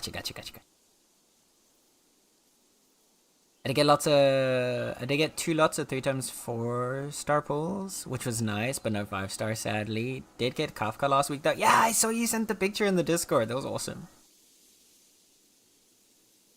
I think I remember the last time I played Star Rail was like when Kafka first became a summonable character, I think. That was the last time I played. I don't see the appeal in that eye, but it makes me strong. Oh man. Seriously, what is that eye? I know nothing about this game. Right. Probably a good thing to explain. So, Bitcraft here. Bitcraft is basically if you were to take old school RuneScape and then combine it, basically like shift it into a sandbox survival crafter with primarily a cozy focus, then you get Bitcraft. So like the biggest part of the game, most of the world is a sandbox, almost nothing is pre-made. All the settlements, like what you see over there, are made by players.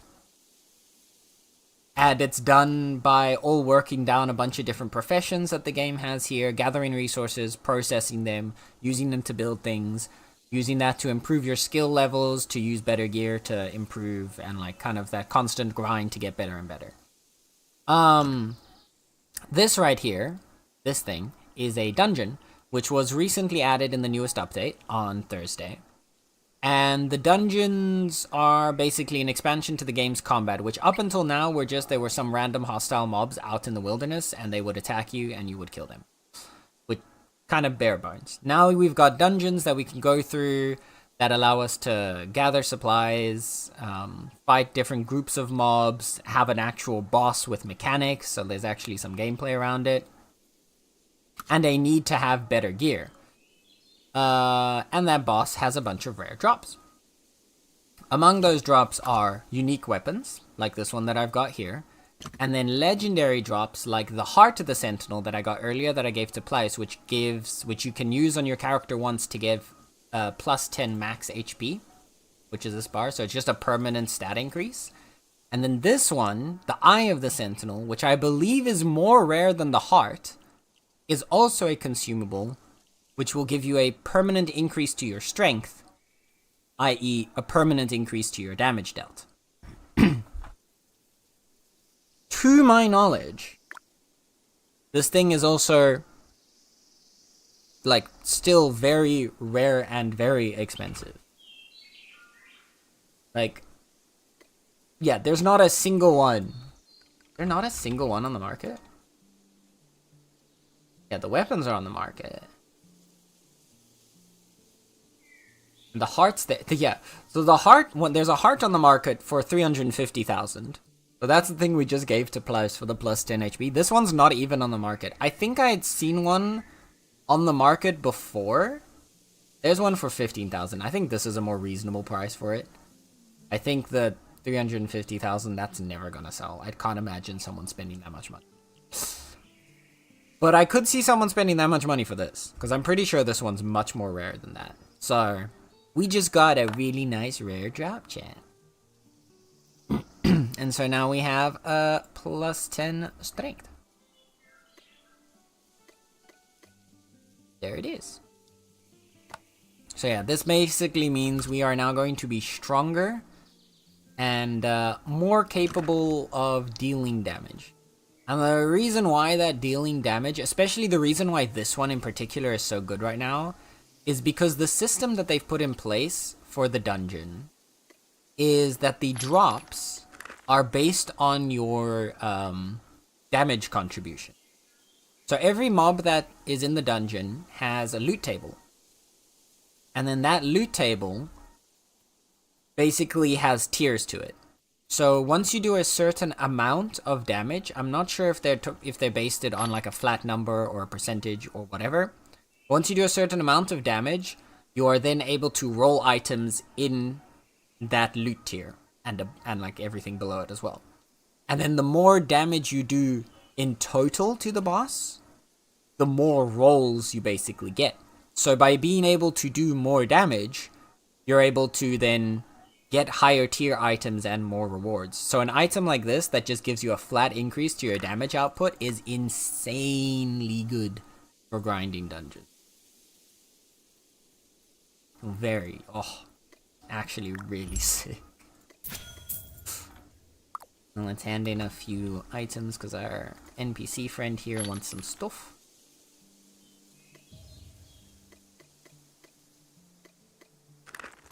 I do think... Do you have an insignia? I have a thought. Yeah, of course. Let me grab you one.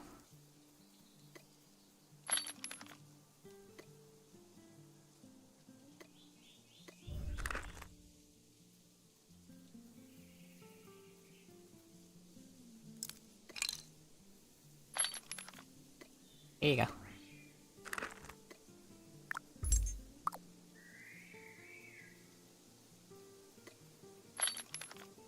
One was enough? Yeah, but I've got 13 here. And I think I've got another like 15 or something at home. So I have like almost 30. I can afford to give more than one away. But I do think we're probably... Oh, is this your ox? Is this your ox? Wait. Oh!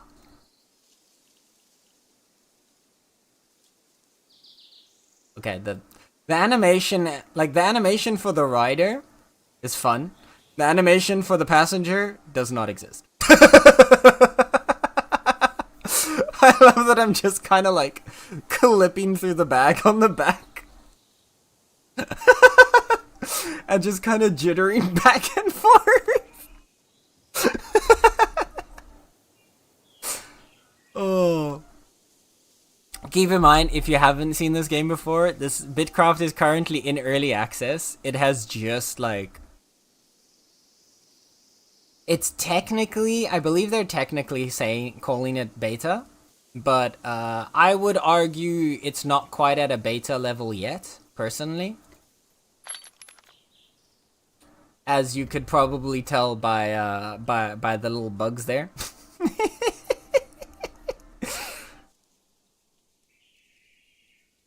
Alright, I'm gonna grab some of the loots and take stuff home, because I don't think we're gonna be able to do another run. So we'll just bring what we can home. Actually, I'll leave some fighting here. I don't necessarily need to have that at home. Also take 2 more of the shields back. I only need 1 shield here for in case I need to tank. And we need more of this stuff back. I'll take a little more back to help supplement if anybody else is missing. But I think we've got enough, everyone. Back home. Oh, I really need to log back in. Everyone's gonna be so different. Maybe we'll let myself have some big craft time this week. Yes, Ruby! Do it, do it, do it. Big craft with us. Come craft with us.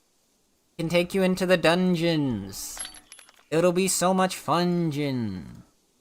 That was bad, I'm sorry. I apologize profusely for that.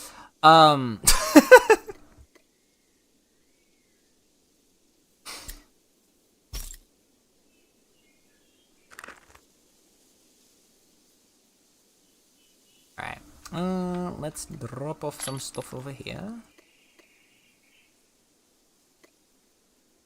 Also, actually, this one's very important, Ruby. Ruby, do you see what's following me? Do you see this? Do you see my little guy here? The game has pets, and one of the newest pets is Frog. Look how round he is. Look how round he is. He's so round. I love him so much. Yeah, I kid you not. I am not lying to you when I say I would die for this frog. If I had to, I would die for this frog. Look how round he is! And he's got this little smug face. It's just, ah! I can't. I can't. I love him so much. Fork, exactly. The grind's real, currently push. Oh, damn! Nice, metronome. Which region are you in? If you don't mind me asking.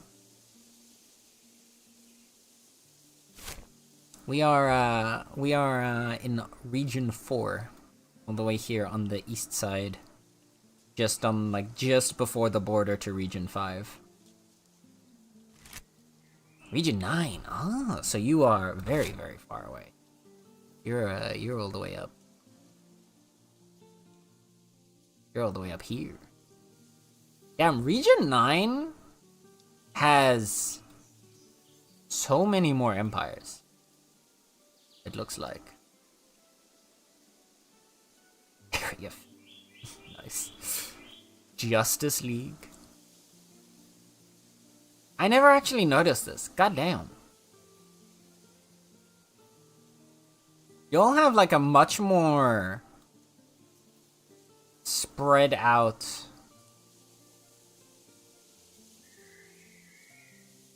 selection of empires.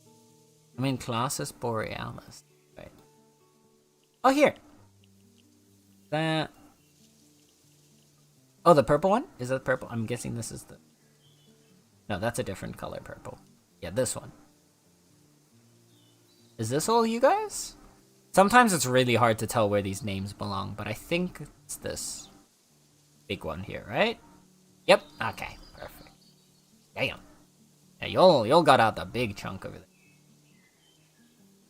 I was kind of tempted when I first saw the layout of Region 9. I really like the big inland like sea and like the sporadic islands down here. Like the layout of the like landmass for Region 9 was really. Although I also had the same with was it 6? 6 had a bunch of islands on one side, but it was it 3? Yeah, 3. This one, 3, I really love the layout of as well, because they've got like a big landmass here, right?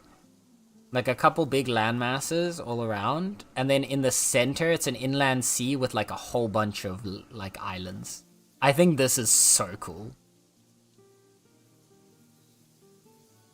If we hadn't found like our island over here, I'm very happy with the island, like the space that we've got. I would have 100% probably gone for like those inland islands in region 3. My port sits on that seat. Nice. That's sick, that's sick. And we have our little Meownicipality out here. Little island nation going on. We are currently only doing our upgrade to tier 4 at the moment. We've just gotten our masonry and stuff online. I need to go out and I need to collect some clay to get our kiln. Which I think that's maybe what we'll do next. And then what I definitely want to do is I want to start finishing out the pattern. Yours claim is so cute. Oh, thank you. I'm really happy with it. Like, I still want the layout and the positions of a lot of the stuff is not quite where I want it to be. Especially, like, we don't really have a nice spot to place the bigger, like, buildings down, and I think that's only gonna become easier once we like expand a bit more. But I'm really happy with most of how it looks. I love the pattern. I'm so happy with this pattern, guys. I know I'm tooting my own horn because I made it, but like, I don't know, it makes me happy. The little DNA makes me happy.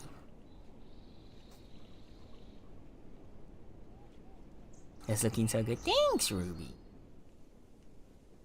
Alright. Don't be silly. Okay. Remember, Ruby.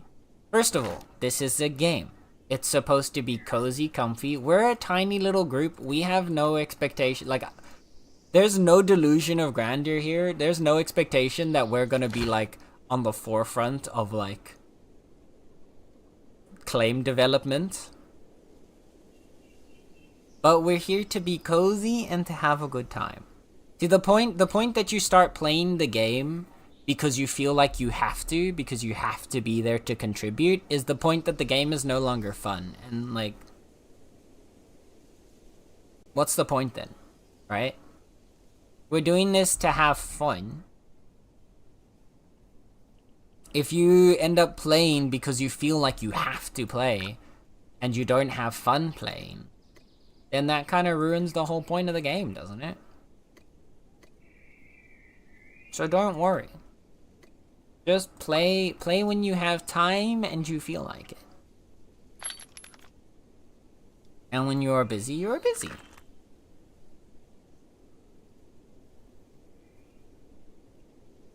You guys have been busy. We have, but that's also because I have the luxury that I'm able to no life this game. Like, right? I have the benefit that I can stream this game like 3 days back to back and play for like 6 hours each time. Like, that's just a thing that I have that I can do that you can't, right? Let's be real. I visited Meownicipality before. It's got... Oh, really? Well, thank you for visiting us. I appreciate that. I appreciate you popping on by. And yeah, we have been doing a bit. I've been meaning to. I actually really need to, like... I need to, like... find something. I need to, like, get a whip to, like, train myself to, like, focus and finish projects. Because I've got, like, a little time lapse of... I think mid-July to mid-August of how we were building out the Meownicipality into roughly what it looks like now. And I've almost got the entire time-lapse done. I just need to put the dates down on the pictures, because it's literally just like 20-something pictures. I just need to put the dates down on them, and we're good to go. I don't even think I need to necessarily put the dates. I think I just need to put, like, the date on the first day and the date on the last day. And then I can post it. And I haven't been doing that because I'm stupid.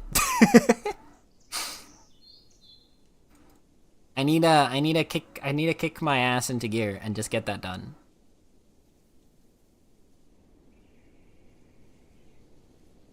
I've started doing it again now at the start of this month. We've been taking a picture every day as we're now making our upgrade to tier 4 and then start, like, clear out and hopefully expand soon.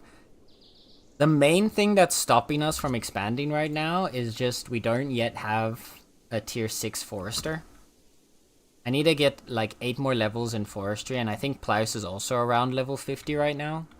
Once we get to level 60 and we can start clearing out these trees, we're gonna be able to, like... Because I want to at least expand us so that we're like coast to coast on either side here. That'll give us more room to, like, build and play with. Yeah, I'd love to come. I want to also start doing more exploration of the other regions.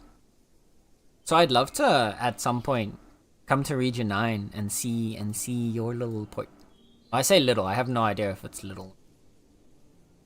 Did you start working on the refined bricks already? Shall I do that? I haven't started on those bricks yet.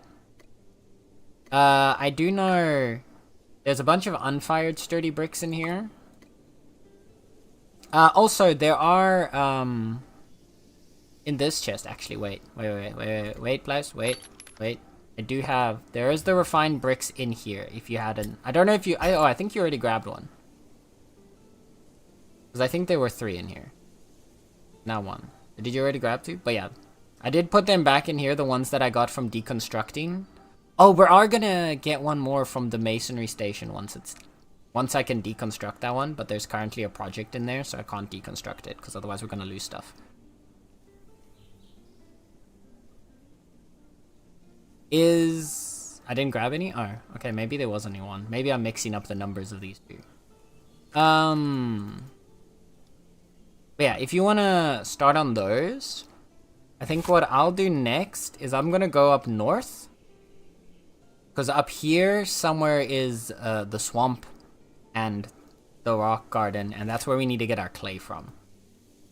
I'm gonna do an adventure to go get us some clay.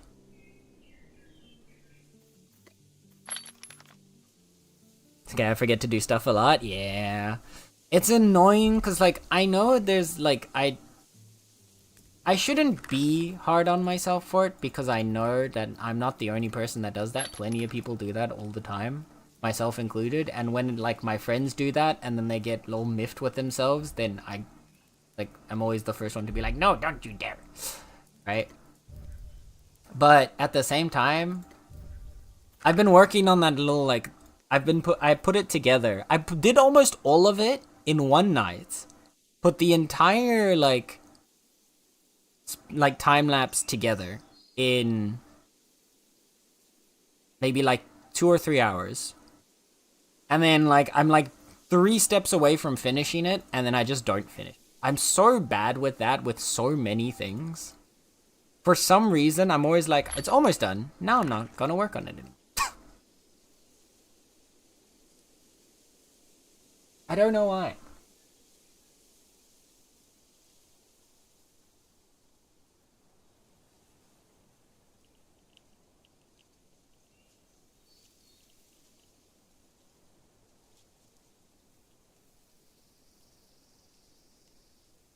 I'm sure there's like some kind of like psychological reason to do with like, I don't know, my fear of finality or something. I don't know.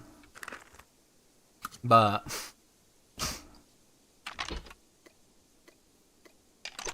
that's I think the furthest north I'm gonna be able to TP is like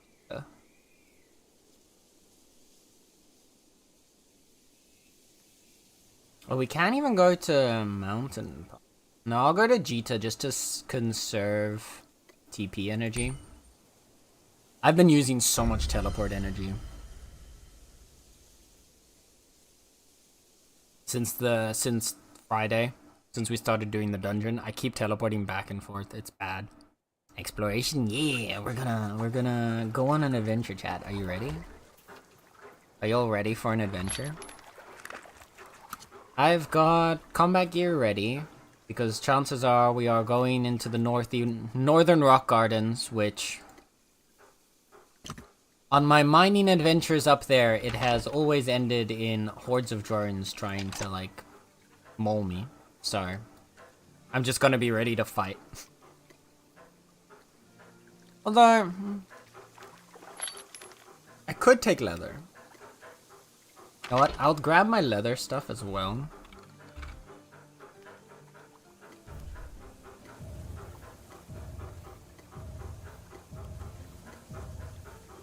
And we'll just quick swap between them if we need to. Go, my mighty steed.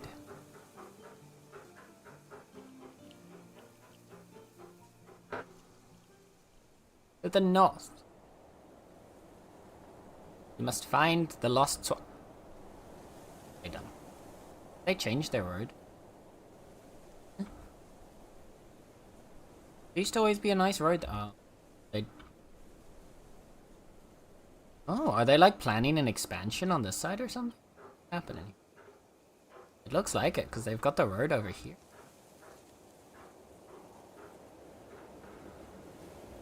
Or okay, we've made our way. We found our way out. There we go. That sounds just like my life, right? Same though, like all the time. I don't know what it is. But it's just like, it's impossible to complete something. It's so easy for me to start things. But if I don't complete it, the exact, like, same session that I started, good luck. Probably never getting it done then. These are, what tier are you guys? Ooh, okay. Those are 6. Okay, that's good to know in the future. Alright, chat. So this is gonna be a fun one. I need you to keep your eyes out, right? For a clay mound that is colored blue. I know. It's gonna stand out really well in this generally very blue tinged environment.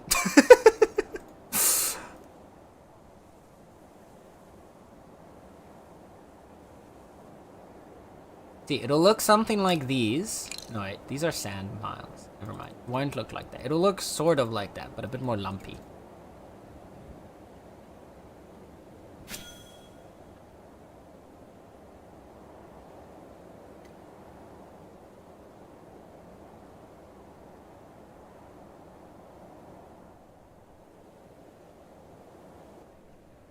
Oh, the path's over there. Never mind, there is a path. We just need to go follow the path. Oh, it's the blue. Okay, we need to follow the blue. The one that goes past the... Lovely. Nope. It's okay. We can outrun the drones. We just keep running. Go, my mighty steed. I believe in you. No harm shall come to us so long you are able to keep running. No, don't click on the random tree.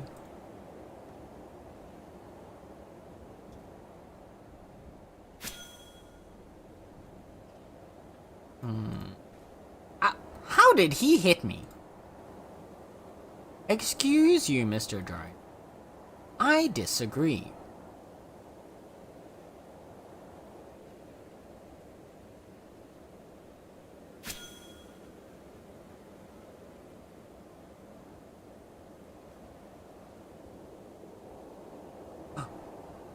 There's a settlement over here. Well, this is fun. Wait. Is this it? We found some! Chat, we found some! Okay. So you see this? This thing that very hard, like very sticks out. Very much sticks out from the environment. That's what we need to keep finding. Oh, goodness.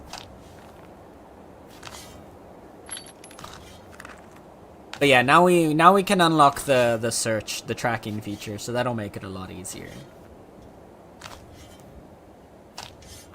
Oh yeah, I got that. You get that too, Ruby? Well, thank God I'm not the only one. Yum yum map tiles. I've honestly done so little exploring. Like, I kinda, cause yeah, I spawned in here. Well, no, sorry. No, wait. We started in region 8. Spawned in here. Only kind of really explored a little bit around us, but region 8 was very busy when we started. And so I kind of quickly decided we're not going to find a nice place to live in region 8. So I saw this island while just scaling over the maps, and then I was like, oh, this looks kind of fun. There doesn't... And then so I teleported down here to Stonewake. looked, saw there was only one other claim on the northern side of the island, so I was like, sure. And then we moved over to here and basically beelined it straight for here and claimed. And then I've kind of explored a little bit in the local area to find different biomes for different resources, but otherwise, I've done very little exploration. Which is sad, because like the exploration part of the game is actually very... I should do more of it, honestly.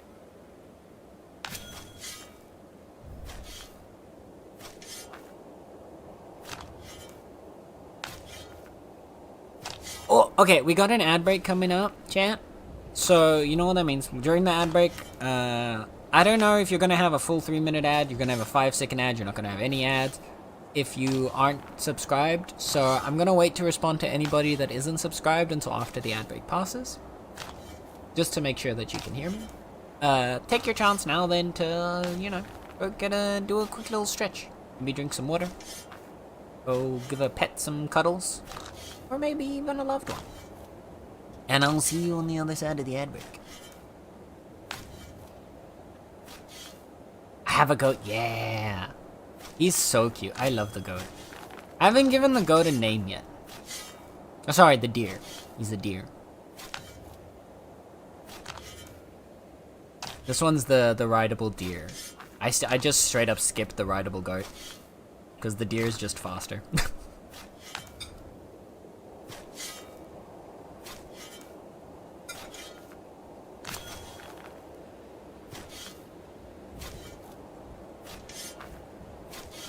Oh! I hear a whining kitty, 1 second.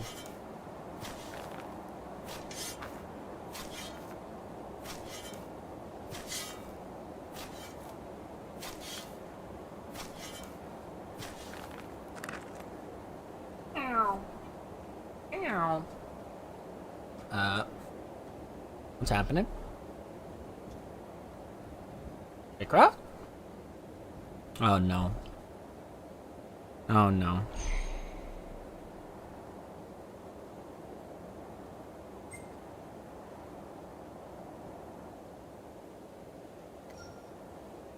Stop. I hate when it does this. Okay. Close the game.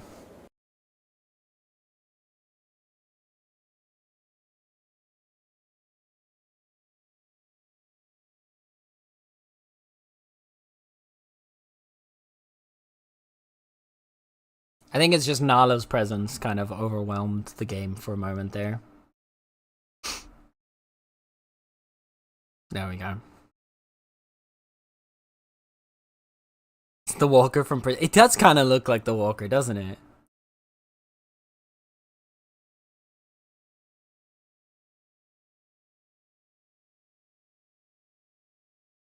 Yeah, I'm in deer. I love the deer too. You got those 2 cargo slots, useful if you're hunting in an area that has both male. Fair. Also fair.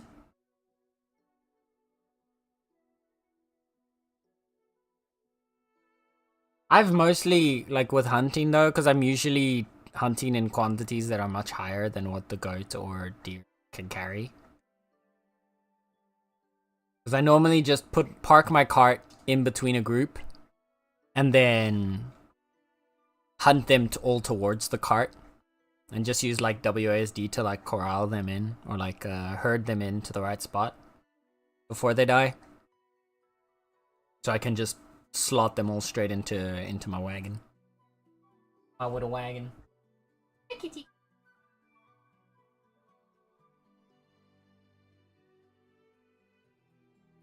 Nala wants lap time, I think. Because Nala can smell that I have food.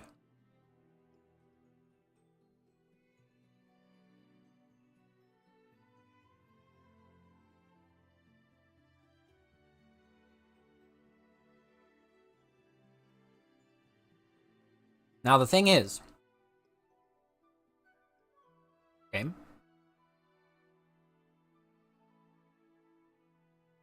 Now the thing is... Nala never tries to steal my food. Which, honestly, very good, right? She never tries to steal my food. However, her being in my lap while I'm trying to eat makes life very, very difficult. Because she will want to sniff my food. Constantly. Like, if she only wanted to sniff it once and then I could eat, we'd be fine. But because she's gonna want to sniff every single bite of the exact same food, she has to at least wait until after I finish eating before she can have lap cat punishment. So now she has splayed out flat across the floor. Oh, what a terrible time. Suffering. Just suffering, chat.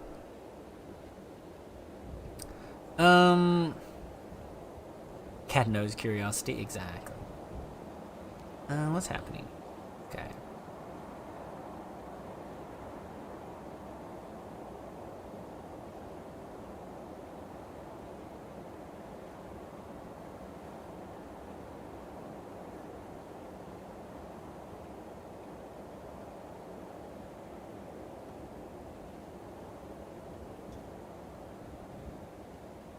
Are we all good now?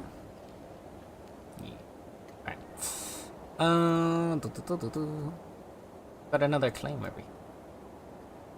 Lost R4 investment. What? Lost R4 investment. Okay. Is there a Empire with that name? Or did it get... I'm assuming that Empire, whatever it was, got usurped.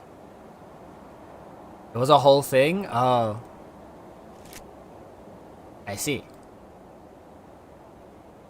I think I missed this. Is it a good thing that I missed this, or was this more of like a funny joke? Was this drama or was this a joke? Because I could see this going either way. I could see this either being something drama related and now someone's being really petty about it, or it was just like funny joke. Oh, big drama. I see. Oh dear. So petty. Oh dear. I mean, it's bound to happen with an MMO, right? Oh, wait. Maybe I do know about this. I do remember... Oh. Oh, this fuck. That sucks.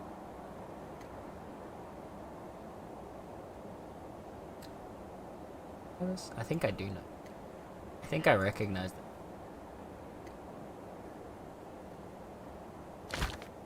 Was this not...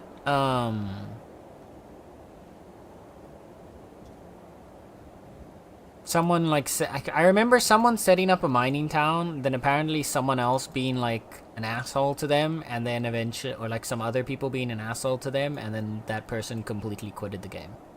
I don't know if that's the same thing, but considering this is out next to a mining cave,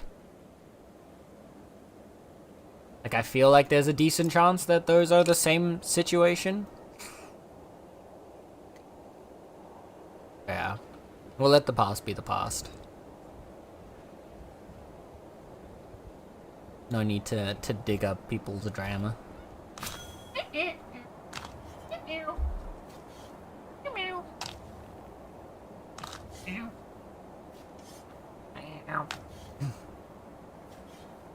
Someone was an asshole and someone crashed out. Yeah. Yeah.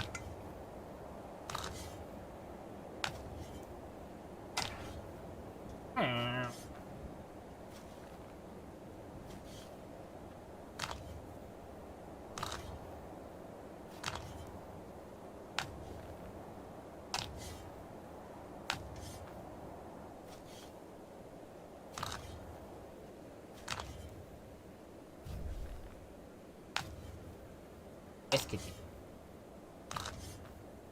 Yes, kitty. Also, sorry, Ruby. That's what you said. What food did I got? I got leftovers. It's leftover chicken, broccoli, and rice.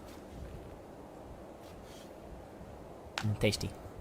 I think I posted that one in the taste. Yeah, I posted it in the Tasty Tavern like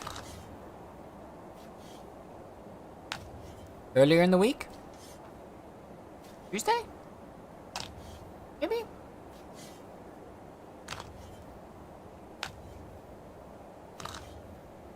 I think it was Tuesday.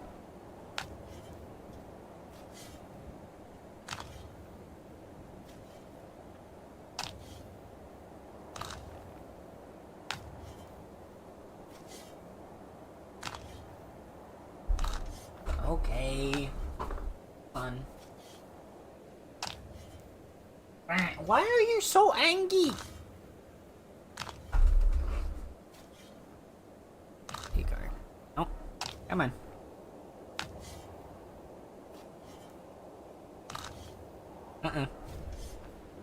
Yes, Miss Sniffle. You happy now? Happy now? You good?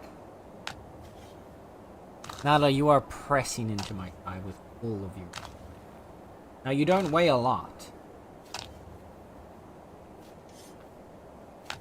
But those few kilos of refined kittiness all pressing down into one point of my thigh is not the most common.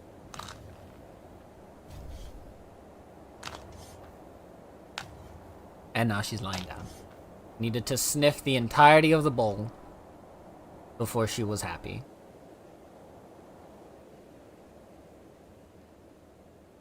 Okay.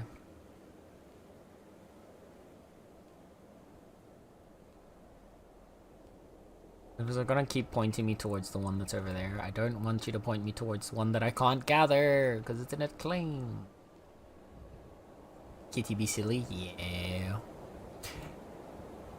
Typical kitty. Typical kitty. I'm now getting tail slaps. While she's purring in my lap. Ow, claw. Claw. Claw. Nala. Claw.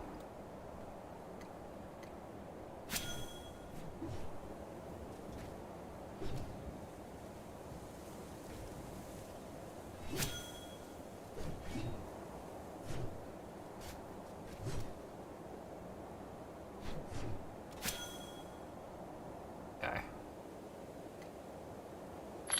Oof. Whenever I'm in the rock gardens, though, I do get chuggies. Ow! Nala, that is once again a claw. My thigh. Oh.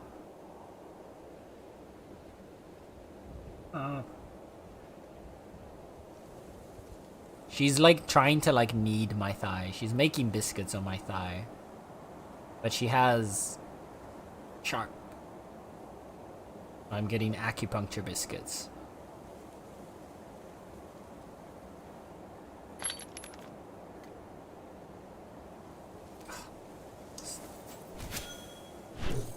God damn. Even without combat clothes on, I basically one-shot the skitch. Good to know. Are you? Oh, you're Eleanor. And you're almost done. That's annoying. You know what? Actually, just to make it so that the node will respawn, I'm gonna break that last.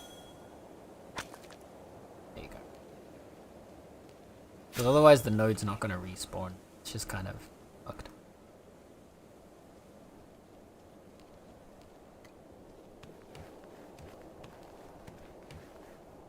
We have one over this way. Into the water we go. Heading into Lux for dinner and anime, have fun, and we'll definitely try and join Big Mess this weekend. Hell yeah! Yeah, like I said before, please never feel like you have to like force yourself to join in on Bitcraft. Only do so because you have the time and you want to.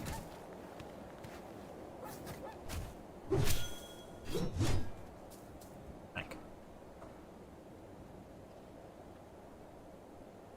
Have here.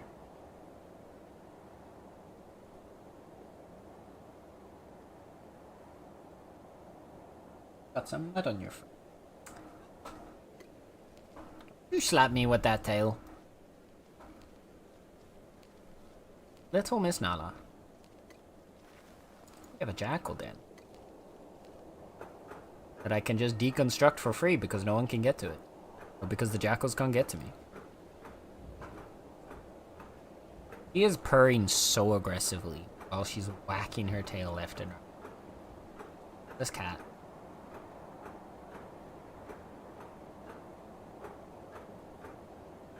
Oh, and now she's leaving. No more lap cat. Cat, no more lap cat.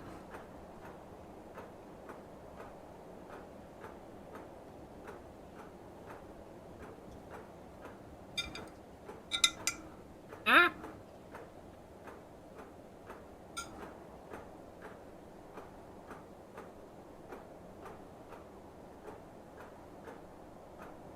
Just bumped my bowl. Sorry. We've got... Okay, so there's some clay over that way. I'm actually curious. I haven't deconstructed a jackal den since...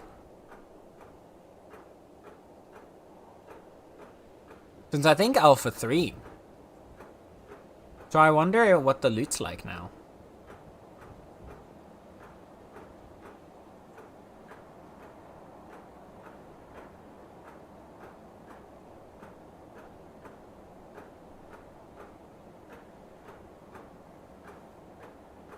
Bro, actually, how cool would it be if instead of deconstructing the jackal dens like this, they turn the jackal dens into like mini dungeons?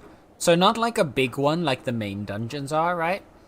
But instead to like destroy it, you have to go in and you have to fight like a couple of jackals and like probably like some kind of like older like boss jackal. And then like you could get some special loot out of there or some extra like rare drops from like the jackals that are inside the den instead of just this, that are just smacking it down like this. I think that would be a really cool way to tie this into the new dungeon system. And then it becomes like a light dungeon, so like a mini dungeon. So instead of like the 5, 6, 7 rooms that the normal dungeon has with like a whole boss and everything at the end, this only has like 2 rooms. With like a bunch of jackals out front and then like a boss jackal at the back. And there's just some like bonus resources around. I think that could be a really cool way to make the jackal dens more interesting. Because, let's be real, this is not particularly interesting gameplay. But I didn't even know that. The jackal dens, yeah, they're very rare. The jackal dens, they existed all the way back in Alpha 3 already. And basically what it is it's just a spawn point for jackals. So like a couple extra jackals spawn around it. So normally there's like 4 or so jackals right outside of a den. And they spawn fairly quick after you kill them. However, in this case, because this actually the one that I broke in Alpha 3 was in a kind of similar situation to this. Because this area is low down, like because it's on like a high area right next to a really low area, the jackals spawn in the low area and then they can't stop you from breaking the den in the high area or like vice versa. The one I broke in Alpha 3 was exactly the same. It was on the ledge of like a giant like valley and all the jackals were down in the valley, so I could just break the den for free. But I remember in Alpha 3, I think I got like a bunch of, basically just a bunch of extra jackal drops. But they've changed a lot of stuff since then, so I'm curious to see if it's different now. This is the second den I've seen since the early access started. I remember seeing another one, I think somewhere around here-ish. But I didn't break that one because it had a bunch of jackals around it, and I didn't have... This was before the combat update, so I didn't have good weapons and gear. Because I didn't really care for the basic combat. Yeah, they're decently rare, I'm pretty sure. Like, I'm pretty sure you don't see them often. It would be cool, yeah. I think that would be a much more fun way to give it. Because, like, the whole idea, right, is it's a slightly higher risk for more reward because there's a bunch more jackals around. But this was based on the old combat where it was just random enemies out in the wilds that would randomly attack you sometimes, and then this was a higher threat area with more. So if they could now tie this into the dungeon system, that way, like, you've got your systems overlapping with each other, and it gives smaller groups of players that aren't, because here's the thing, right? For the dungeons, they're scaled to be 8 people, 8 players of the gear tier of the dungeon. So if you don't have 8 people at the gear tier of that dungeon, it's kind of really tough to do. Like now as well, we did it with 4 people, but pretty much everyone had higher tier gear than the dungeon. So like the jackal dens or like the monster dens could be like this, like the smaller version. Okay, so I got an entire jackal fang and 2 fur. That was not worth it. That was not worth it at all. But yeah, the jackal dens, you could turn that into a smaller dungeon. So that could be like a 2 or 3 player dungeon. So like you and a friend want to go out and like fight and want to do like dungeon diving, but you can't do a full dungeon. Well, you can go clear out a jackal den instead. Like that would be sick.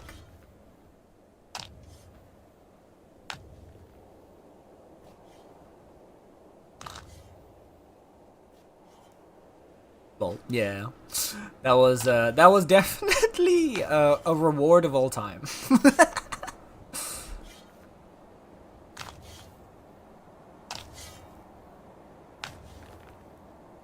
I don't know what's going on with my job. One of my bosses flew abroad, and ever since I've just not been working. Oh, that's odd. Is like the whole company on break or something? There?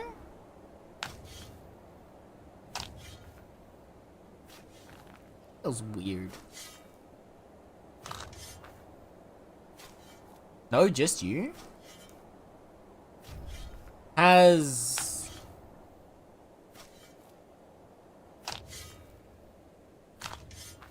you being like actively told that you don't have to come in, or are you just like not like, I don't know how your work works. Like, do you have like a set schedule of shifts, or do you get like told like a certain amount of time in advance which days you're working on, or?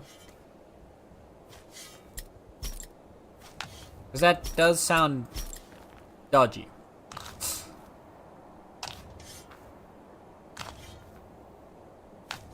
I keep being told I'll have something to do the next day, and then it's not prepared after all.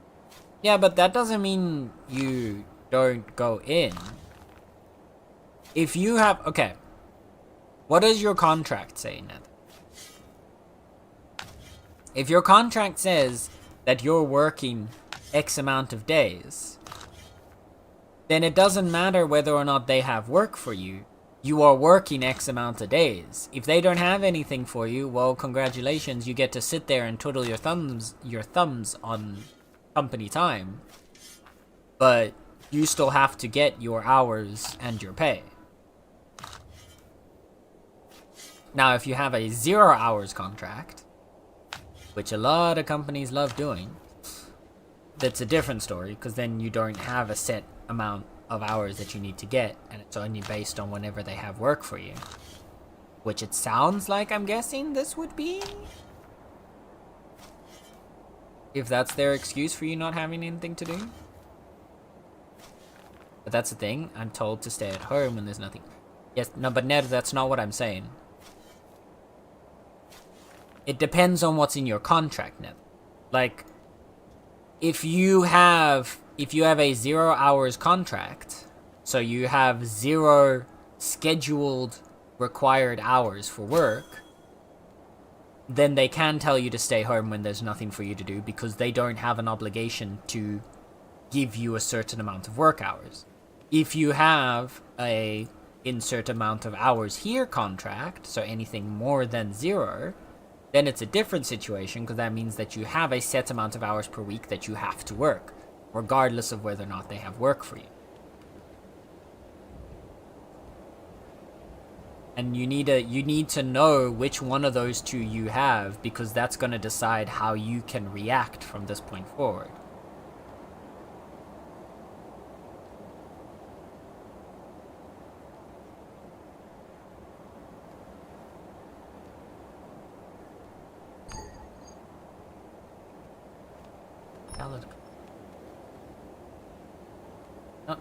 Oh, we just got another... We've got another map tile that doesn't want to be explored, chat. Look. We're out in the void now.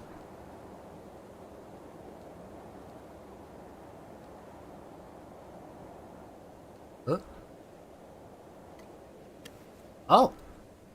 There's an invisible... Oh! No, it's not invisible. It's underground. There's an underground diorite.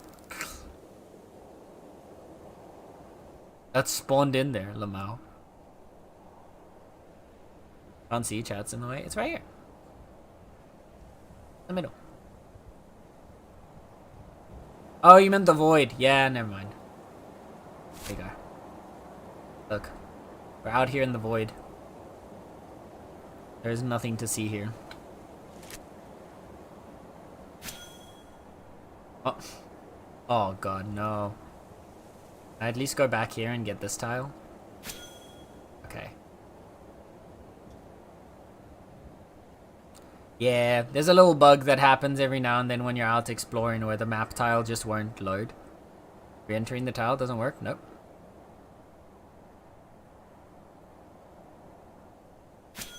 Oh, now it did. I had to explore a different tile. I tried going back and forth before. It wouldn't work, but exploring a different tile might... This is it then.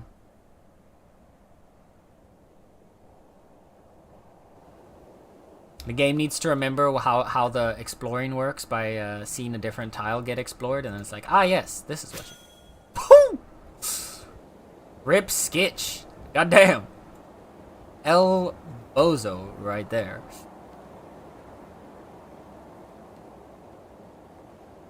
There's a lot more tier 5 rock deeper in, and tier 5 ore deeper into the rock gardens here.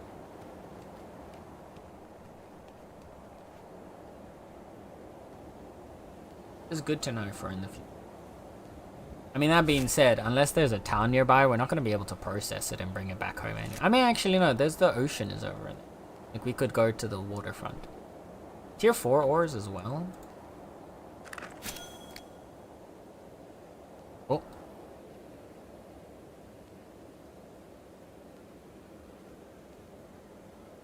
God damn, there is actually a lot of tier 5 ore and rock out here. Yeah, you see, this is what they were talking about with the dictated spawns, right? So because there's a limited number of nodes for a resource that are just allowed to spawn throughout the map. Ooh, tier 5 clays even. There's a limited number of nodes for any given resource that can spawn over the entire region. And because everybody is kind of living on the ledge here, I think most of the tier 5 stuff is getting gathered around here. And so it's all spawning in here in this no man's land that nobody's taken over. So we need to see if we can, maybe we should see if we could get a little colony down. Imagine getting a second claim between 5 people.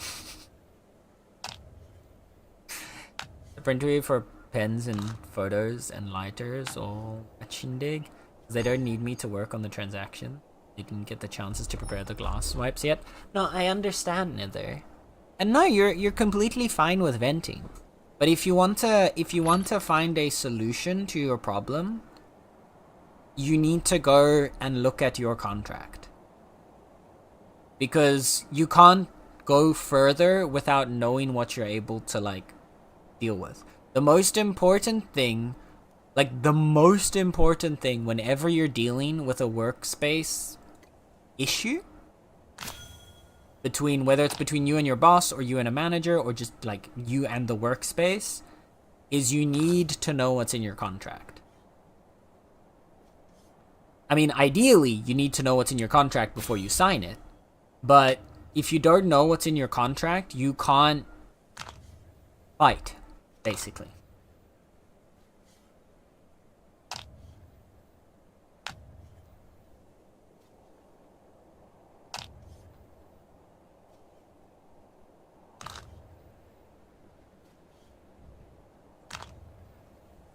Oh no, plus.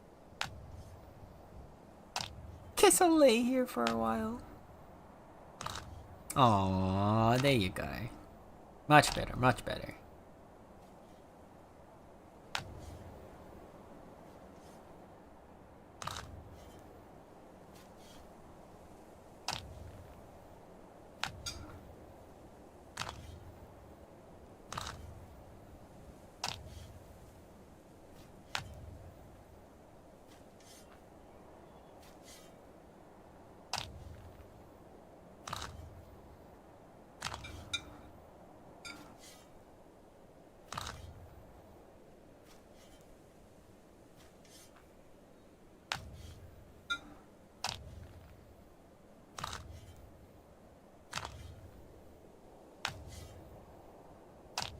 Nom nom nom.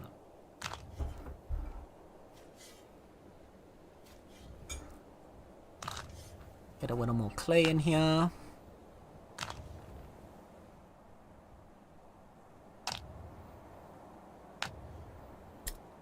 Once this stack is complete, I'll have enough for our kiln, but I think we need more than just that.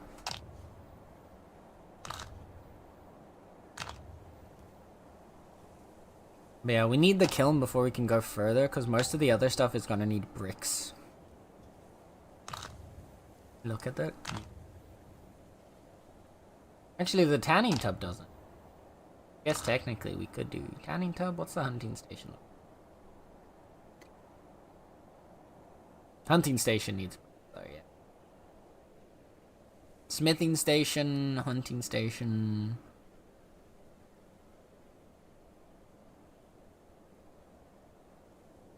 Leatherworking... Fishery, we can... Oh, the fishery we could work on. Fishing station. I don't think you guys already did that one, right, guys? Farming station also needs to be done. That one we could also work on.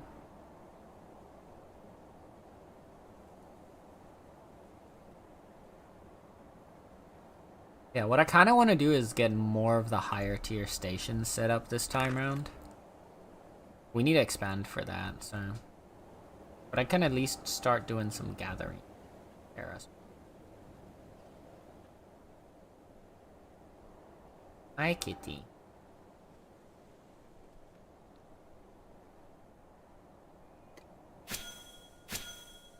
Oh my goodness.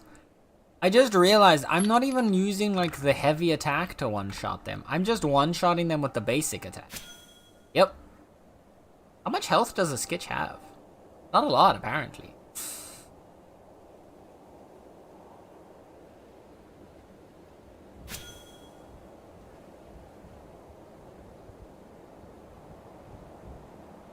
What do we need?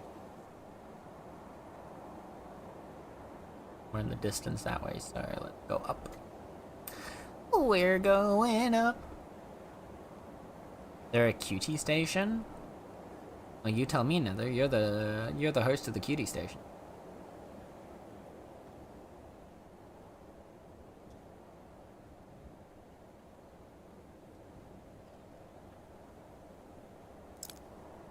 Diorite outcrop, yeah.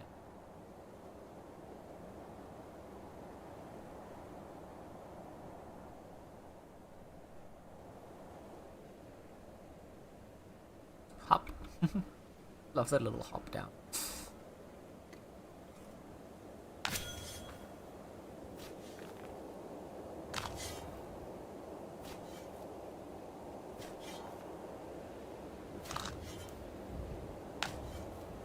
Made the scholar station, you're working on the smelting? Nice. So I think the smelter also needs some... Does it need bricks or clay?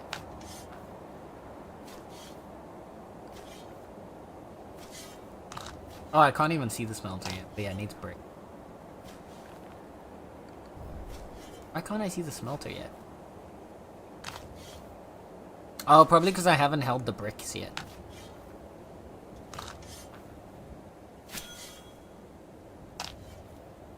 Oh, I should be able to see the smelter. Only Nether can build the cutie. Exactly. Nether is in charge of the cutie station.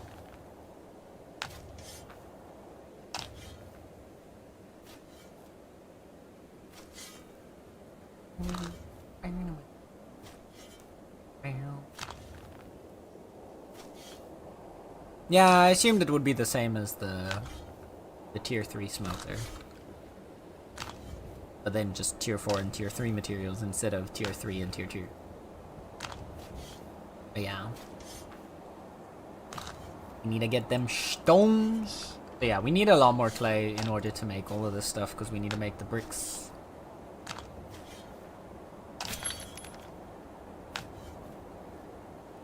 No, I don't need the chitin, actually. Or the jackal fur, so I'm just gonna get rid of those.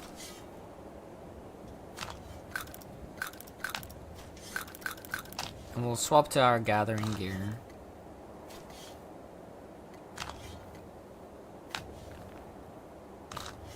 I think we'll be fine.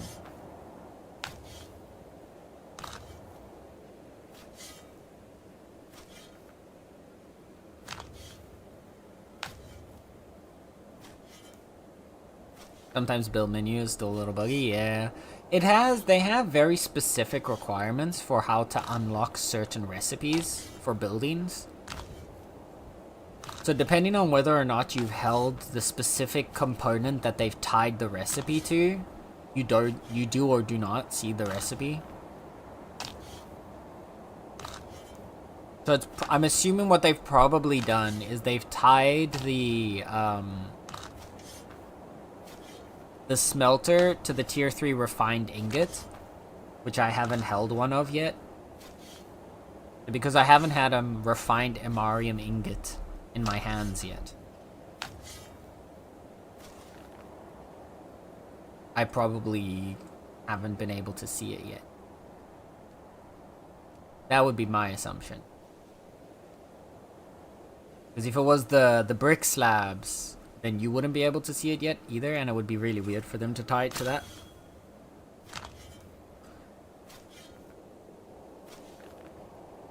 I assumed it's the refined resource. Wait a minute.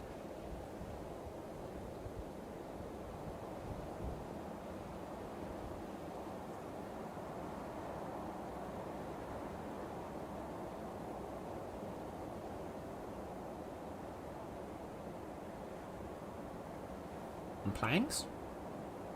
No, I don't think it's the planks. It's definitely not the planks because I've had the planks. I made 200 of the planks. So I think it's probably the refined ingots. Do you have a question? Oh.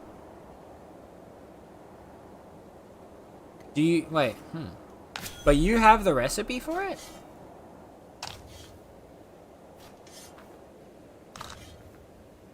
Yeah? Strange. I do finally see the stockpile, which I also didn't see before. Speaking of, I do think it'll be nice also to get a newer stockpile down.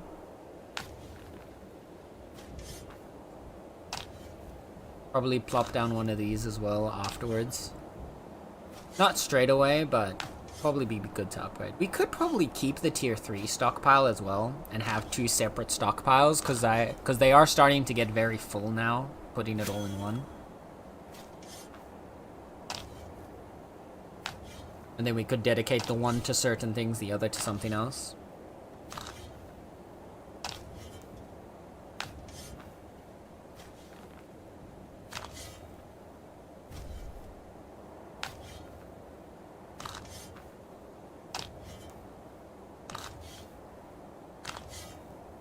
Like we could do the tier 3 is specifically only for like wood maybe, and then the tier 4 is just a little bit of everything else, because I think wood is the one that we end up with the most stock of.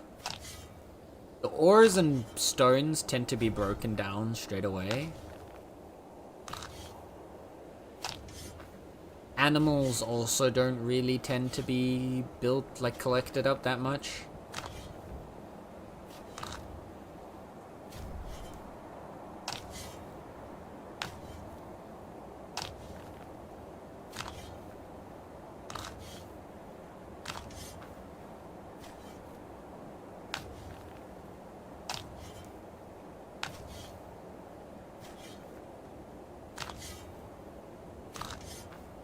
That being said, we should look into stocking up on the animals more often.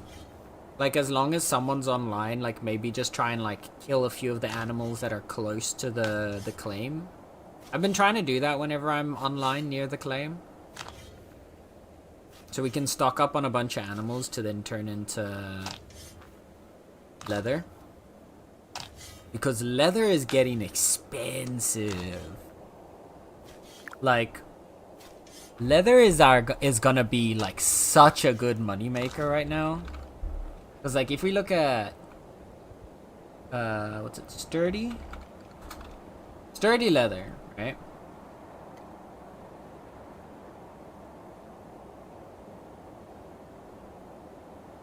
Is currently at, well, ignore the buy order for 75. The average person is selling their sturdy leather 229, sturdy leather 390, sturdy leather buying for 150. It's like in the 1 to 200 range. I think closer to 200 actually, no, like more like 2 to 300 range. It looks like buying for. And then if we look at fine leather,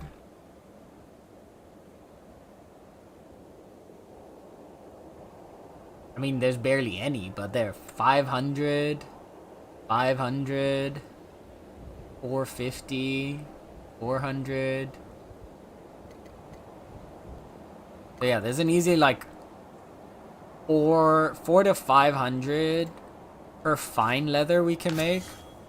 And like 2 to 300 per sturdy leather. And since the animals are pretty easy for us to hunt.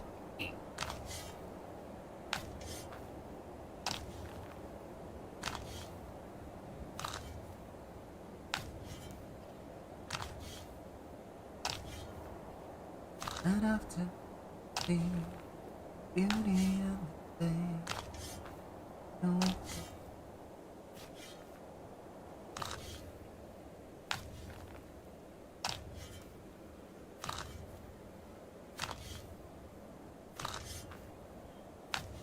Right after upgrade, of course. But in between, like I said, like what I try to do is when I log on, if I see a few animals right next to the place, just kill them and put them in the storage place. Like, you don't have to go out on a hunting expedition, but there's quite a few times that a couple of, like, the boars or the scrofa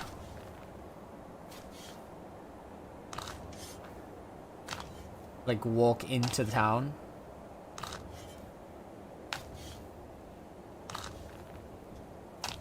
Because I think I've got like 30 or 40 of them in my bank right now. I didn't put them in the normal storage just because I didn't want to clog it up.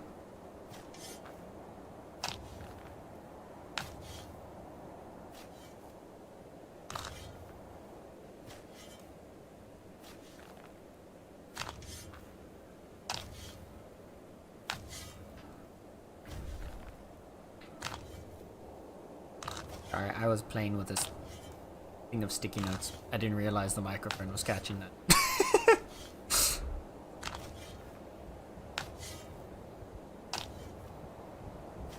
I'm such a fidgeter when I talk. I cannot keep my hands still. Like, if I'm not talking with my hands, then I'm fidgeting with something.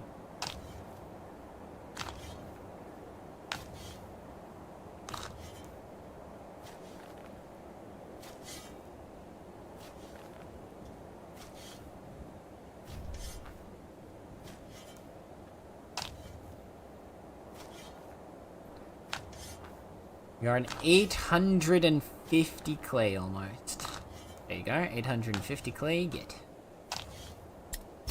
I'll keep going until my inventory's full.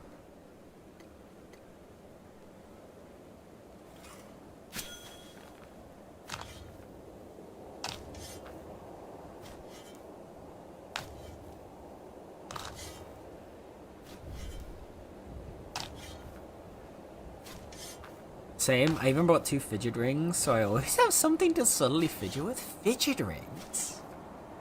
I don't think I've heard of those. What's a... like... how does a fidget ring differ from a normal ring? Or is it not like a ring for on your finger, but just like a ring to... like a larger ring to like... fidget with?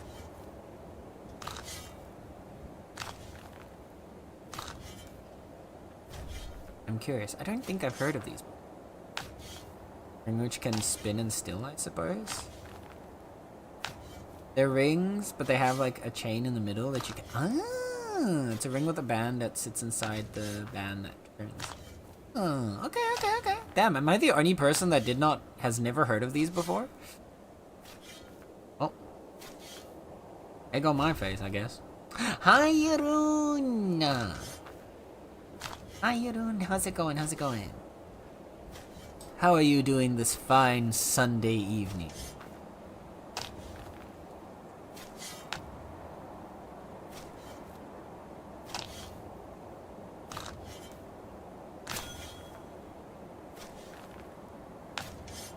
But we drop something? We are dropping stuff now. You know what? I don't care about sector. I'd rather have the gypsite than the insectoids.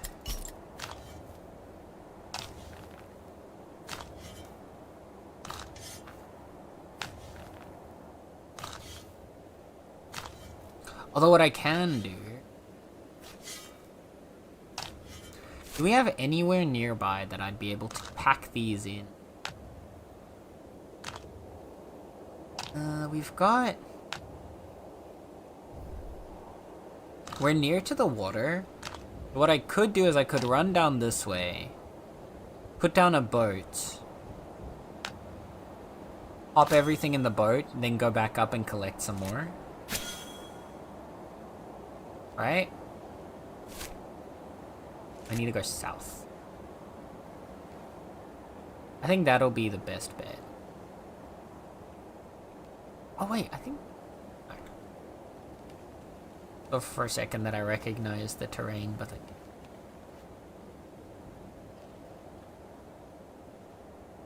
frog.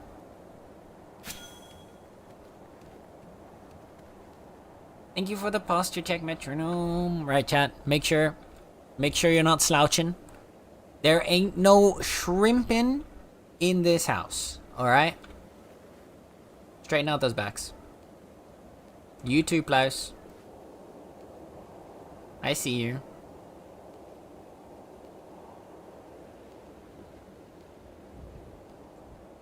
Mm-hmm.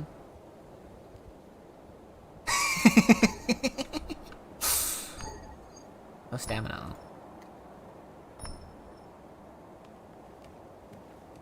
I'm good. Migraine's good. So I had a functional day. Nice.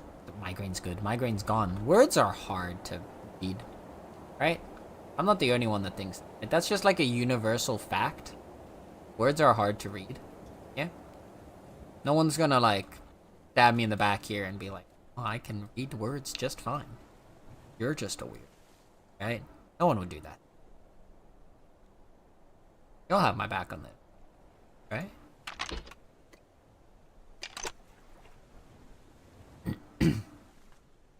Yes, agreed. Same thing.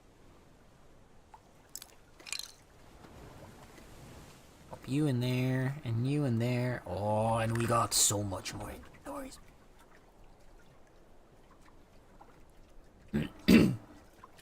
We are gonna dig this entire garden empty, chat. We are going to collect all the clay in the garden of penis rocks.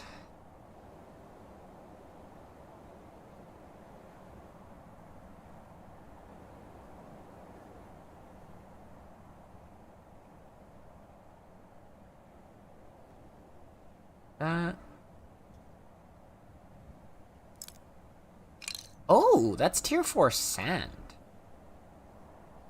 Yeah, I haven't seen any of that before. I think I'm gonna collect a bit.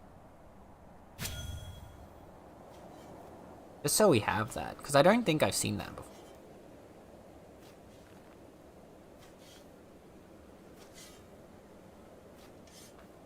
Sure, thank you, thank you. I'm so bad at reading when my partner made me play Pokemon. I called my rival reading. You know what? I can respect that, Vi. I can respect that. I love the trio of reactions there. Lars laughing, Stars just complete shock. I think Metronome's also laughing. Lars is giggling. Metronome's laughing. And Stars in complete shock. Listen, okay? You cannot look at this place. Wait, where are they? There. You can't look at these little ones down here. Or these ones over here. And tell me that they are not phallic. Alright? That is just simply, you are lying to yourself if you say that. Like, I'm sorry. I'm sorry to say this to you. And I'm sorry to put this out there. To shock you like that. To inform you of your own lies against yourself. But if you believe, truly, that these things do not look phallic, then you are lying to.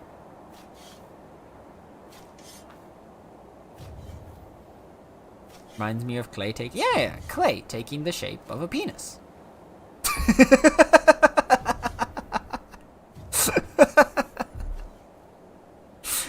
Sorry.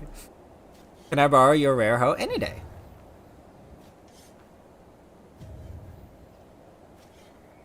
My hoe is free use. I mean, what? Yeah, I'll bring it. I'll toss it over when I get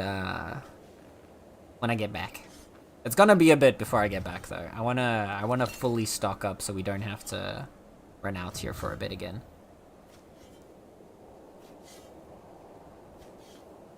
Making good progress on foraging it.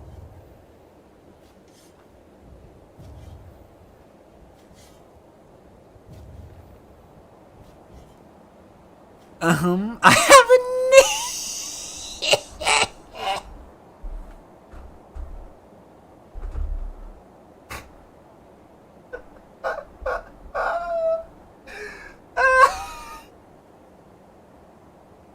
My bad, vibe. My bad. My bad, my bad.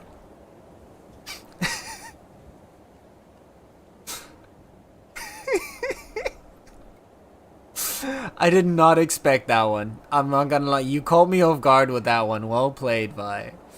Well played.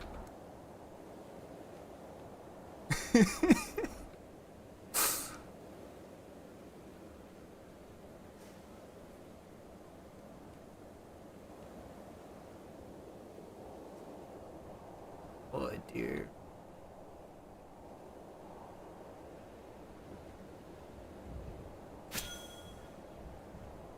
Oh. Now he sees it. I say it was around here somewhere. Oh, this is not the one I was looking for. Where was the one I had before?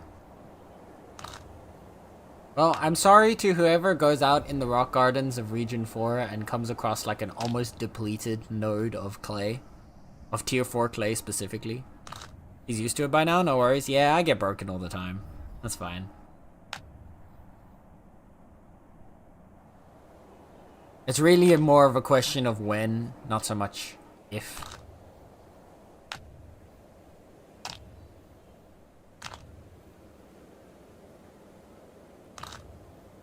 That's a big luminite vein. Oh no, it's not. It's normal. What?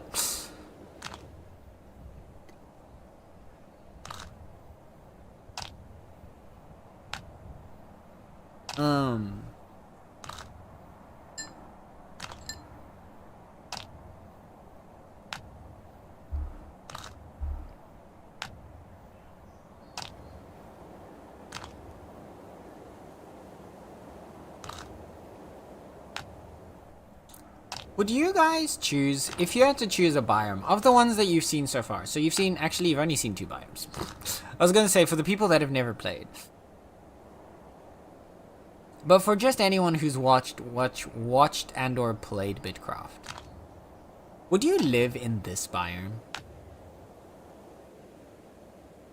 Because, like, on the one hand, I do think the rock garden is really, really pretty. However, on the other hand, the constant wind sound effect, I think, would drive me crazy. Like, the constant...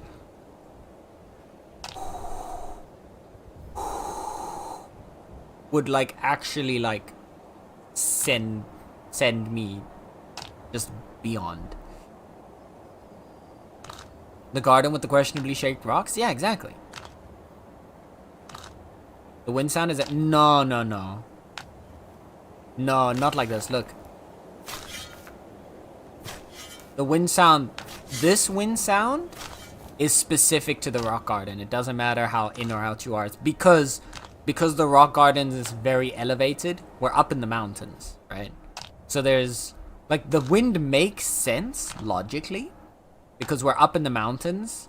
So there's not as much blocking the flow of wind, so it flows more freely and it is louder. I think the rock gardens are very pretty, but I don't like that sound. Is my personal, like, main issue with it. Rock garden was prettier in Alpha 2. Really? Okay, I didn't... I only played in Alpha 3, and I only saw, like, one... Like 1 or 2 clips of gameplay from Alpha 2, because that was when I first signed up to try and get into the alphas. But it was like at the tail end of Alpha 2. I didn't really see much of the gameplay back then. Do you happen to have like a picture or something of what they used to look like in Alpha 2K? I'm curious now. Because I do, like, don't get me wrong, I do think these are very pretty. Can I set up a windscreen or something like that to block out wind, or does it not look like that in game? No, the wind is just a sound effect. It's just a constant ambient sound, sadly. Like even if I'm here behind a rock, it's just a constant ambient sound of the environment. There were different plants and stone. It was more colorful. Ooh.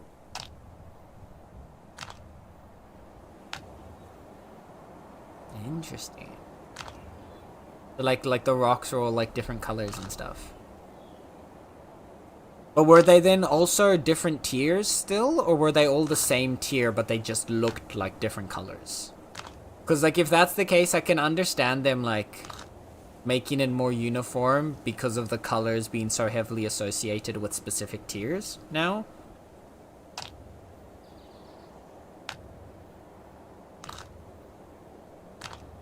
But I do think it would be nicer if it... I do think a little more color in here.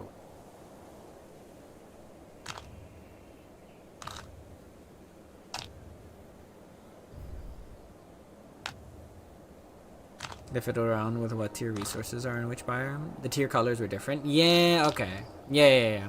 I remember the tier colors in 3 were also different. Because I remember, for example, Feralith, I think in Alpha 3 was tier 3. And Pyrolite was tier 1.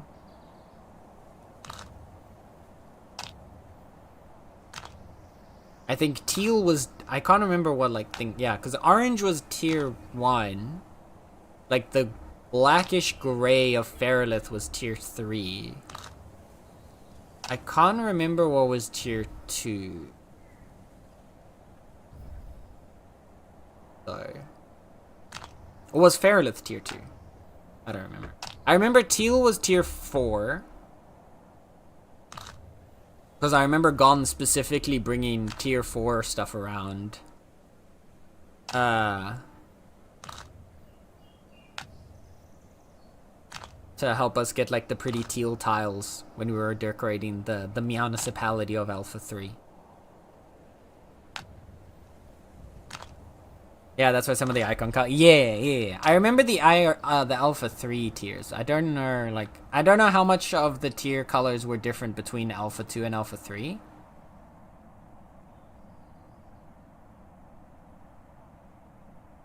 I know I went to the Rock Garden once in Alpha 3, but I don't remember it being that colorful. I remember it already being relatively grayscale like it is now.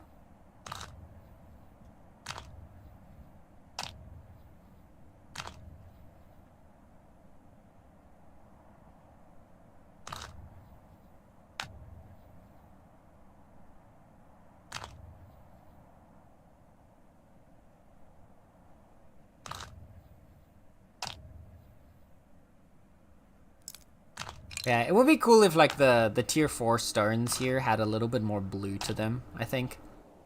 Honestly, they're a little too gray in my opinion.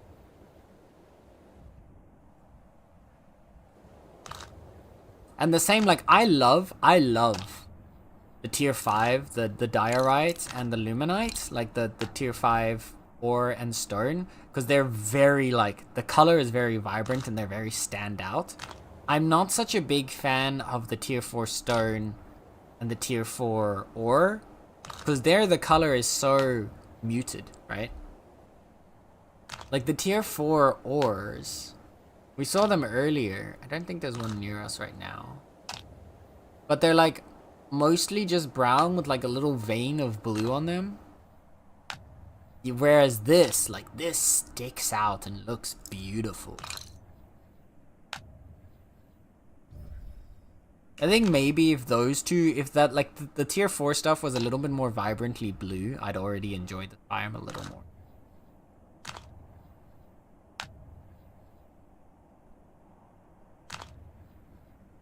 Ad break? Wait. Oh yeah, it's already ad break time. Wait, but did the bot? The bot didn't call out the ad break. Bot!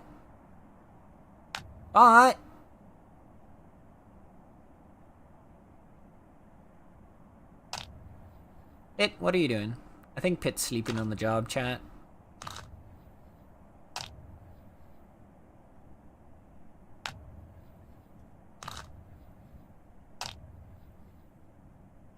Dang it, Pit. Yeah, Pit's asleep. Pit is asleep at the wheel, chat.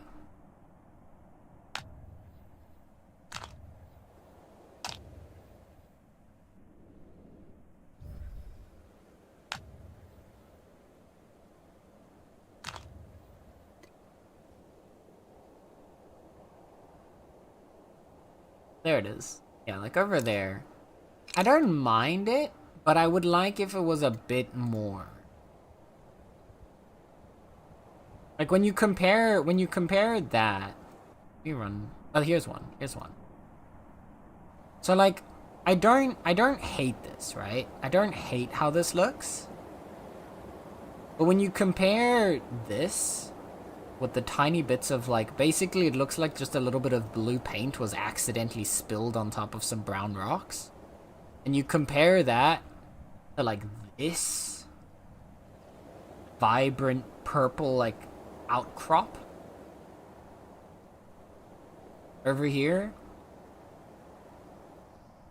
And, like, even to a lesser extent, comparing it to, like, the pyrrolite, right? There's still, like, a lot of orange visible there. I feel like this one's kind of underwhelming.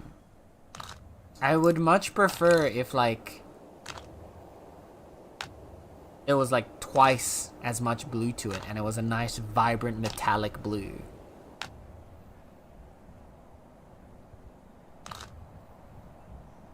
All ores are different. Yeah, no, all ores are different.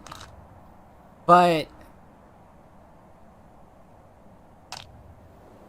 when everything else is vibrant, it's I find it a bit of an unfortunate decision that they decided to make a color that could be so vibrant, like blue, be muted, right? Like, the normie color is supposed to be the tier 1 stuff is all basic colored, right? It doesn't have a tint to it. That's the one that can have the normally colored rocks and the normally colored, like, wood and whatever. I feel like the higher tier stuff, it should get a little bit more color to it. The same I have with some of the trees, right? Like, at the end of the day, this is a fantasy world.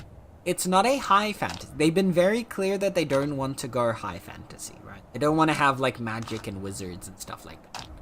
Which, fair enough. I mean, I would argue that the way that, like, the automata and stuff work, it gives off a lot of, like, magi-tech vibes. Not purely, like, technology.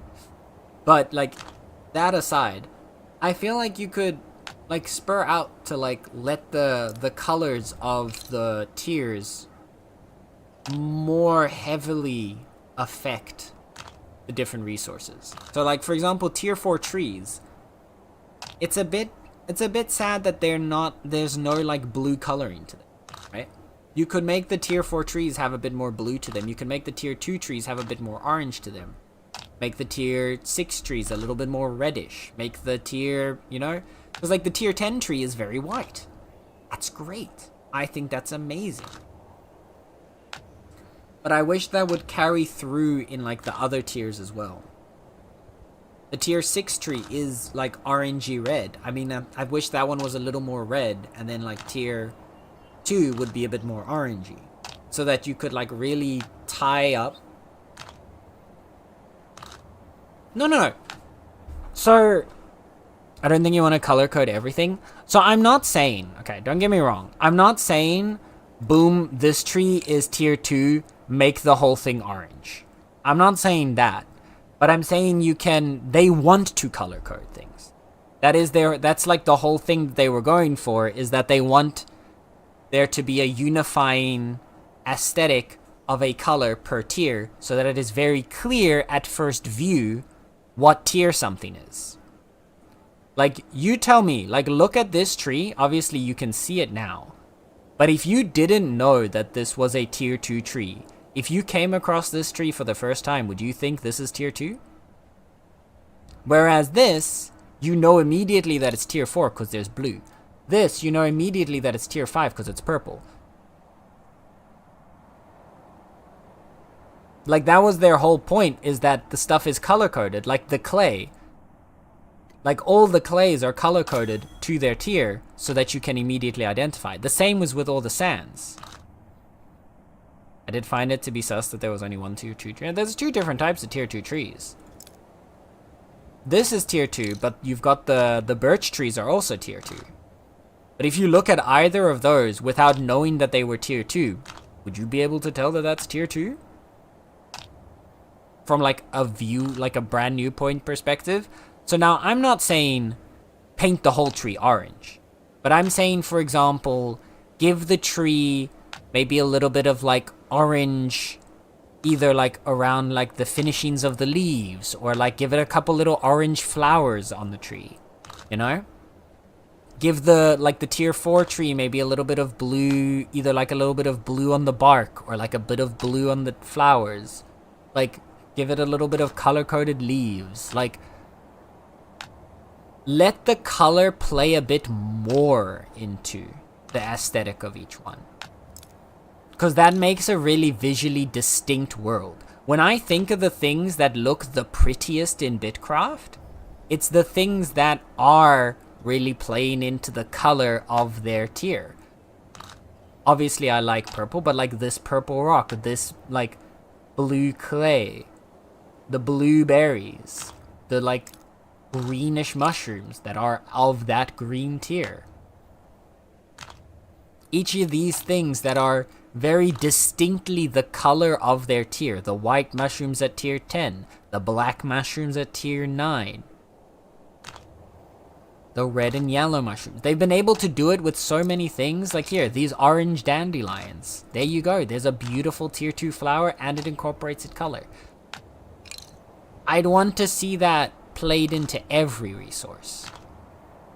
And again, it doesn't have to be to the extreme, so you don't need to make the entire tree orange because it's a tier 2 tree. But you can work some orange and, like, give this a bit more of an orangey bark if you don't want to do it with the leaves. Because right now on this color scheme, I would think this is from the same tier as this mushroom over here. Green. Green. Right? It has that same kind of like darkerish green to it.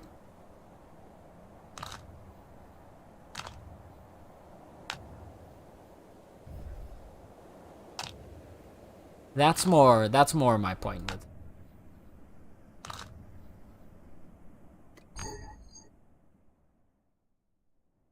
Oh no. And we're bugged. We're bugged.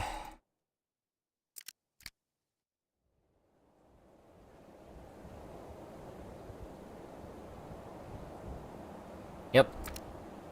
Log out.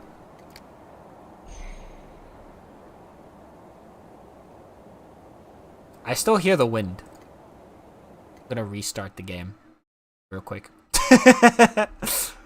I don't think the game knew that it was logged out.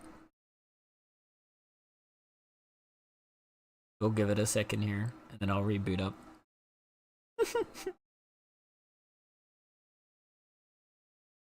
You'll like a drink in the meantime?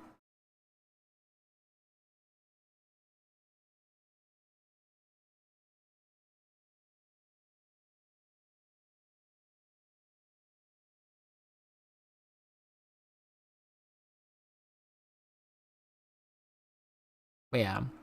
I'd say the same as well when it comes to the stations.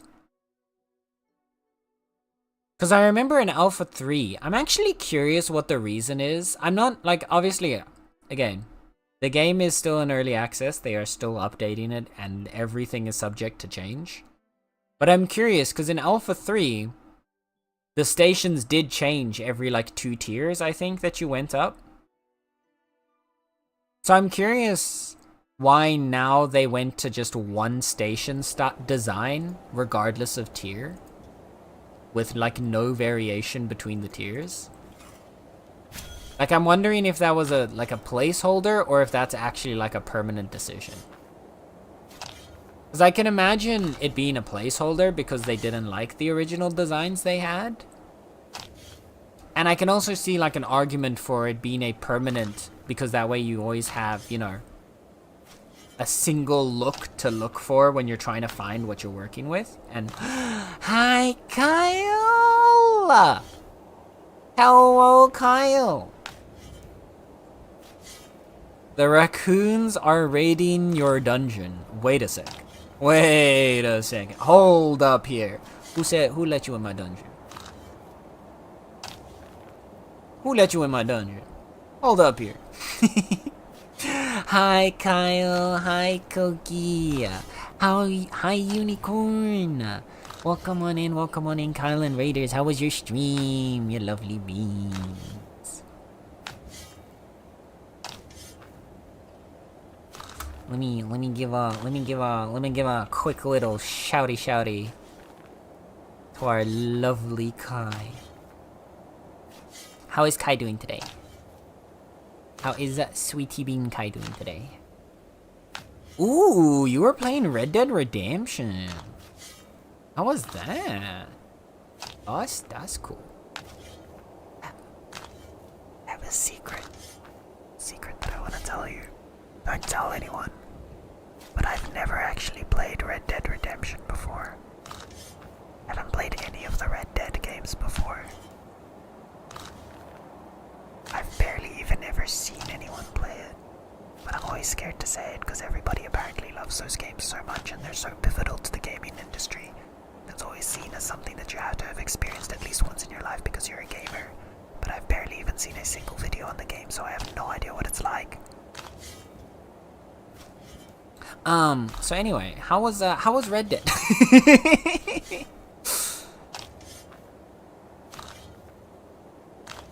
Oh, you were playing for the first time? Do you have the game? If you do, I do not. I do not have Red Dead. I don't think I have either of them. There's only 2, right? I've never played it either. Same. Oh, damn! Okay. Let's go. I'm not the only one there. Damn! This was not the reaction I was expecting to get from that, so let's go. Hell yeah. I was ready to get crucified. Then ASMR mode? Maybe. I had to listen, okay? I'm telling you a secret. I can't go like shouting it out to the heavens. Right? At that point, it's not a secret anymore.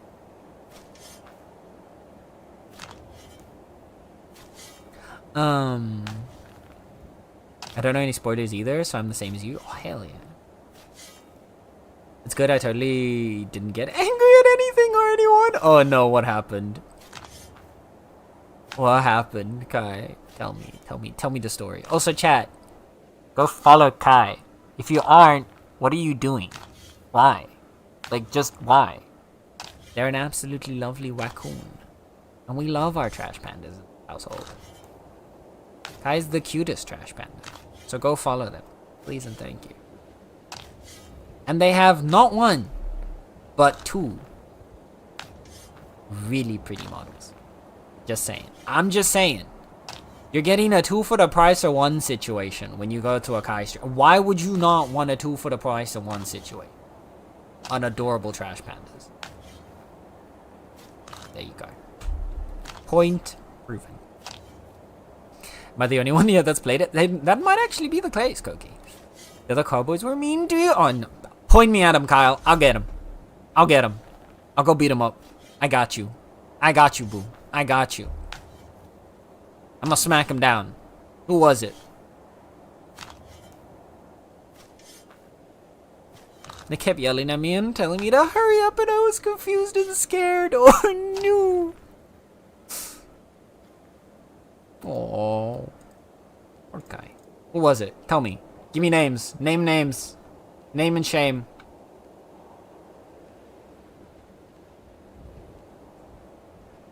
We're gonna go beat him up.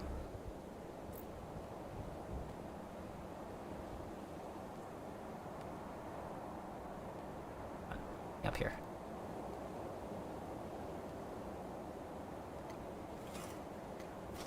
Smack down some clay. No, you're no you. You can't know you me. I already know you. So, I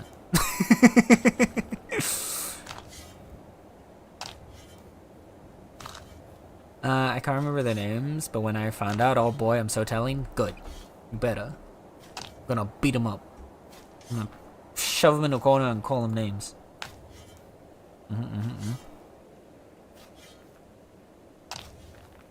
Also, sent you something I think you might like. You mentioned it the other day, so I thought I might...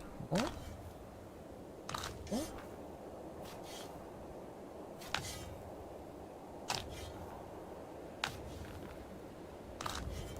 Oh!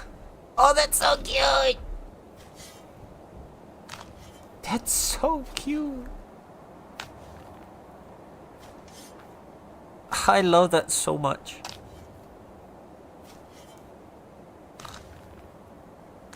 Yes, thank you, Kai. Thank you for sharing that. I love that so much. Oh my goodness. He's adorable. Oh, it's so cute.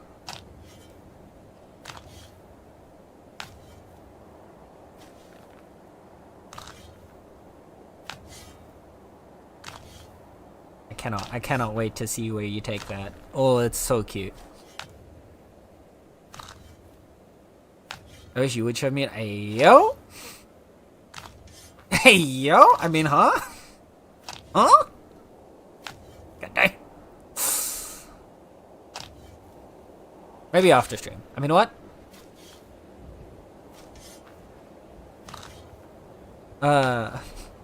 Ingyu, my artist is cooking. I can tell.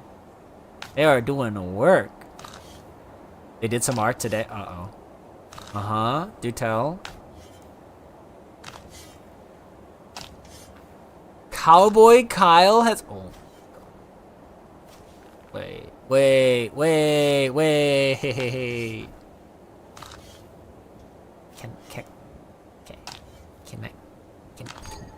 Can I see Cowboy Kyle? Please? That sounds amazing. Wait.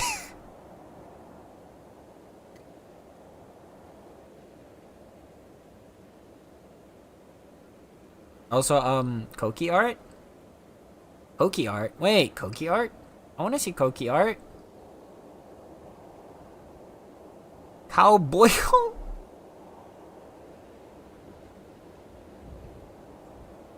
What does it? I.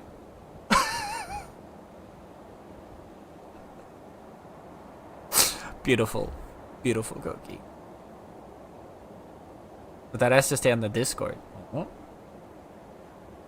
But now I want to see Hihi. You can't just like mention this and then not sure. If you're gonna tell, you also gotta show. Come on.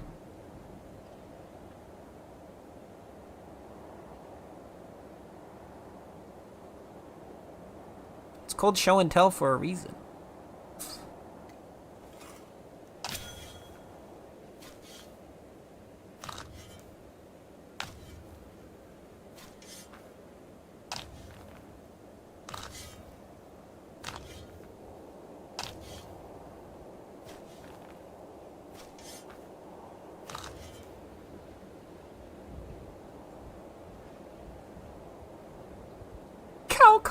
Kyle boy.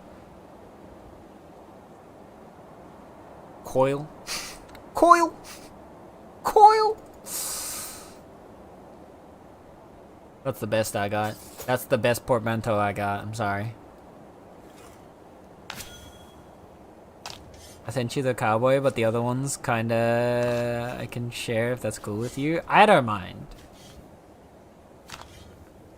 Listen, Kyle, I'm in Taiga's Discord. I've seen Taiga art before. Save a horse, ride a cowboy. That's beautiful.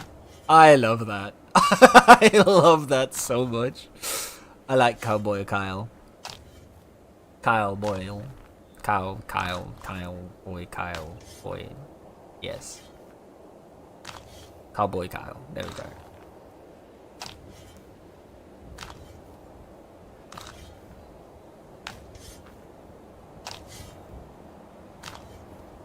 Stop at this instant. Has Sensei? I have not. Wait, Koki, can I see your OC? Koki, am I allowed to see original Koki? Just a sentence. First introduction to someone's character. Naked. Could you imagine? To be fair, that probably it wouldn't be the first character that I would have seen naked before I would have seen them normally. Anyway, moving on. We're not taking any more questions at this time. Alright. We got another full inventory. I think this should be it for us to go home with. Where's my butt? My butt is over here. Built. To the built.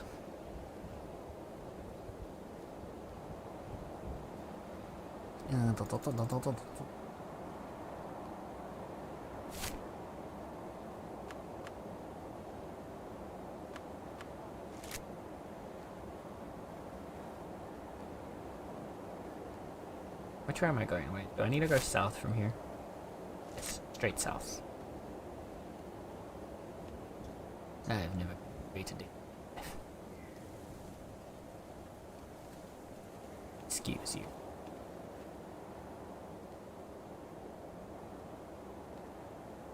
No wait, I'm too far to the side.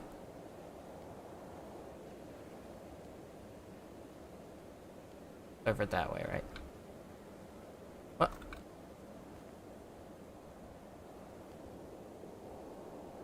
Yeah, there it is. Okay, down we go. Oh. That's my guy. Oh! See, I saw the little like bottom right version on Kyle's stream. I remember seeing that one on your layout, Kyle. But the full Koki is so cute. Your OC is so cute.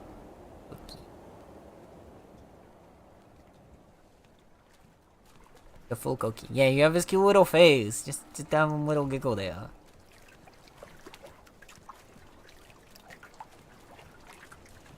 God damn!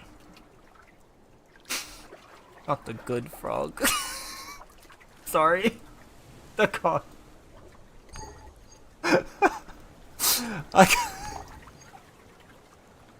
The good frog. Oh, that's glorious. So much. Koki is a good frog. No, you're right. You're right. That is a factually correct statement.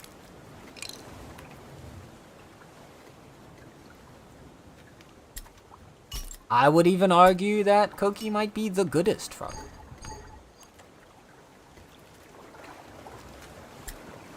Yeah.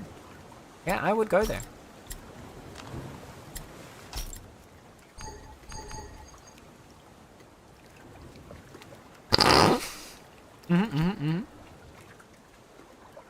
Wait, where's my frog? Oh, my frog's gone. Aw, I wish your pet would, like, sit on the boat with you.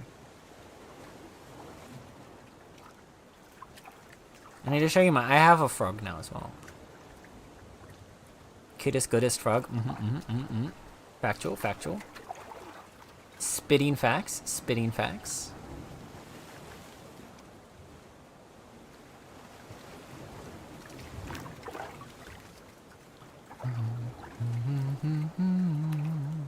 We didn't find the swamp today, chat. I just realized.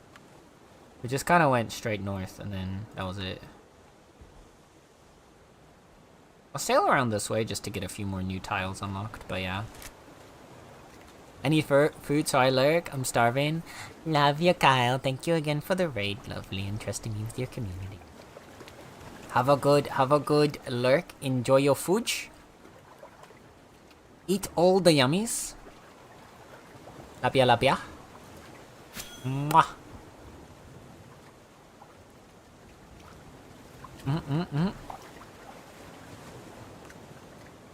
Thank you. I do think we're probably gonna be wrapping up in a little bit. Because we've been going for... I know Twitch says it's been only like 3 hours, but we've actually been going for 5.5 hours at the... So we're probably gonna be wrapping up in like...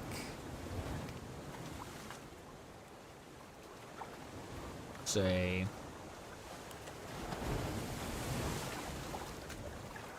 within the next hour, I think.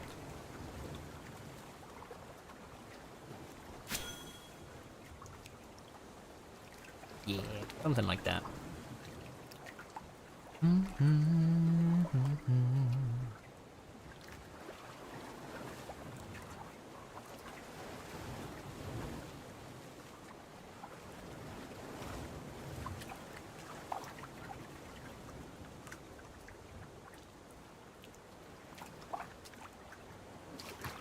We have left beat Vita, and now we will probably end up in a new empire soon.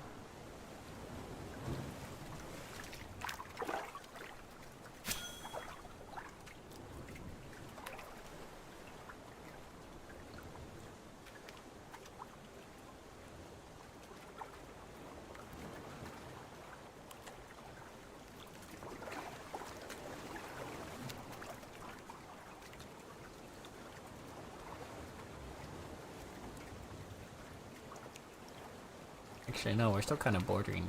I think. Not sure. One of the two. Yeah. We've done a bunch of dungeon diving today. We have fought the mobs a whole lot. We got 2 rare drops today. We got a second heart for Plaus. And we got a eye for ourselves. So we're even stronger now. So hopefully... I mean, chances are, knowing me, I'm probably gonna do more dungeon diving tonight after stream. But... that'll be after having a little bit of a no more talky break. Because I definitely think the battery's also starting to run low.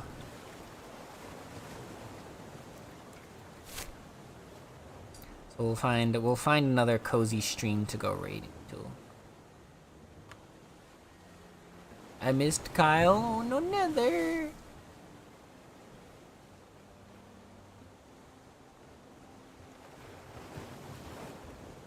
Oh.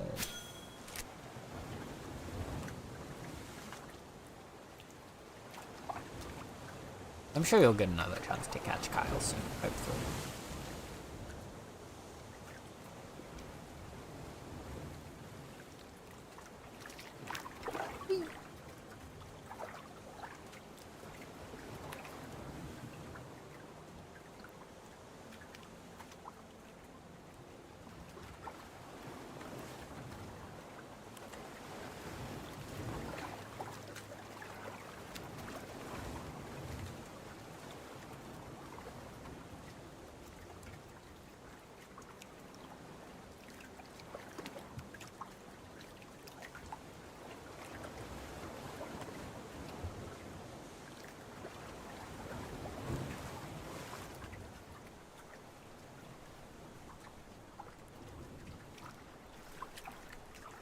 I don't normally sail home on this side, so I'm curious. Oh, we're gonna go faster now, yeah. Now we're in proper water.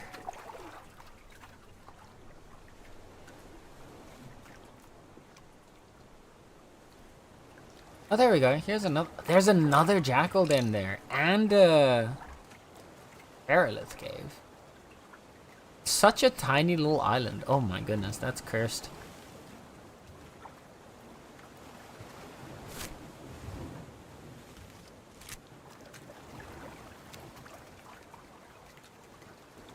I would hate to have to deal with that.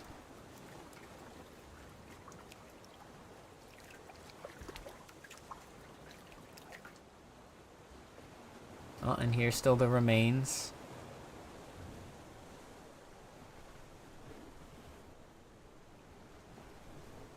The remains of what used to be a claim. Oh, stopped.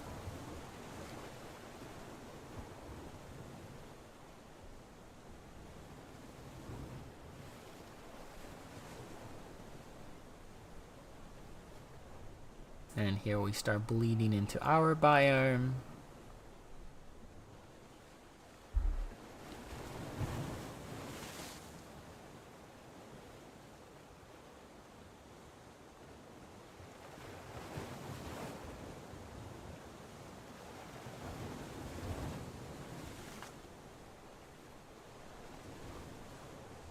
Hey, I actually did the cherry stem thing.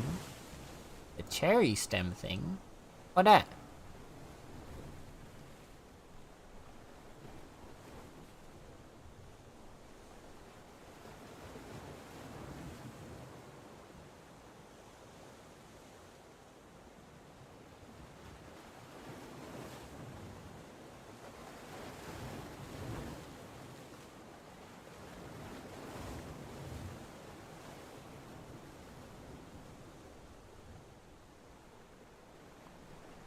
The tying it in a knot and just... God damn! Wait, actually... Damn. I've never been able to do it before now? I'm not gonna lie. I'm gonna be entirely honest with you. I thought that was just a thing people, like, made up. I didn't think that was something, like, people actually... I didn't think that was something that could actually be done, nor a thing that people actually do.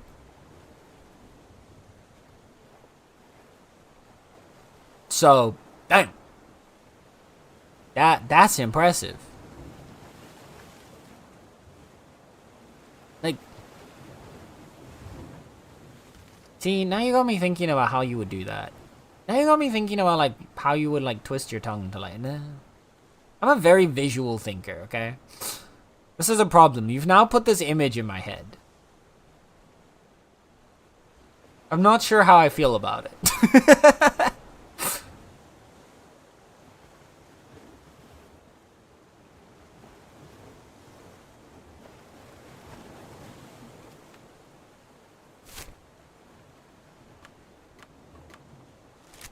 I mean, I use teeth too. Ayo, question mark? Sorry. That was just, that one had to happen. That was a canon event right there.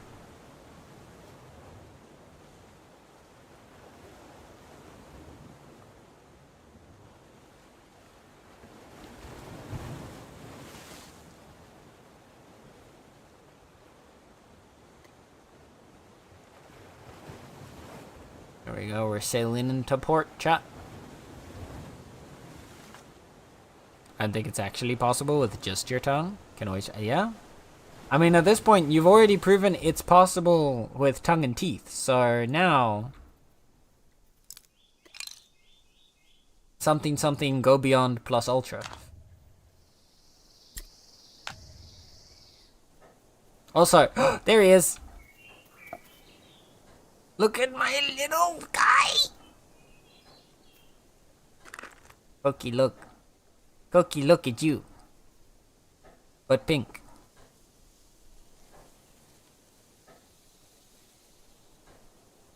Look at the little guy. He's so round. He is rotund. He's glorious. Is he not? Look how smug he looks when he does that. Look how smug. Oh, I love him so much. Alright. Kittizens, I return. And I have brought with me clay. And I cannot put the clay in. So I'm gonna put the clay over here.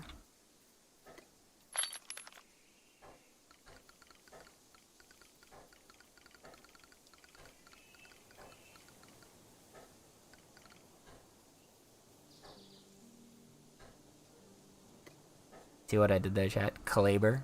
Get it? Because it's labor, but then it's clay.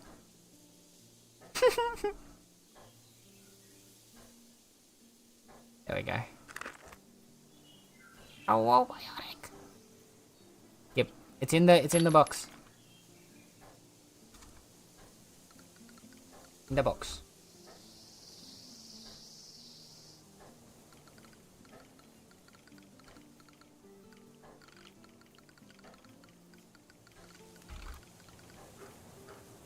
I got the no building bug again. I got the no building bug, so if I try to build, it just starts running me into the distance. Oh dear. Absolutely, but I think it's just a little too slippery and hard. Ayo! The best things in life are slippery and hard. So round, much bounce, mini smug. You know I hate useless allies? What?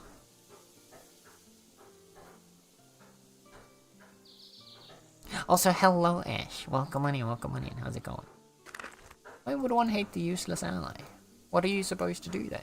You're supposed to carry them around. Even the most useless allies work as a piece of eye candy. See? There you go. Then they're no longer useless. You just gotta stare at them. You thought about that? Yeah. Got y'all thinking in new ways. Now you're thinking with portals. I can't stop myself. I'm so sorry. Toss that in there for now. And I think that's our main stuff done for today. I can't get to any of the stations now because I can't do any of the building. So, cutie patooties.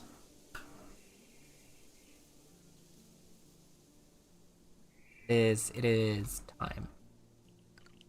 Do it again.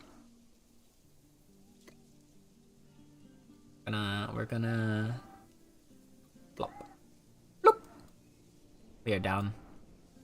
Kitty down. Alright, kitty patooties. It's time for us to roll out 10 out of 10 joke. Thank you. I had some very useless allies recently. I was playing multiplayer Stellaris and the Galactic community formed, and I wanted me and my allies to form a voting bloc, but no, they would have to deal with sanctions. They would have to deal with sanctions, but the sanctions wouldn't happen with our voting bloc. Fair. Yeah. It's tough to get people to cooperate in mid games like that. I've noticed. It's why I've kind of like I had the same when I used to play Civ, like Civ 4. I used to play Civ 4 and for a time Civ 5. I would play those. No, actually it was more Civ 5. I would try to play that online with other people. But like it would always just kind of devolve into everyone going to war with everybody else because like it was so few people would actually try to like strategically do anything democratically with each other and like actually try to like team up or like, you know, make deals and try and work together against common enemies, stuff like that. So like unless you had pre-made teams at the start, it would always fall. It's kind of why I stopped playing those games multiplayer unless it's with a pre-made group. I don't know how extensive it is in Stellaris, because I have Stellaris, but I've never actually finished a playthrough of it. Like, I've never actually finished a full session. Even just in single player, and I've never even tried it in multiplayer. Because, like, I've done single player for a good bit. I think I'm, like, halfway through one playthrough, and then I just kind of get distracted and start playing something else. Because I've got, like, I think, like...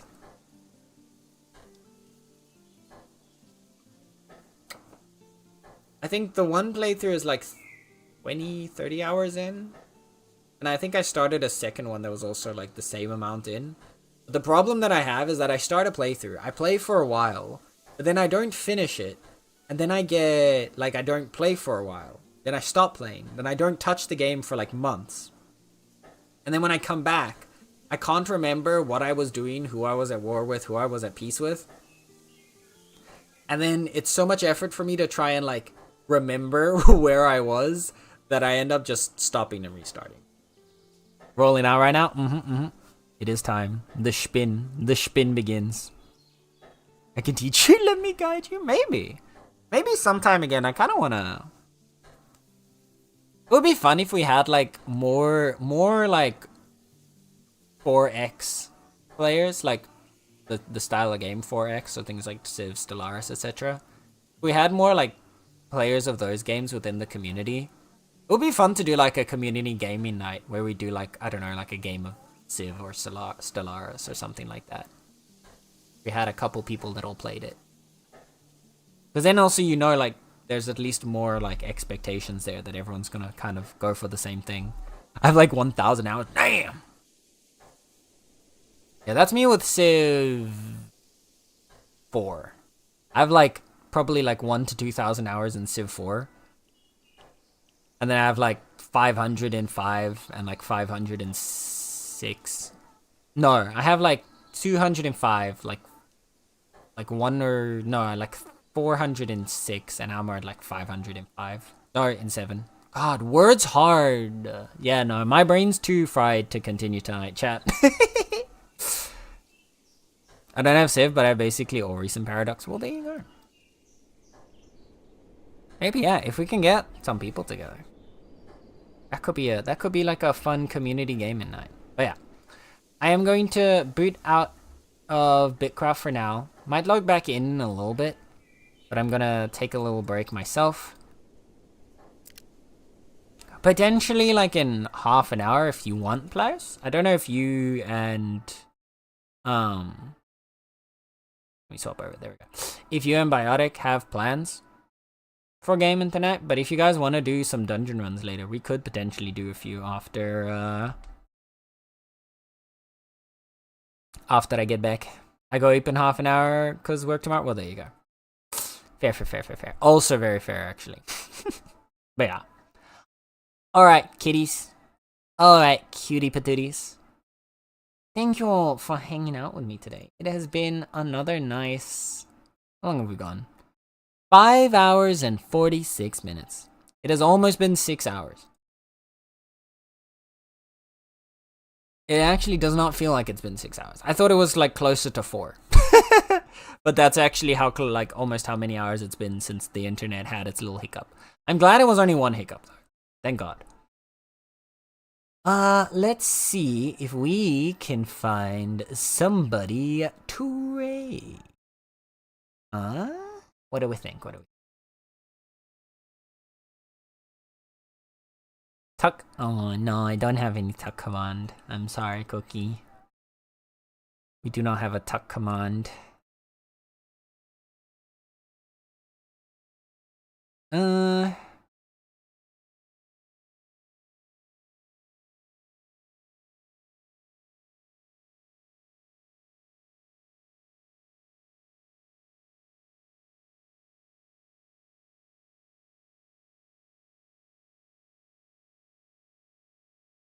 I don't see like a Bitcrafter I recognize on right now. So I think we're just gonna go right into a friend instead. Yeah. I think we're gonna go right into a friend instead. Let's see who we can go raid among our friendos. There's actually not a lot of them online right now. I am noticing.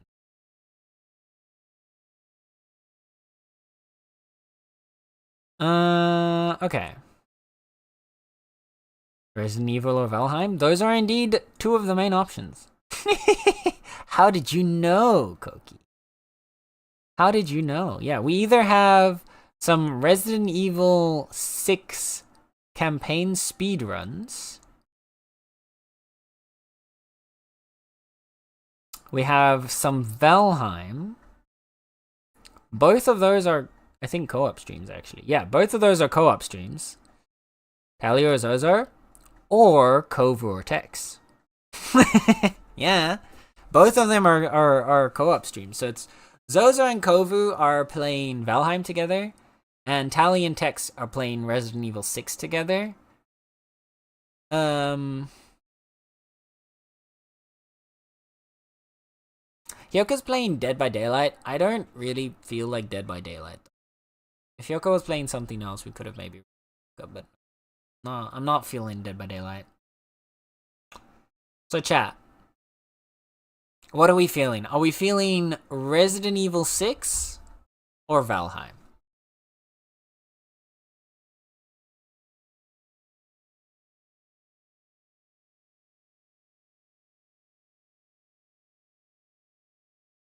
I don't know. We haven't rated Hyoka much because she's not usually on around the time that I end stream. But I'm really just not that into Dead by Daylight anymore. Like, eh. And I feel bad raiding into someone and then not at least hanging out for a bit. But like, the more like time has passed since I used to be like super into Dead by Daylight, the less I've been a fan of it. Guess we go into Resident Evil 6? Alright. Resident Raid Message Chef Koki. Would you like to come up with a raid message for us?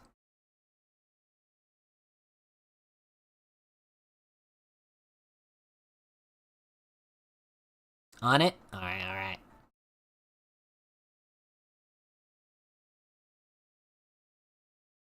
Yeah, we'll raid Tex. No, wait. No. Oh.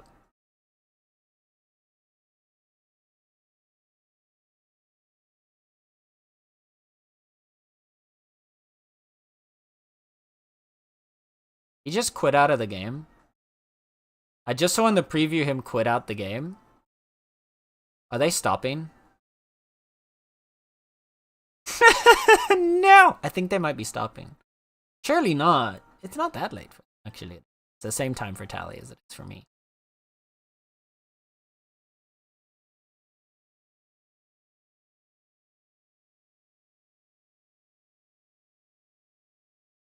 Dang it!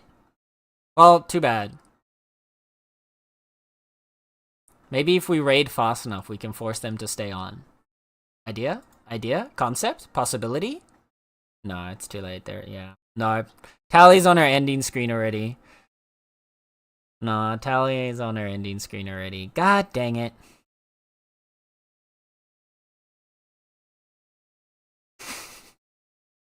It is here. No! Oh, that would have been such a good raid message too, Koki. That would have been such a good raid message too.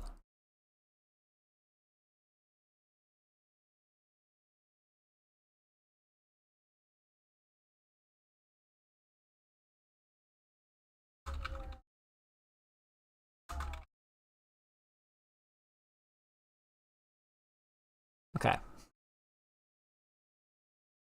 I just went into their chats real quick to be upset.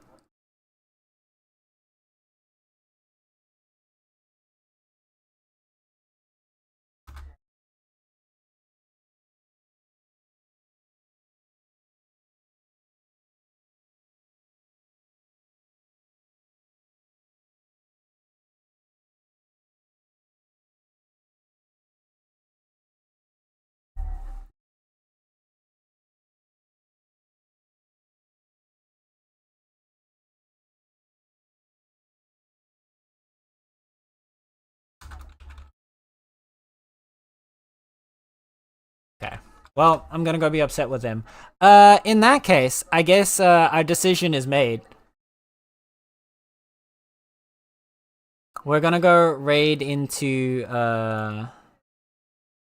in that case, we're gonna go raid into Zozo for some Valheim. We haven't raided Zozo in a bit, right?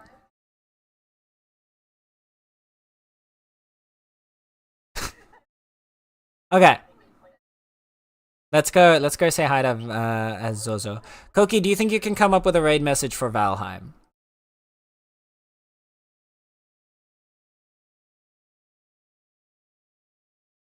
I'd recommend a good friend, but he's playing. Yeah. I'm trying to avoid Silksong spoilers until I play Silksong later. I mean, it's not going to be anytime soon, but I was able to avoid Hollow Knight spoilers for years before I got to play Hollow Knight. So, like,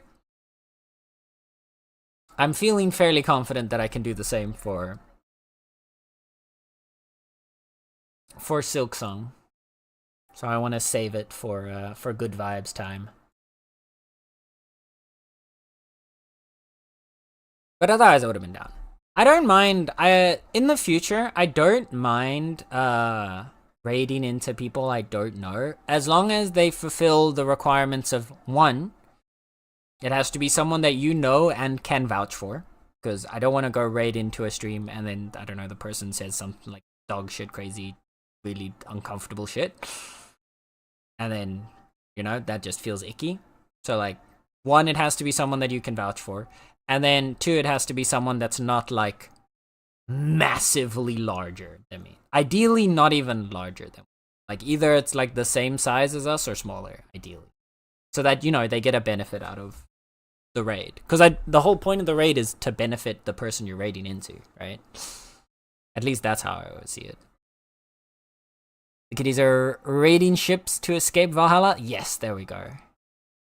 Perfect, perfect. Perfect. Okay, chat. You see the raid message from Koki right there?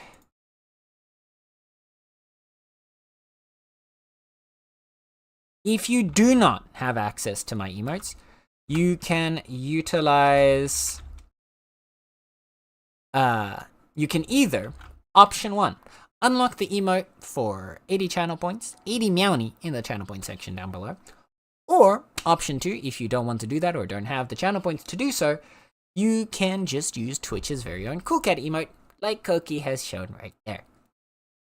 Either way, I want to make sure that you all know that whether you're here for a minute, whether you're here for the whole stream, whether you're lurking, chatting, or anything in between, you're appreciated, and you are loved. And that goes for you. All of you. Thank you for hanging out with me. Please join me in giving some love to Zozo over on the Twitch side and also on the YouTube side. Thank you for hanging out. And this will be the end here because YouTube doesn't have the ability to raid out. So goodbye, YouTube. But yeah, on the Twitch side, please join me in giving some love to Zozo. They're an absolutely wonderful, cozy human being, and I just enjoy their presence. And I'm pretty sure you do too. Yeah. Thank you guys for hanging out with me. I'll see you all again tomorrow, where we'll be playing something. Who knows? Maybe we'll be playing more Bitcraft. Maybe I'll still be just that deep in this addiction. Maybe we'll play something different. We'll see when we get... No, wait, Monday. Never mind. Sorry, tomorrow's Monday. I thought tomorrow was Tuesday. Monday, we're playing more Dead Dying Light with Tally. But yes, bye-bye, cutie patooties. Bye!